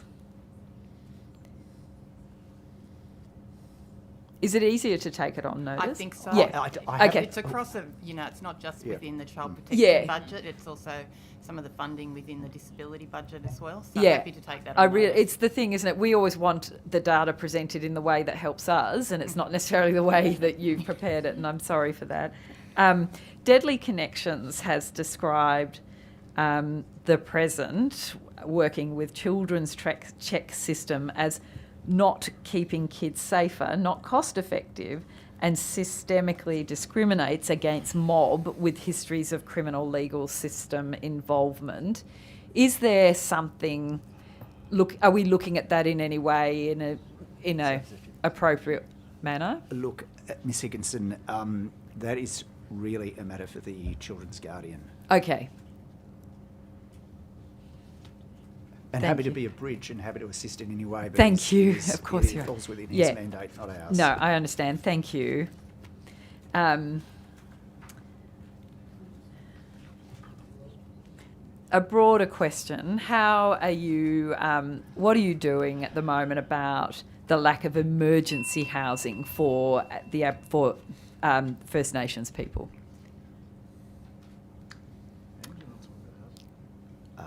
I think that's more a question for Minister Jackson. But is it in terms of emergency? Is there, if it comes through DCJ, what's your process? Do you just refer it, or if the need, like if there's an emergency situation? Well, if I can, I'm very mindful that I'm straying into, and very, very happy to assist, but I just make the point I'm going perilously close to straying into Minister Jackson's estimates. But if I can just give you but one example, is we're talking absolute emergency and homelessness, sleeping rough. The temporary accommodation in the current year, the arrangements of that have been changed, and those matters were covered in Minister Jackson's estimates. But the number of days have increased from 2 to 7. The 28-day annual cap has been removed. Okay, thank you. Just to clarify, do we do an afternoon tea break now, or another full session? Another full session? Yeah. Thank you very much. I just wanted to go back briefly to accommodation. And it was mentioned this morning that of those properties that were vacant that are now being utilised, I want to clarify who is actually accessing those properties, or who the properties provided to. I think there'd be a couple of examples, maybe a community housing provider. It could be an out-of-home care provider who's providing residential care. They'd be the two examples I can think of. And the Minister also mentioned domestic and family violence survivors. I'm not sure. We're just stepping up one pilot where there'll be transitional housing for women and children experiencing DFE. And where is that pilot site? I'm not able to disclose that just yet, Can you disclose the region? It will be in Metro Sydney. Metro. Is there a priority in relation to these properties and the ones that are currently vacant or moving forward, that priority must be given to people with disability or young people in out-of-home care that may have a disability? Yeah, I think that and social housing as well. So they'd be the three categories. And I know we were looking at particularly, I think it might have been up in the Hunter area of NDIS participants who were in hospital and didn't actually need to be in hospital, and looking at opportunities for them to move into some transitional housing as well. Can I get a breakdown of the number of properties that were vacant that are not? I think it was around, I think you said maybe 60 or 66. 66. The breakdown of how many of those are supporting people with disability. And also I'm interested to know, and you mentioned the hospital discharge, if you've got any of the data on the existing number of people who are still waiting in hospitals that are, I suppose, discharge ready. Yep, happy to take that on notice. And also in that, in relation to how many of those are still waiting on NDIS plans to be approved. Okay, I'll take that on notice. And you also asked me, I think you asked a question earlier this morning around the average age of the disability properties. So that's 26 years. And that would range from 10 to 40 years. And that there are 2,625 people with a disability in those group homes.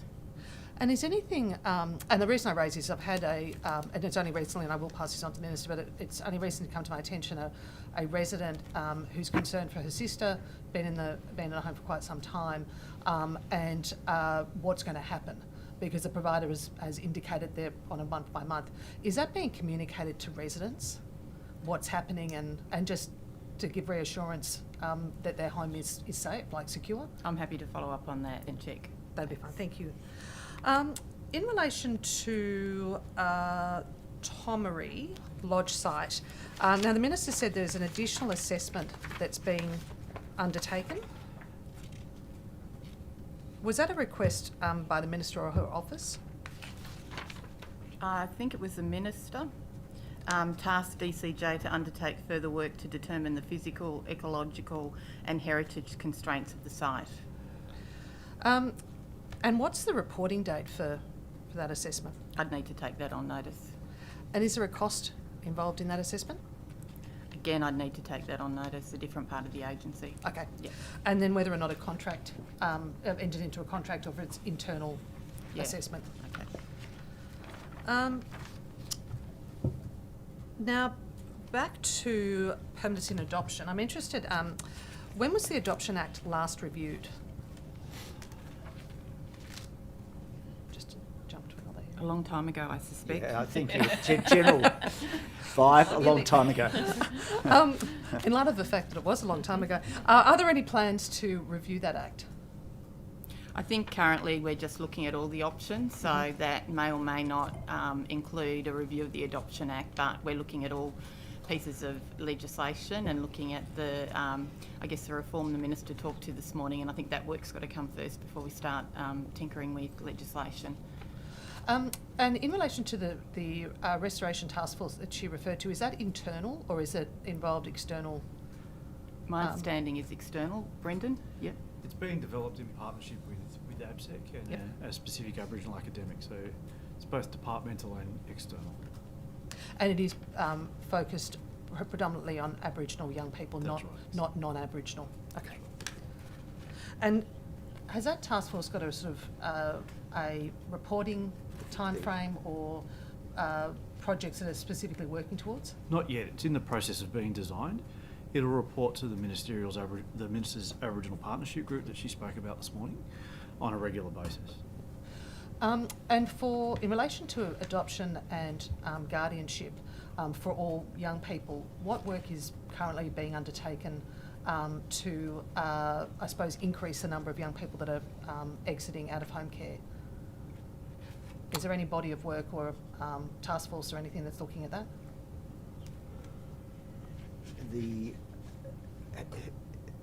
So restorations is your question? No, sorry. In restorations aside, because my understanding is the focus of the Restoration Task Force is for Aboriginal young people in out-of-home care. This is for all young people in out-of-home care, focusing on adoption or guardianship. Oh, right. Yep. So each individual child, of course, will have a permanency goal that best meets their particular situation and needs, and we monitor that through my unit, through quarterly business reviews, 6 monthly business reviews, and one of the things we look at is how many case plan goals have been identified in each of the categories of permanency and how many have been achieved and what's working and what the barriers are to that. There's no task force as such, aside from the plans around the restoration task force, but that, as you said, or the Secretary said, is specifically about Aboriginal children and young people.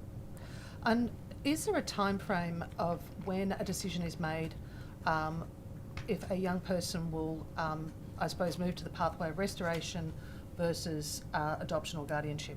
And what is that time frame? Yeah, it's enshrined in legislation. So for a child that's under 2 years of age, there's a 6-month period to make that decision. For a child over 6 months of age, from memory, and I can double check this, it's 12 months. So there's that in the legislation, but of course we are beholden to the Children's Court to make a decision about whether restoration in the first instance is a realistic possibility or not, and for the court to make a final order whether that is the case or not. And then we are required at least annually to conduct a review of each child's circumstances in statutory out-of-home care, and at that point there should be consideration given to the permanency goal for that particular child and whether that is progressing, what the barriers are, how we might make sure that that happens as soon as it's safe to either get them home or move to guardianship or adoption. Is there a reason why this particular family I referred to this morning, it was around an 18-month period that they were then notified that a family member had been identified? Why that wouldn't have been identified at the 6-month mark? Yeah, I'd have to look at the individual case that you're referring to. In relation to family finding, good family finding should happen early, and it should be thorough, and it should either rule in or rule out any family that might be a possibility as far as caring for that child or a placement. That's not to say that down the track a carer or a relative might come up that we didn't know. I think it's an area that across the sector, the department included, we need to do better in. There's certainly some work we're doing at the moment around family finding training for caseworkers, and this is going to sound silly, but boot camps where we bring a range of caseworkers together to talk about individual children and make sure that we've exhausted all family options before we go down any other path.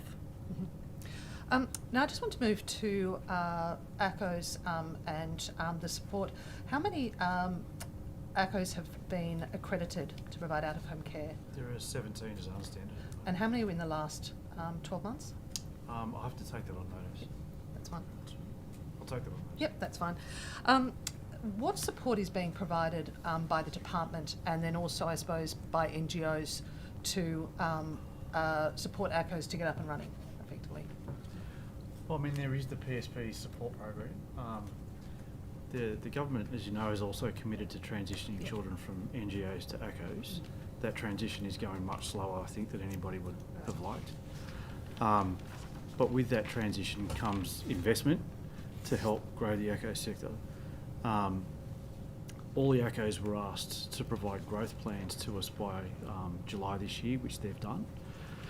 And the intention is to manage that transition project against those growth plans so that we can help those ACCOs grow through that transition process. But it is progressing much more slowly than any of us would like and has anticipated.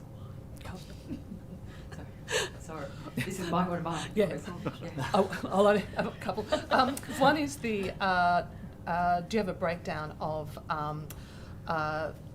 first of all, why is it progressing slowly, but also the breakdown of the numbers and whether or not they have a target they're working towards? Yeah. So as part of the contracting process last year, NGOs were asked to develop transitional plans. They requested towards the end of last year an extension on that, so they were required to provide those plans now at July this year, which they did. The plans are being worked with those NGOs and our commissioning and planning officers to bring them forward. So a range of those plans had transitional figures in them that were outer and slower than we would like those transitions to be. And we're working with those NGOs then to start to set targets around what those transitions should actually look like to try and bring them on much more quickly. The ACOs clearly have growth plans, and some of those are ambitious, some aren't, and it depends on the ACO as to how much it wants to grow, but some of them are prepared to grow quite strongly, and we need to make sure that we're matching that transition from the NGO sector to the ACO sector to allow that growth to occur. There has been a range of concerns expressed by people around that transition, some carers expressing concerns, some dragging of the feet, to be quite frank, from some people in terms of getting themselves together. The Minister's recently written to all carers about that transition, and we have established some stronger governance around the project, a new PMO that's kind of managing that transition project to give it much more focus and try and drive that transition much more quickly. It was only intended to commence from July this year, so it is a couple of months behind from where it was needed to be. But the transition is also being slowed by the flow of children. So, for example, in the year to September last year, there were 186 transitions from NGOs or DCJ to ACOs, but during that same period of time, there were 71 children transferred back from an ACO to DCJ. So it kind of, the rough figure is every 3 we're transferring, one's coming back. Why is that? For a whole range of reasons. For reasons related to conditions put on an ACO by the Guardian, by families moving to areas where there aren't ACOs present for them to be supported. There's a range of reasons. Yeah, the other one that comes up is where a young person's needs are such that they need to move into residential care. So the ACO would have provided every bit of support they possibly can, but because of the child's experience of trauma, they need to move into a more intensive form of care, being residential care. And unfortunately, as far as I'm aware, we don't have any ACOs that currently deliver therapeutic residential care at the moment. That's correct. Is that going to change? So jump in there. Is there anything on the horizon about an ACO providing therapeutic home care? Yeah, we're currently just in the midst of, I guess, advising the successful proponents for the recent ITC expansion. So we're hoping to see some ACOs in there, but I can't say much more at this moment. Okay, thank you. No. The Minister said this morning that there was no place for NGOs in the child protection space. How does that fit with the current operation, particularly where you have NGOs that are working with ACOs or assisting? Just, if I may reframe that from... I think what I heard the Minister saying, and I'm looked at my colleagues to correct me, was I think her reference was about out-of-home care and the provision of high-cost emergency arrangements by for-profit entities. Yeah. That was the way I took that comment.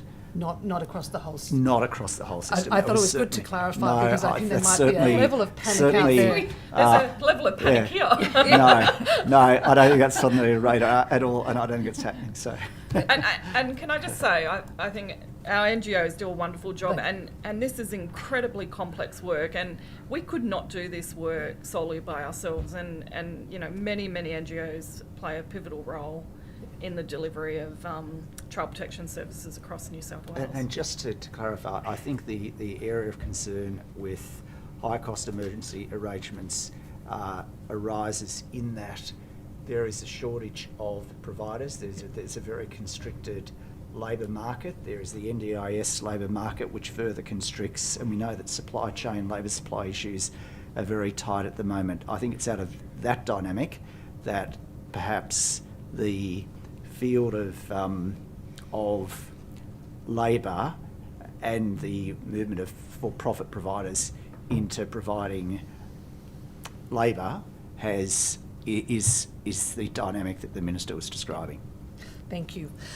Just back to the Aboriginal Guardianship Support Model, which is a pilot up in the Hunter and also out at southwestern Sydney. That was a 2-year pilot. Has that concluded? I don't believe it's concluded. There is an independent evaluation of that program, which, as I understand it, is ongoing. Do you know when the evaluation will be available? I don't have the date here, but we can provide that to you on those. Okay. The other one is very unrelated, but the Forced Adoption Memorial. I understand there is the working group. It's been raised with me regarding the funding of that memorial, which I understand the contract concludes next year. Just wanted to know what the status of that memorial is, and more importantly, in the event that they can't identify a site, will that funding continue? The funding's certainly committed, and the intention is for the memorial to be built. As you point out, it's about finding an appropriate site that the people are actually happy with. And is I assume that the working group is continuing to meet on a regular enough basis? That's my understanding, yes. What have I got left? Just in relation to leaving care plans, how often are the care plans reviewed before a young person leaves care? At a minimum, every 12 months, but depending on children's or young people's circumstances, it may be more frequent. Yep. And in relation to Your Choice, Your Future funding and support for young people once they've left care, interested to know how many young people have not applied for assistance that were eligible for? I'm happy to since it began. take that. So I think the modelling that we did prior to this being introduced was approximately 2,100 care leavers. As at the 30th of September this year, 1,386 care leavers have accessed those allowances. There was 960 who are receiving the independent living allowance and 426 carers receiving the staying on allowance. And so that means that there's about 700 young people who haven't yet applied, but we're following up with those young people regularly. Okay. And just in the remaining time I've got, I'm interested to know about what data is kept in relation to young people in out-of-home care and their school attendance, and if there's any work that's being done with Department of Education regarding that. I think I'd need to take that one on notice. I think there is some information, but I'm not exactly sure of, how current it is. And if you could also check how many young people in out-of-home care are not enrolled in school right now. Also interested to know how many have been suspended from school in the last 12 months, Okay. 22-23. Happy to take that on notice. Thank you very much. Can I just ask very quickly, in the 45 seconds, if a young person in out-of-home care was subject to the police suspect target management plan, would DCJ be told about that? I think the short answer I could provide is I hope so. But I might need to get some advice and come back to you with a response on that. I'm happy to actually ask the police in the questions supplementary questions, but yeah, just wondering whether there's a relationship or the plan is now suspended. They don't have them anymore, but just wondering what the relationship would be if a young person in out-of-home care was subject to one. I do know each of our districts and certainly our NGO partners have done a lot of work over the last few years to form relationships with police and maintain them. So I would hope through those relationships, as it affects children in out-of-home care, that they would be open and transparent about any concerns they had about a child or young person. Yeah, thank you. Is it actually I think it's yours, actually. Oh, it is my turn. Okay, I went in a bit early. With the transition to ACOs, are there particular areas, are there particular geographies that are more in need than others in terms of, the areas? I think it's probably a few different ways to answer the question. Yeah. So there are areas where there's a strong ACO presence and a strong ability for those ACOs to grow, to take children on. There are geographical areas where there isn't an ACO presence, and therefore an immediate transfer of those children from an NGO to an ACO isn't possible. But there's the potential for future growth in those areas. And where there's a gap in the ACO sector in some parts of New South Wales. the relationships between NGOs and ACOs vary in terms of current discussions around the transition of children. Geographically, some are much more advanced than others, and the relationship is stronger than others. So there is that kind of level of regional variance as well. And are there any particular areas in the state that you're kind of looking at going, oh, that's, that's, we've got less capacity in that area and that is a real concern or a concern? Western New South Wales is an area with a lack of capacity. And northwestern New South Wales also is a lack of capacity. And is there any kind of plan to try to build capacity there? There is. There's work happening in the Western District. I don't know if you want to speak about that, Simone, to look at how to build greater levels of capacity in the Western District. Yeah, if I could just add to Mr. Thomas's response, there's a lot of work happening. It's very much place-based. So one example, and it's a fantastic service, is the Orange Aboriginal Medical Service that's now a deliverer of out-of-home care services and doing a marvellous job. And they, I think they described their service when I was there a few months ago as cradle to grave. They do the whole remit, which is fantastic. That's exactly what we want for kids in out-of-home care. But also involving them earlier in decisions about Aboriginal children who might be at risk of falling into the child protection system or in out-of-home care, so that we can get that self-determination happening. But very much a lot of work, as Mr. Thomas said, looking at different locations in Western New South Wales, and the other area is New England. And it is working with entities who might be there already, either as an AMS or another Aboriginal service that might be interested in actually becoming an out-of-home care provider as well. Thank you.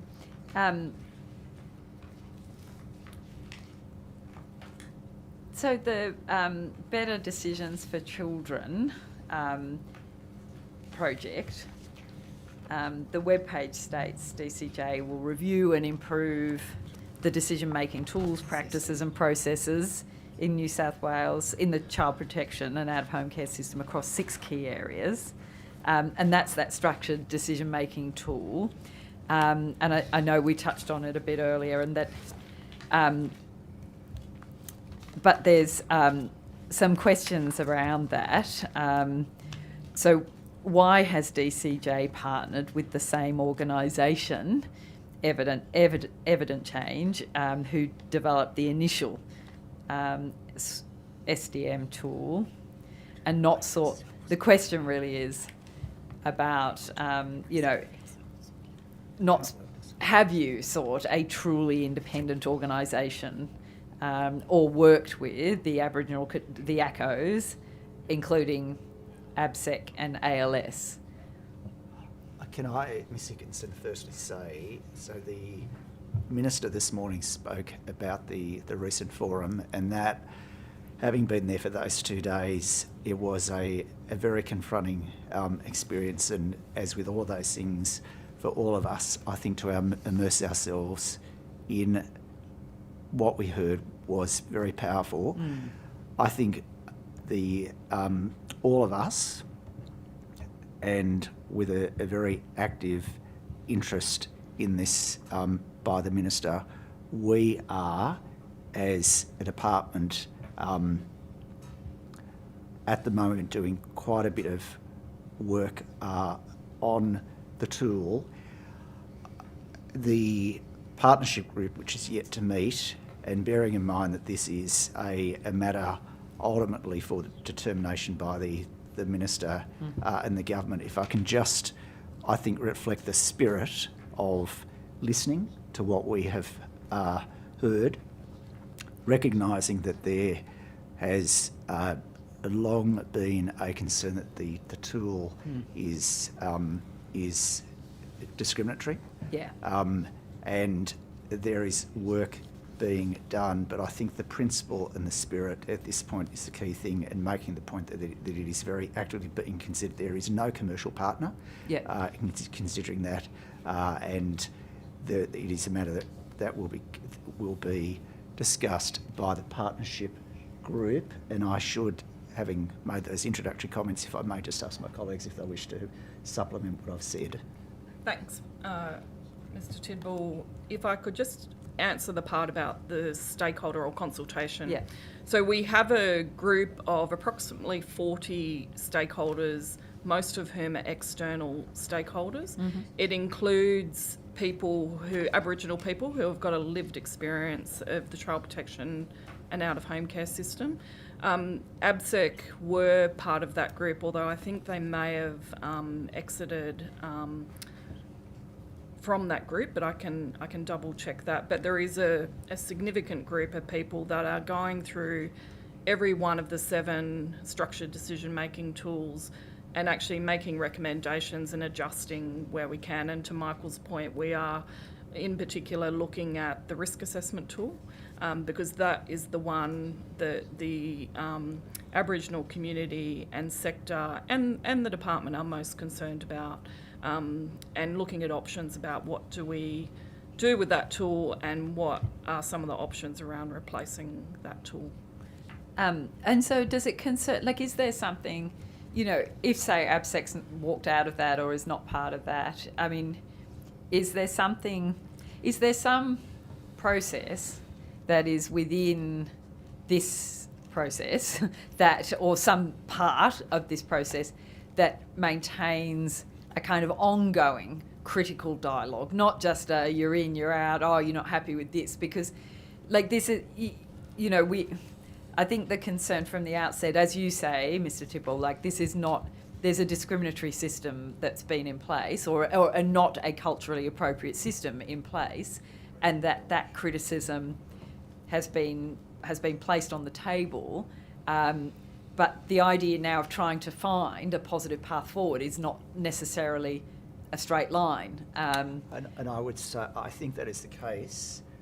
The risk assessment tool, I think, has been, in a sense, accelerated as a focus and lift out of the process that Ms. Check and because has of just that, described. because of that criticism, because and of the strength of the feedback. And Right. can I say, even from my perspective, it takes you a while to get your head around these things. I think for a number of us who are close to it, who have been informed by the excellent work that Brendan Thomas has been doing over the last couple of years, difficult work, and the experience that Ms. Check and others of us have had, it's very clear that the risk assessment tool needs to be something that is dealt with, because among other things, in terms of our working together and partnering with ABSEC in pursuit of the Closing the Gap process and targets, this is an impediment. It's become a very difficult issue, aside from the specific difficulties that have been identified with the tool itself.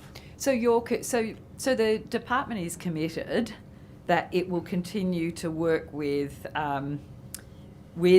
ABSEC and ALS in developing or changing, or however the risk assessment tool is reviewed.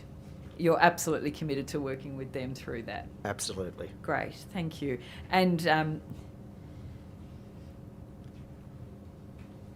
so just on that question then, why, if it is so bad, why has it not been completely scrapped? Is that because then there'd be a big gap or something? We haven't got something to replace it. Is that it fundamentally, so clearly we have statutory responsibilities. Yeah. Our focus on running a child protection system and fulfilling our statutory responsibilities means that it exists for a good purpose. It's the means by which you achieve that purpose that needs to be very carefully worked through, appreciating that there is, particularly from a perspective of ABSEC, an urgency to this as a piece of work which has been made very clear to us, and that message has been received, and we are working on it. But as I say, this is something in which the Minister has a very active interest, and probably it's a process that will be completed quite appropriately by her. Okay, thank you. At the Ministers' Forum, there was the announcement that the Aboriginal safeguarding decision-making panels would be established. If it's determined an Aboriginal child is unable to live safely at home, there's some concern from those peak Aboriginal organisations that the current DCJ-led approach to those panels is not taking into account properly the role of the Aboriginal case management policy. Is that fair criticism, or is that something that... No, I don't think it's fair criticism. They go hand in hand. And the update to the safeguarding panels is they've now all been implemented, and each district has had at least one. And the idea about the safeguarding panels and the membership at the moment is caseworkers, Aboriginal staff inside DCJ. So how does that... Sorry to interrupt, I'm not sure. I'm just trying... How does that work with the Aboriginal community control mechanism? Yes, is that... I was getting there. Okay. Yeah, so we also have our legal team there, and that's really to push us on, have we tried every other option aside from removal, or actually making a care application to the Children's Court? So some of the other options that are available under the legislation, like parental capacity orders, for example. Yeah. We have also invited our ACOs, where they exist in particular districts, to be part of those panels as well. We do want to include community members and other organisations that are not covered by the privacy provisions in the legislation. We're just working through some legal advice on how we might be able to do that, but the plan is to do that. So with the ACOs there, I think that's one way of fulfilling the Aboriginal case management responsibilities. We also have ABSEC, who are in the process of rolling out, and Mr. Thomas will have to remind me of what the acronym stands for, but the ACMs. Aboriginal Community Control Mechanism. Yeah, that's the ACM. Yeah, the ACM. And each local executive district director is working with their ACM person. So one of the criticisms, or not criticism, questions around it is, are we duplicating, or how do they work together? No, well, my view is we're not duplicating. We're fulfilling our statutory responsibilities, making sure that every option has been ruled out before we take, quite drastic action to either remove a child or bring a care application on foot. Yeah. And like I said, we're involving Aboriginal community-controlled organisations and longer term the community. So I think they actually work hand in glove, would be my view, but Mr. Thomas might want to add. Yeah, the safeguarding decision-making panels are exactly that. It's about safeguarding the way in which decisions are made. And it's to ensure that there's a consistent process around how those very significant decisions are made across DCJ. Your question earlier today about the placement principle, for instance, and how do we know that's being applied? Yeah.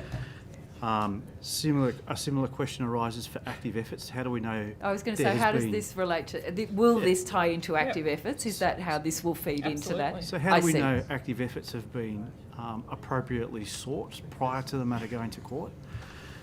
And how do we get that proper quality control over those significant decisions at an operational level in each district that has independence from the immediate casework? So it has other people involved in it, has lawyers on it to make sure that the law is being appropriately applied and other legal options are being explored.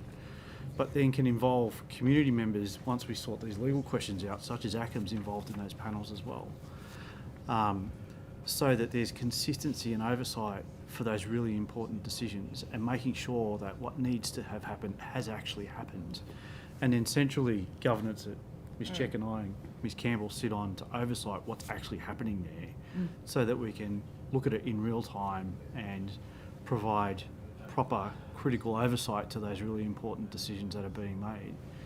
The ACM's being established through the Aboriginal Case Management Policy by ABSEC are fundamentally important local mechanisms about holding us to account, about advocating for people in our system, about being involved in decision making such as this, as well as other decision making. So Ms Check mentioned earlier the arrangements with the Orange Aboriginal Medical Service. So they're sitting in work allocation meetings, a whole range of other things that are beyond just these decision making forums. And so there's ranges of options for ACMs to be involved in all sorts of things in the way that the department does its business. They need to be established first, though. Yeah.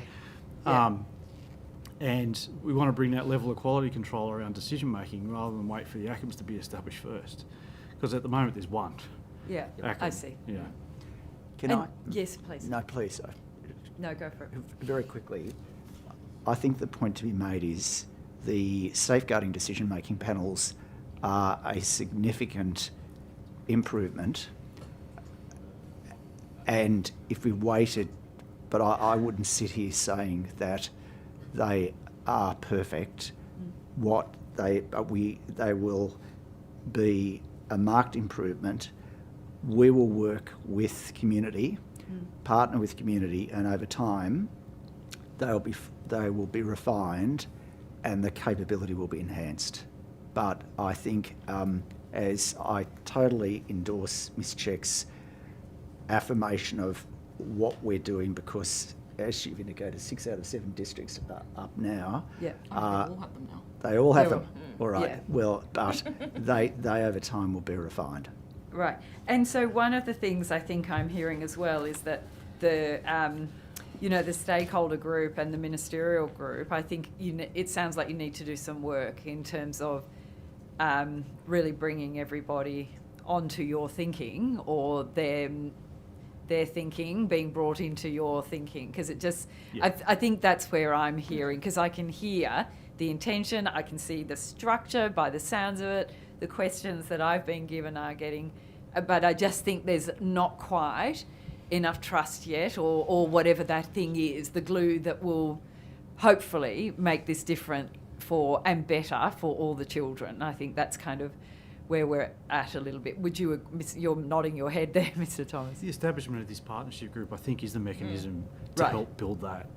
That's overseeing this kind of reform, overseeing the performance of the system and how we're doing this work, and can provide direct oversight and input as to what's actually happening here, and break down some of those communication and trust barriers. Yeah. Just on that, I hear all the time whenever I'm doing work with police and trying to look for less contact, particularly young people, and they repeatedly say to us that there needs to be more at when a young person's in trouble and police are denying bail to young people because there isn't the right thing right there to help that young person. Is there work that DCJ is doing, particularly around, the kid might be saying, I can't go home, or I can't go there, and I can't, and the police are always saying, but we're lacking this here, this mechanism, this wraparound, this part of the wraparound. What are we doing on that front to stop kids being denied bail? And sorry, I'm not suggesting that for the reasons they have to be denied bail. I get that that's a police problem. Of course. And this is probably delving into Minister Dibb's committee as well. Yeah. But we do know, as everyone in the room will know, that there is significant crossover between children who come into contact with police and youth justice and the child protection system. And I think from memory, it's about 50% of children known to youth justice, or young people known to youth justice, that also have had contact with the child protection system. And I can get the actual figure. I think it's about 20%. I think it's less than that. There's a percentage of kids that are in out-of-home care that have also experienced youth justice detention. There's a range of services youth justice provide that are bail services, so the bail accommodation line. We've got services like Youth on Track, which is our flagship diversionary program. We have a Place to Go, which is an accommodation unit for contact in case accommodation is needed. And there's some bail initiatives around the state as well. We can provide more information on notice. Yeah, so if that's helpful. for me the test would be, is every copper in the state that's about to not be able to grant bail because a kid says something, do they know where to go, and do they have something they can do in terms of attempting to access?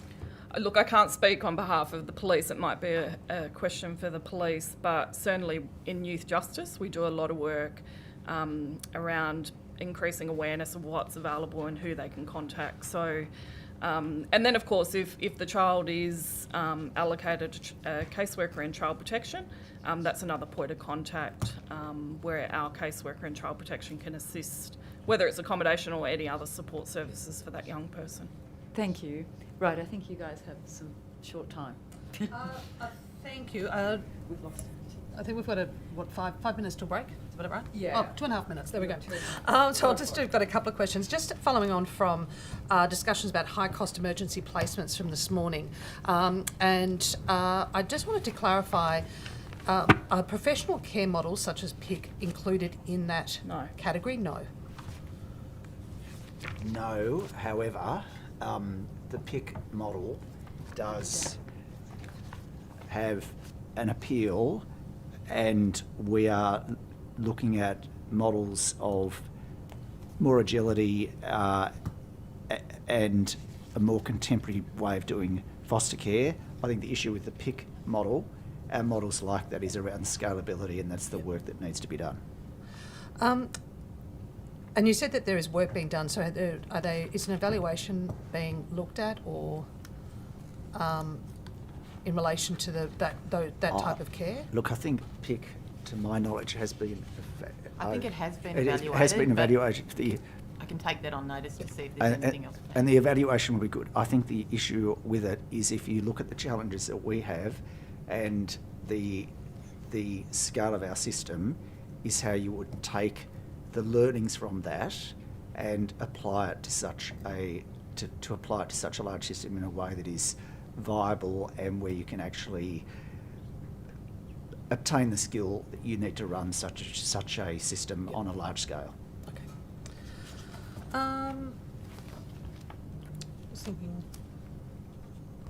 Oh, just one quick one. In relation to the targeted early intervention evaluation, on the website, there's a fact sheet that says that 1 September, the TEI evaluation interim report would be due, and then May next year, the final report would be due.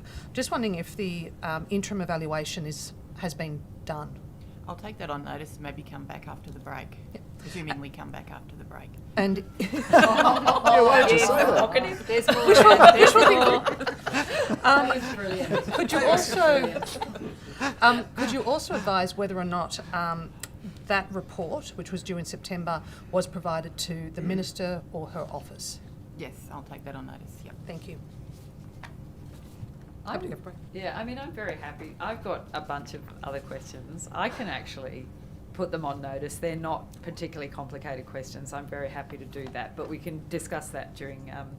Can I just ask one thing, though, and I think perhaps Mr. Thomason, I know this is a bit outside of possibly, but Justice Reinvest in Moree, my understanding is that the members on the, I'm going off the top of my head here, so correct me if I'm wrong, but the members on the board of that organisation, a lot of them, or some of them, if you could call it a lot, are staff from DCJ. Is that your understanding?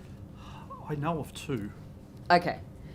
It's just raised with me, it's been raised with me that there's some concern about the way that's happening, and I'm not exactly sure of Justice Reinvest's funding arrangements at this point in time and how that committee or that board is set up. But there's been some real concern raised with me about the conditions of participation on that board, about being quite exclusionary. For example, if you're on another committee or another board, you can't be on that one, which excludes so many Aboriginal community leaders and who are doing lots of work in the community, and also that the meeting hours are always during work hours, or it's a bit inflexible. So I just wonder, I don't know if you have any control over that or any say in it, or whether you've identified it could be improved or suggested, and whether that's something you're willing to take on.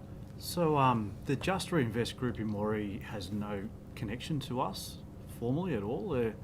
The people who I believe are involved in Just Reinvest are strong Aboriginal community members who happen to work for DCJ. They're not there because they work for DCJ. We don't fund Just Reinvest in Moree, so we have no contractual connections to them. We have an arrangement with Just Reinvest New South Wales where they're managing the expansion of Justice Reinvestment Yes. into Kempsey and Nowra. But we have no funding arrangement with the other Justice Reinvestment sites, so we have no ability to influence Yeah. who's okay. on that board, how often they meet. They're an independent community group. Yeah, I realise that. No, I mean, obviously, love what everybody just loves their work and wants more and more and more. It was just brought up with me as, is there something that somebody can do? But it's obviously something that needs to go to Just Reinvest and approach them about. Thank you very much. Yeah, okay, I'm content. I think we can. Yeah, I think we're breaking. Thank you very much. Yeah.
You're on the air. Thank you very much. I might move to investment in disability services. In 2022-23, how much was provided to New South Wales organisations to receive the NDIS information linkages and capacity building grants?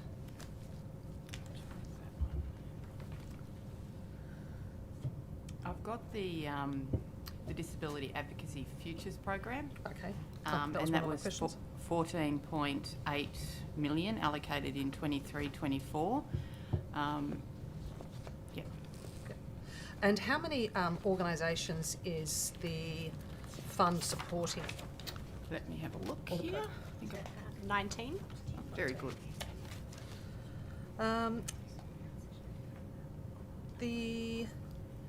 How much has been allocated to the disabilities policy team? I need to take that on notice, but the disability policy team has 22 FTE. Yep. And they are responsible for the NDIS work that we're doing with the states and territories and the Commonwealth, the Australian Disability Strategy and the advocacy that I mentioned earlier. Okay. Is there still funding, or how much has been allocated to the restrictive practices authorisation? Again, I need to take that on notice, but I do know that there are 9 FTE staff that manage that function in DCJ. Okay. In relation to the taxi transport subsidy scheme, what is the current budget for that? Need to take that one on notice. Okay. And I understand there is a $2 million cut in that for this financial year. If you could take on notice where that funding was, where that funding has gone to, if it's been cut. Yeah, and I think that would be from education. Do you know? Yeah, we'll need to take that one on notice and we'll get back to you. In relation to the More Jobs, More Care, which was a 2-year program that I believe runs out or has run out this year, do you have a breakdown of how many people participated in that program? We'll take that on notice. Okay. And if you can advise how many people commenced the program, how many of those were of Aboriginal background, how many people commenced, and also how many people identified as Aboriginal that completed the program. Do you know how many of the people that completed the program went on to get full-time employment? I think we'll take that one on notice. Okay. Is the program continuing? No. No, concluded in June this year. Okay. And what's replaced it? So it was always a time-limited COVID response, so it was always for that duration, but there is some evaluations that we'll be looking at in terms of any future recommendations to come from that. And is there any investment or work being done to grow this the carer workforce? Not specifically from this year's budget. One of the, I understand some of the work that's done at a Commonwealth level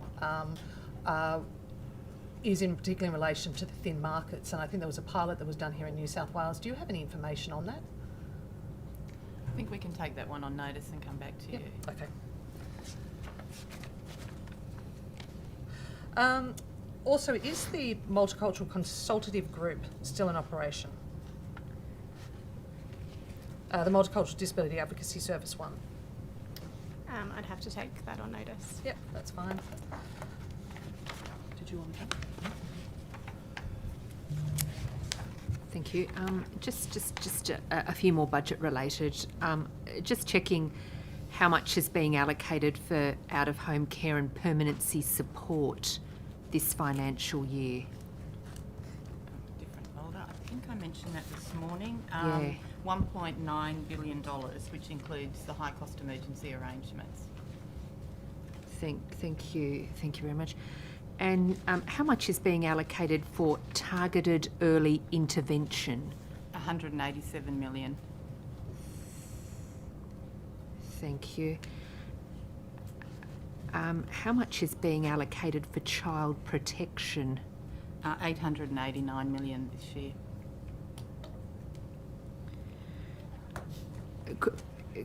Could I receive a breakdown for each program, if possible, of Brighter Futures, Youth Hope, Intensive Family Preservation, Multi-Systemic Therapy for Abuse and Neglect, Family Functioning Therapy? Yeah, happy to take that on Yes, notice. please. I've got it Yeah. in here Okay. somewhere. Thank you. Thank you very much.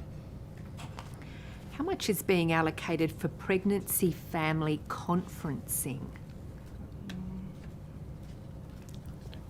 We'll need to take that on notice, Ms. Merton. Yeah, thank you.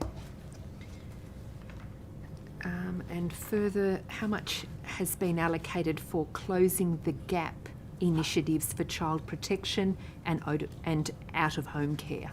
We can provide you that on notice as well.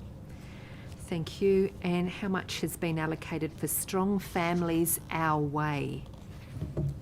That is a sub-component part of the Closing the Gap budget so we'll provide you that with Okay, the sorry. Closing the Gap budget. Thank you very much. And if I could just continue into Family Connect and Support. What funding's been provided to Family Connect and Support this financial year? It's 21 million. Thank you. How many clients have Family Connect supported for the following years, 2021 to 22 and 2022 to 23? I know I've got it in here. I might take that one on notice, but I do have that data. Okay. Thank you.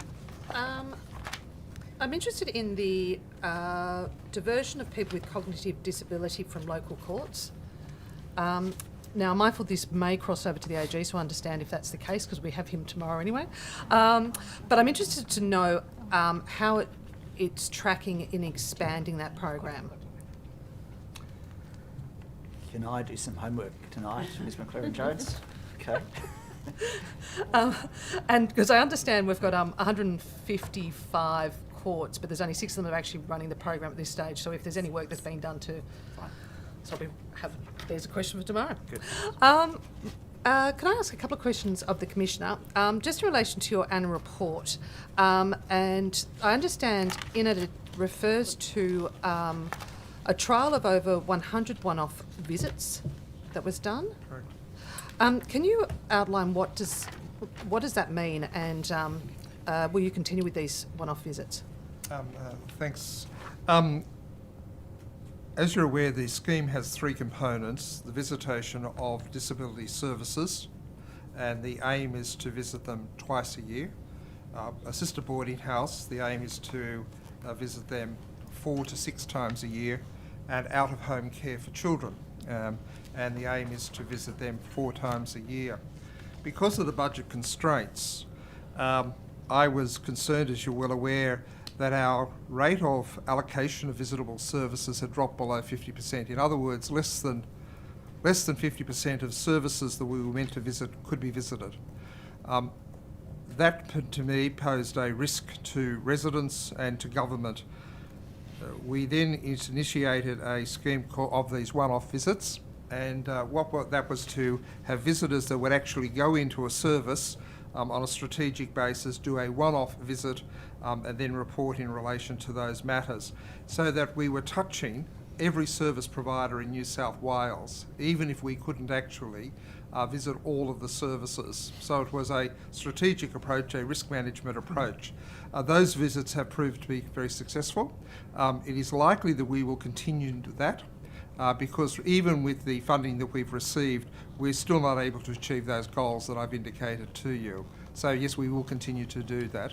And the aim is so that every service provider, of which there are now increasing numbers of new service providers in out-of-home care and in disability in particular, we need to have some presence in their sort of remit. So we will continue that scheme.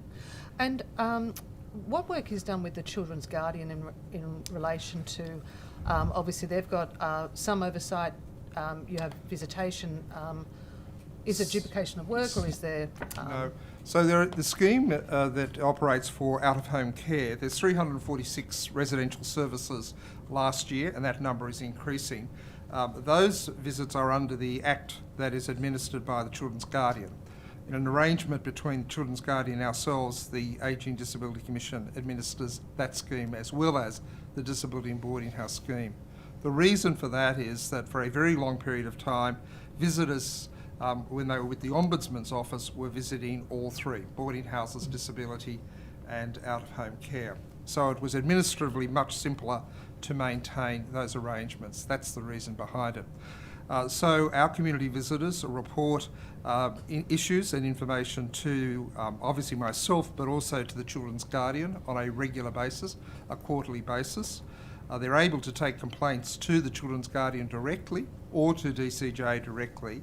And then we have the Children's Guardian himself actually meets with the visitors at their annual conference as well as other forums.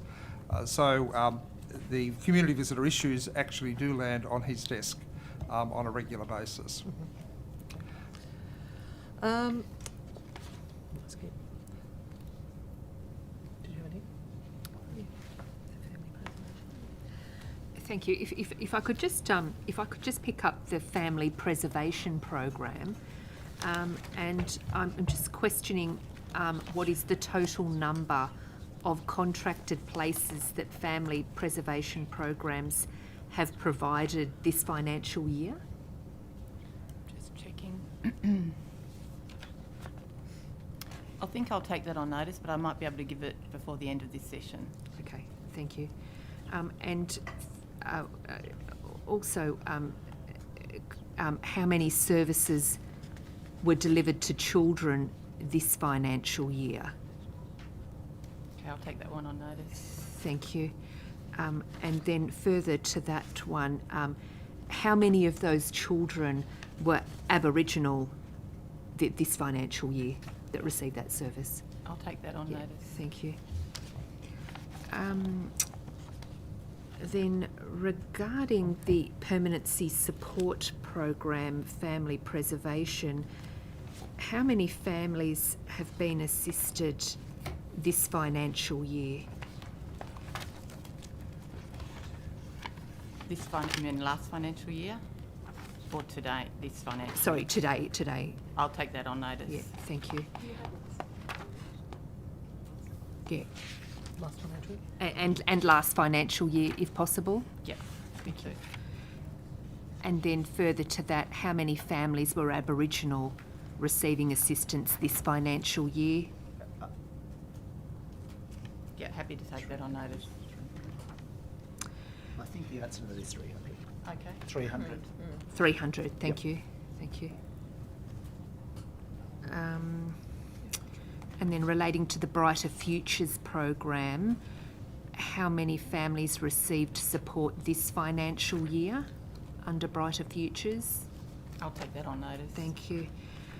How many children and young people received support under Brighter Futures? I'll take that on notice. Thank you. And then regarding the Youth Hopes program, how many children and young people received support this financial year? Happy to take that on notice Thank for you. last year as well. And then just moving to the MST CAN, the multi-systemic therapy for child abuse and neglect, and functional family therapy child welfare, how many families received support this financial year? I'll take both of those on notice. Thank you. Yeah.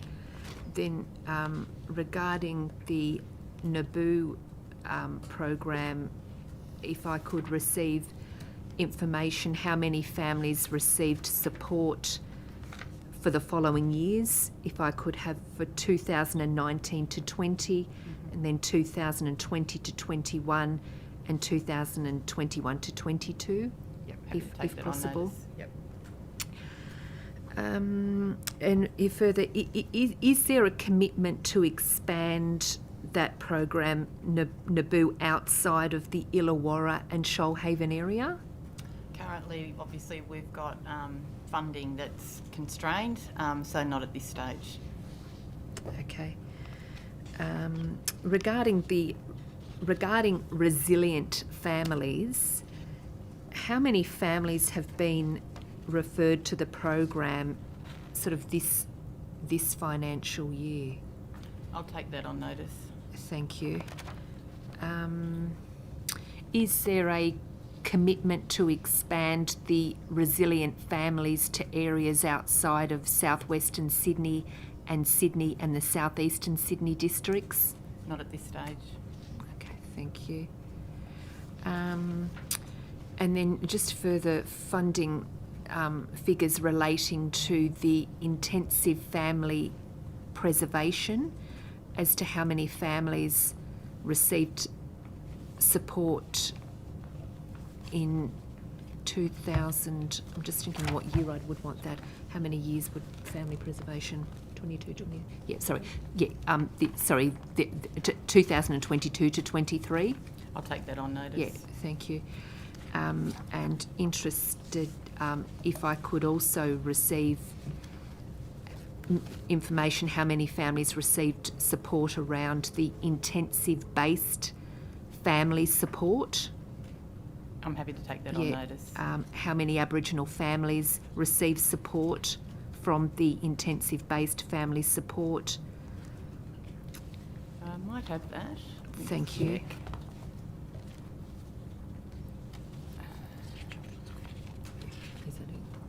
So the Family Preservation Program is 169 million investment in 22-23, and it has approximately 10,000 children who had been reported at risk of significant harm who received that service. You also mentioned earlier the Targeted Early Intervention Program. In 22-23, 170,229 clients accessed that program, and the budget in 2022-23 was 171 million. And you also asked earlier around Family Connect program in terms of the number of families, so that's 20,265 for 22-23. Okay, thank you.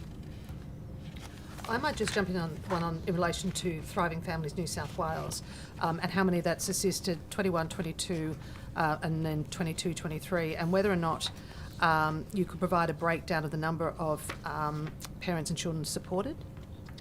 Yeah, I'll take that one on notice. And also, is there funding to extend that program beyond 2024? Not at this stage. Just in the last couple of minutes, in relation to the Safe and Supported National Framework, action item number 3 is regarding workforce. And one of the timeframes is for jurisdictions to report on their current and projected workforce needs across their jurisdiction. Do you have any information on that and how that's tracking and the analysis that's been done? I might take that on notice so I can give you a more fulsome response. Yep. And also providing the information on the barriers and also the opportunities to inform the strategies around sustaining the workforce. Okay, happy so to the take two, that on. Yep. two items under action item number 3A. Okay. Thank you.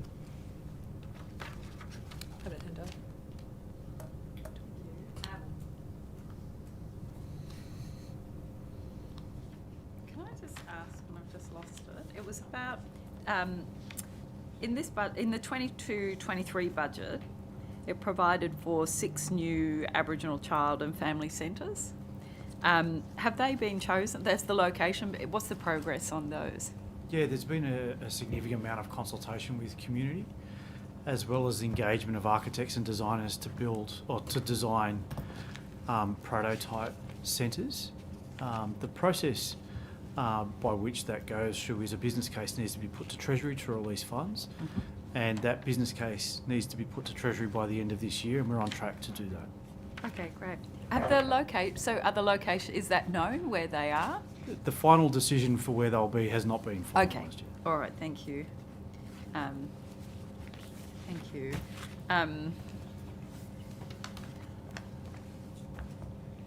The evaluation of the permanency support program, I don't know if this was touched on earlier. I'm not sure whether it had. Okay.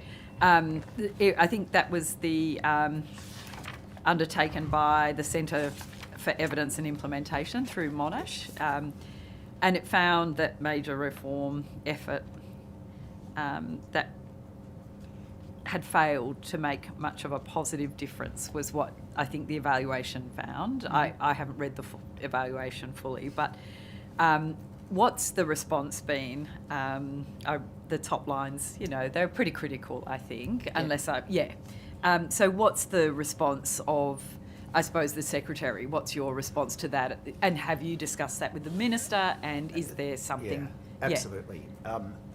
So my high-level response to it is that given the cost of that program and the period of time for which it had been running, the review was timely. That review clearly synchronises with the realisation that there are other systemic challenges that we face in the system at the moment, and the connect between that work and out-of-home care. So there is a need to do a holistic piece of work that looks at all of the programs and how they connect together. That work is underway. The Minister this morning spoke about a program of reform going forward, which has been considered.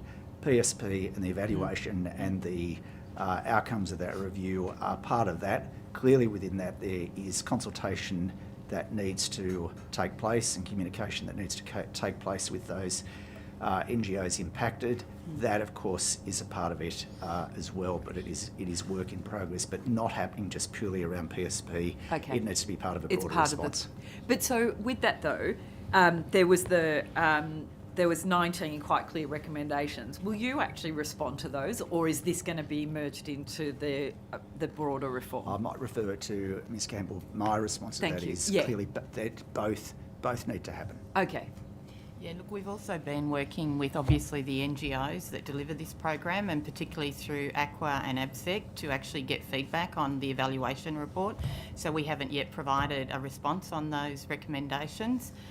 So I think we had the last meeting last week with the NGO sector, but I think the Secretary's correct in that we will look at the PSP evaluation outcomes and what the government response will be, but in the context of the broader reform. Because clearly the PSP evaluation did demonstrate or didn't demonstrate improved permanency outcomes for children and young people. Yeah. Okay, and so under that, I've got a bunch of questions that kind of come through. So one of the points that it said was that although over 95% of children who entered the out-of-home care received the PSP packages, very few went on to receive the restoration support. And so how many Aboriginal and non-Aboriginal children were restored to their parents from final orders, from interim orders, in the last 2 years? Have you got those numbers? We would have it, so I'll take that on notice. Yeah, what I was going to say is I've actually got a few questions that come directly from that, and they're really good questions, and they've been provided to me. So I might put those through to you, and we can get those. And they really are just about trying to track of, what we've done. And thank you. To. Great. Did you have any, Tanya? That I could. No, I could feel you sitting there. No, so you go for it. Go for it. No, it's okay. We've had a few budget estimates together, so we already know. Thank you.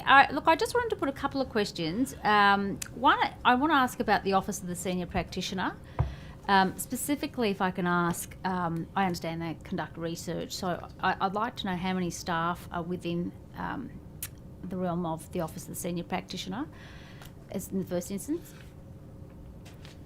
Yes, we can answer that. Can you probably answer that for me pretty quickly? I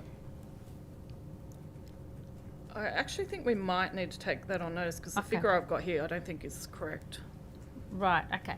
Can I also put to you, if you can, or you might need to take this on notice too, I'd like to know how many qualified caseworkers are currently employed within the Office of the Senior Practitioner. If that's Can okay? I just clarify the question? So, Well, they were once caseworkers that qualified, yes, they were caseworkers that have now been seconded in. into Yeah, sure, the Office of Senior yeah, we Practitioner. can get that. I'd also like to know, generally across all the different departments, whether how many caseworkers have been seconded. We have that Okay. available. You'd I don't that have it with available? me yes, today. that's fine. You but- can take yep. that on notice. That's great. Can you also provide me specifically how many conferences, both interstate and overseas conferences, that the senior executive or indeed any of the management have undertaken in the course of the last, we could say, 2 years? Certainly, we can provide that on notice. Specifically, the Office of the Senior Practitioner. And I'd like the costings of each of those conferences. Thank you. I think that's probably my questions. Are you ready, Mr. Vincent? I can come back. I've got a couple more, but I need to have a bit of a think. If it's, this is a question that I have that is a broad one, that is quite a broad one, and you don't have to answer it, Mr. Thomas, but how do you see things, you have, given the significance of your role in guiding the Closing the Gap to work on behalf of the whole government, how do you see things tracking in this area here in DCJ? Because it's so clearly one of the hardest ones in terms of the targets that we're looking at. Yeah, my job is in DCJ, not Yeah. other targets outside Yeah. of the government. These ones are big enough. I feel like you have been everywhere in budgets, carrying the burden of all of the departments, but yeah. I think, to be frank, the challenge is these targets affect the same people. So the families that are in out-of-home care, the families that are in the criminal justice system are the same people, often the same people with the same circumstance. The challenge we have with the Closing the Gap focus on specific targets, I suppose, is twofold. One, it can focus on system reform, which is really important to do, but you can lose sight of people.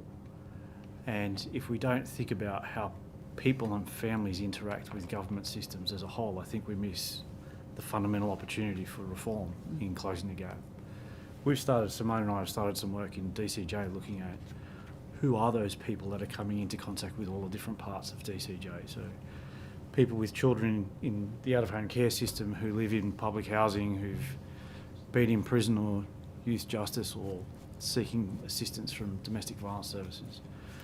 And when we start to have a look at how many of those people are, there's a lot of them and a lot of families. And our engagement with them can tend to be quite transactional. The work that we're doing is to look at how do we reform ourselves so that if we apply the resources, the expertise, the statutory authority in a constructive way to try and remediate the disadvantage that those families experience, what a different organisation we could potentially be. So we're starting doing that work, specifically in southwestern Sydney, to say how can we start to think about putting those families at the centre of what we do and how we think about ourselves, to really look at how we use our ability to stop that disadvantage and stop people becoming entwined in the systems like DCJ over multiple generations, and doing that in a way which engages staff and people in helping to redesign that. So that's just started. Well, it's been going for a little while, but the design work has recently just commenced. That is the greatest opportunity, I think, if we really want to close the gap, is not just thinking about the transactional interactions of people with prisons or courts or wherever it is, but how do we stop that continued intergenerational involvement in government services and statutory systems? And that's where the real focus, I think, can tend to shift. And do you think at this point that you're seeing some of those rewards of that, pivoting the system towards that kind of model? And are you starting to see that, or do you have are you seeing that the system has the capacity, is building those capacities to achieve so. it? And I think stemming from that reform forum that we had in August. Yeah. A really strong desire amongst Aboriginal people to move in the same direction of taking a greater control of the future of their own families and thinking about how we redesign our systems to do that is a great benefit. And I think we're seeing a bunch of structural changes in the way DCJ operates, not least of all the introduction of the active efforts provisions in the legislation. The introduction of kind of standardised decision making is really important and setting us up to start to be better in making those decisions and getting people out of our systems. And do you see that in the families and the communities and the systems that you've got visibility over, do you see that there is a role that the government's agenda and policy around treaty will have an intersection with those communities? And I think that's probably stretching my participation in the Estimates Committee to express a view on that. Okay. All right. Okay. And so in terms of that ministerial partnership and the meeting, and clearly it was, as the minister said, it was a full-on meeting. That kind of the coming together and the building of trust. Are you experiencing in your role? Do you get criticism from communities and from those the people? Do you cop that? Yeah, all the time. Right. And is there? Are you seeing that there's a strategy around? So what the minister was talking about this morning with her program of trust and building and engagement, do you see that would be a constructive pathway to lessen that burden that you carry? I think from an Aboriginal community's point of view, DCJ is the continuance of 200 years worth of involvement in people's families. Yeah. So we might make changes in the next 6 months or 12 months, and that might go some way to changing people's perceptions, but people carry multiple generations of memories of experience of this system. That's not something that's going to be changed or turned around very quickly. No. Thank you. Thank you very much. I've got a couple of questions. One is in relation to the kids' early years and how that initiative is going and is it continue to be funded? Yes, it is continuing to be funded and I'm pretty sure they're looking at an evaluation of it at the moment. And I assume you're going to take it on notice, but do you know when that evaluation is due? I'll take that on notice, yes. And when's it funded up to? Certainly this financial year, but it may be subject to an evaluation and that it's actually being effective, which I understand it's doing a great job. Yeah. They all do it, yeah. Very, very good job, aren't they? Just in relation to the Commissioner's annual report, I understand that there was 5,683 issues that were raised about visitable services and support for residents.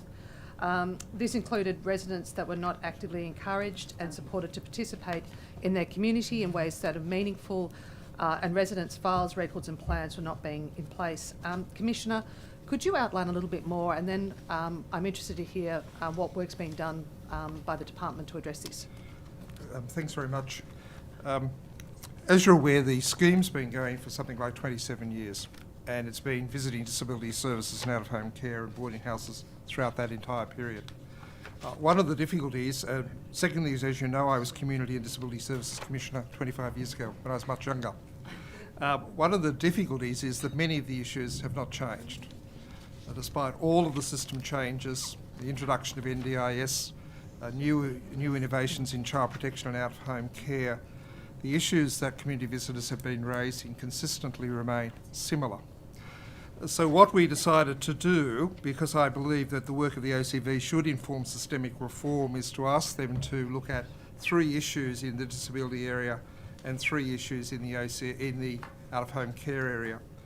And the issues that come up all the time are about compatibility, as you've indicated, the lack of involvement in meaningful activities, including skills development, and in, of course, out-of-home care, the leading issue continues to be, through the whole of those 27 years, is leaving care planning, or the absence thereof.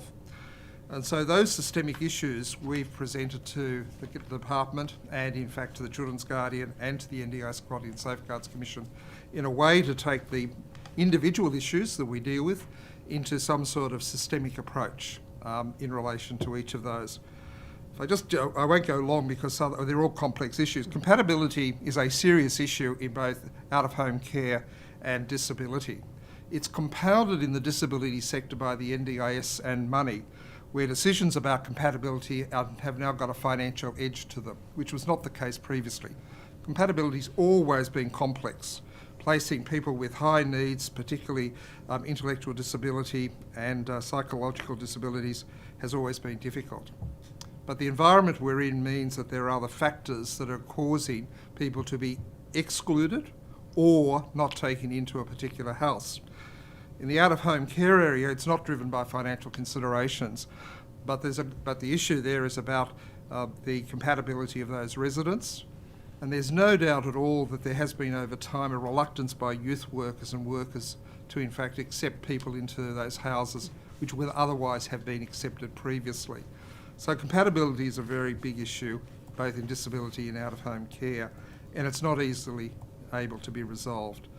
The involvement in meaningful activity is really a deep concern. One of the things that's happened in disability land has been a disinvestment in issues going to the quality of life of people with disabilities beyond the provision of normal care, that is housing, food, clothing. And it's a perverse outcome. NDIS should have actually given us a much more holistic approach to the well-being of people with disabilities. Because of a number of the problems within the NDIS, which you're well aware of, our visitors are constantly saying there is a disinvestment in the skills development in relation to people with disabilities, and I think they're right. In relation to out-of-home care, the issues you've already touched on, the absence from school, the absence from the actual placement, the lack of consideration beyond the basic needs remains an issue of profound concern, and you've touched on some of those throughout the day. And then the last one, the leaving care planning, it's a huge problem, and it's been a huge problem despite the enormous efforts by DCJ and its former predecessors. Because if we can't get leaving care planning right, that person leaves the system in a very vulnerable environment without the necessary support, skills and capacities to enter adulthood in a very uncertain environment. So those are the sorts of three issues which we've taken a systemic interest in across those three services. But they're not new, and no one at this table would think, that they are new. The challenge is, after 20 years, why do we have the same issues being reported in relation to the same groups of people? As you mentioned, I think we've covered off the leaving care plans, but I'm interested in the second point, which was the involvement in meaningful activities and what work's being done to support people, particularly in residential care or disability homes. Could you just repeat that question? Oh, it was the second point. So we've already covered off compatibility of services and the leaving care plans. But the second point that the Commissioner raised was involvement in meaningful activities, skills development across all service types. I'm just interested to know the department's work in that space.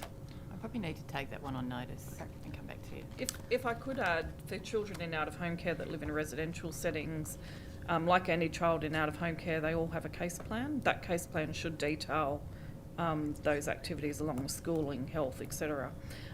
Just in terms of the Commissioner's comments about leaving care, which I absolutely wholeheartedly agree with, we've got some further work to do to improve our leaving care work with young people.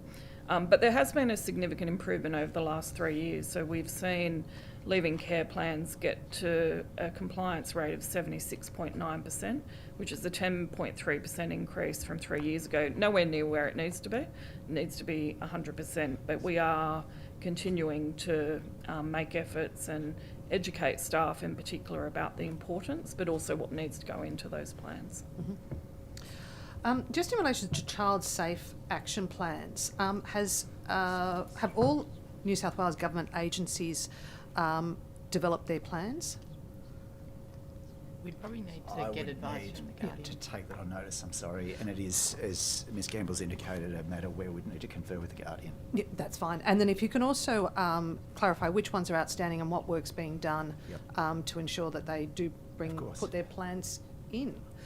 Just a final question in relation to process for questions on notice. I just want to know your understanding of when a question is submitted to the Minister's office, sent to the department, what the process is in the response coming back to a Member of Parliament.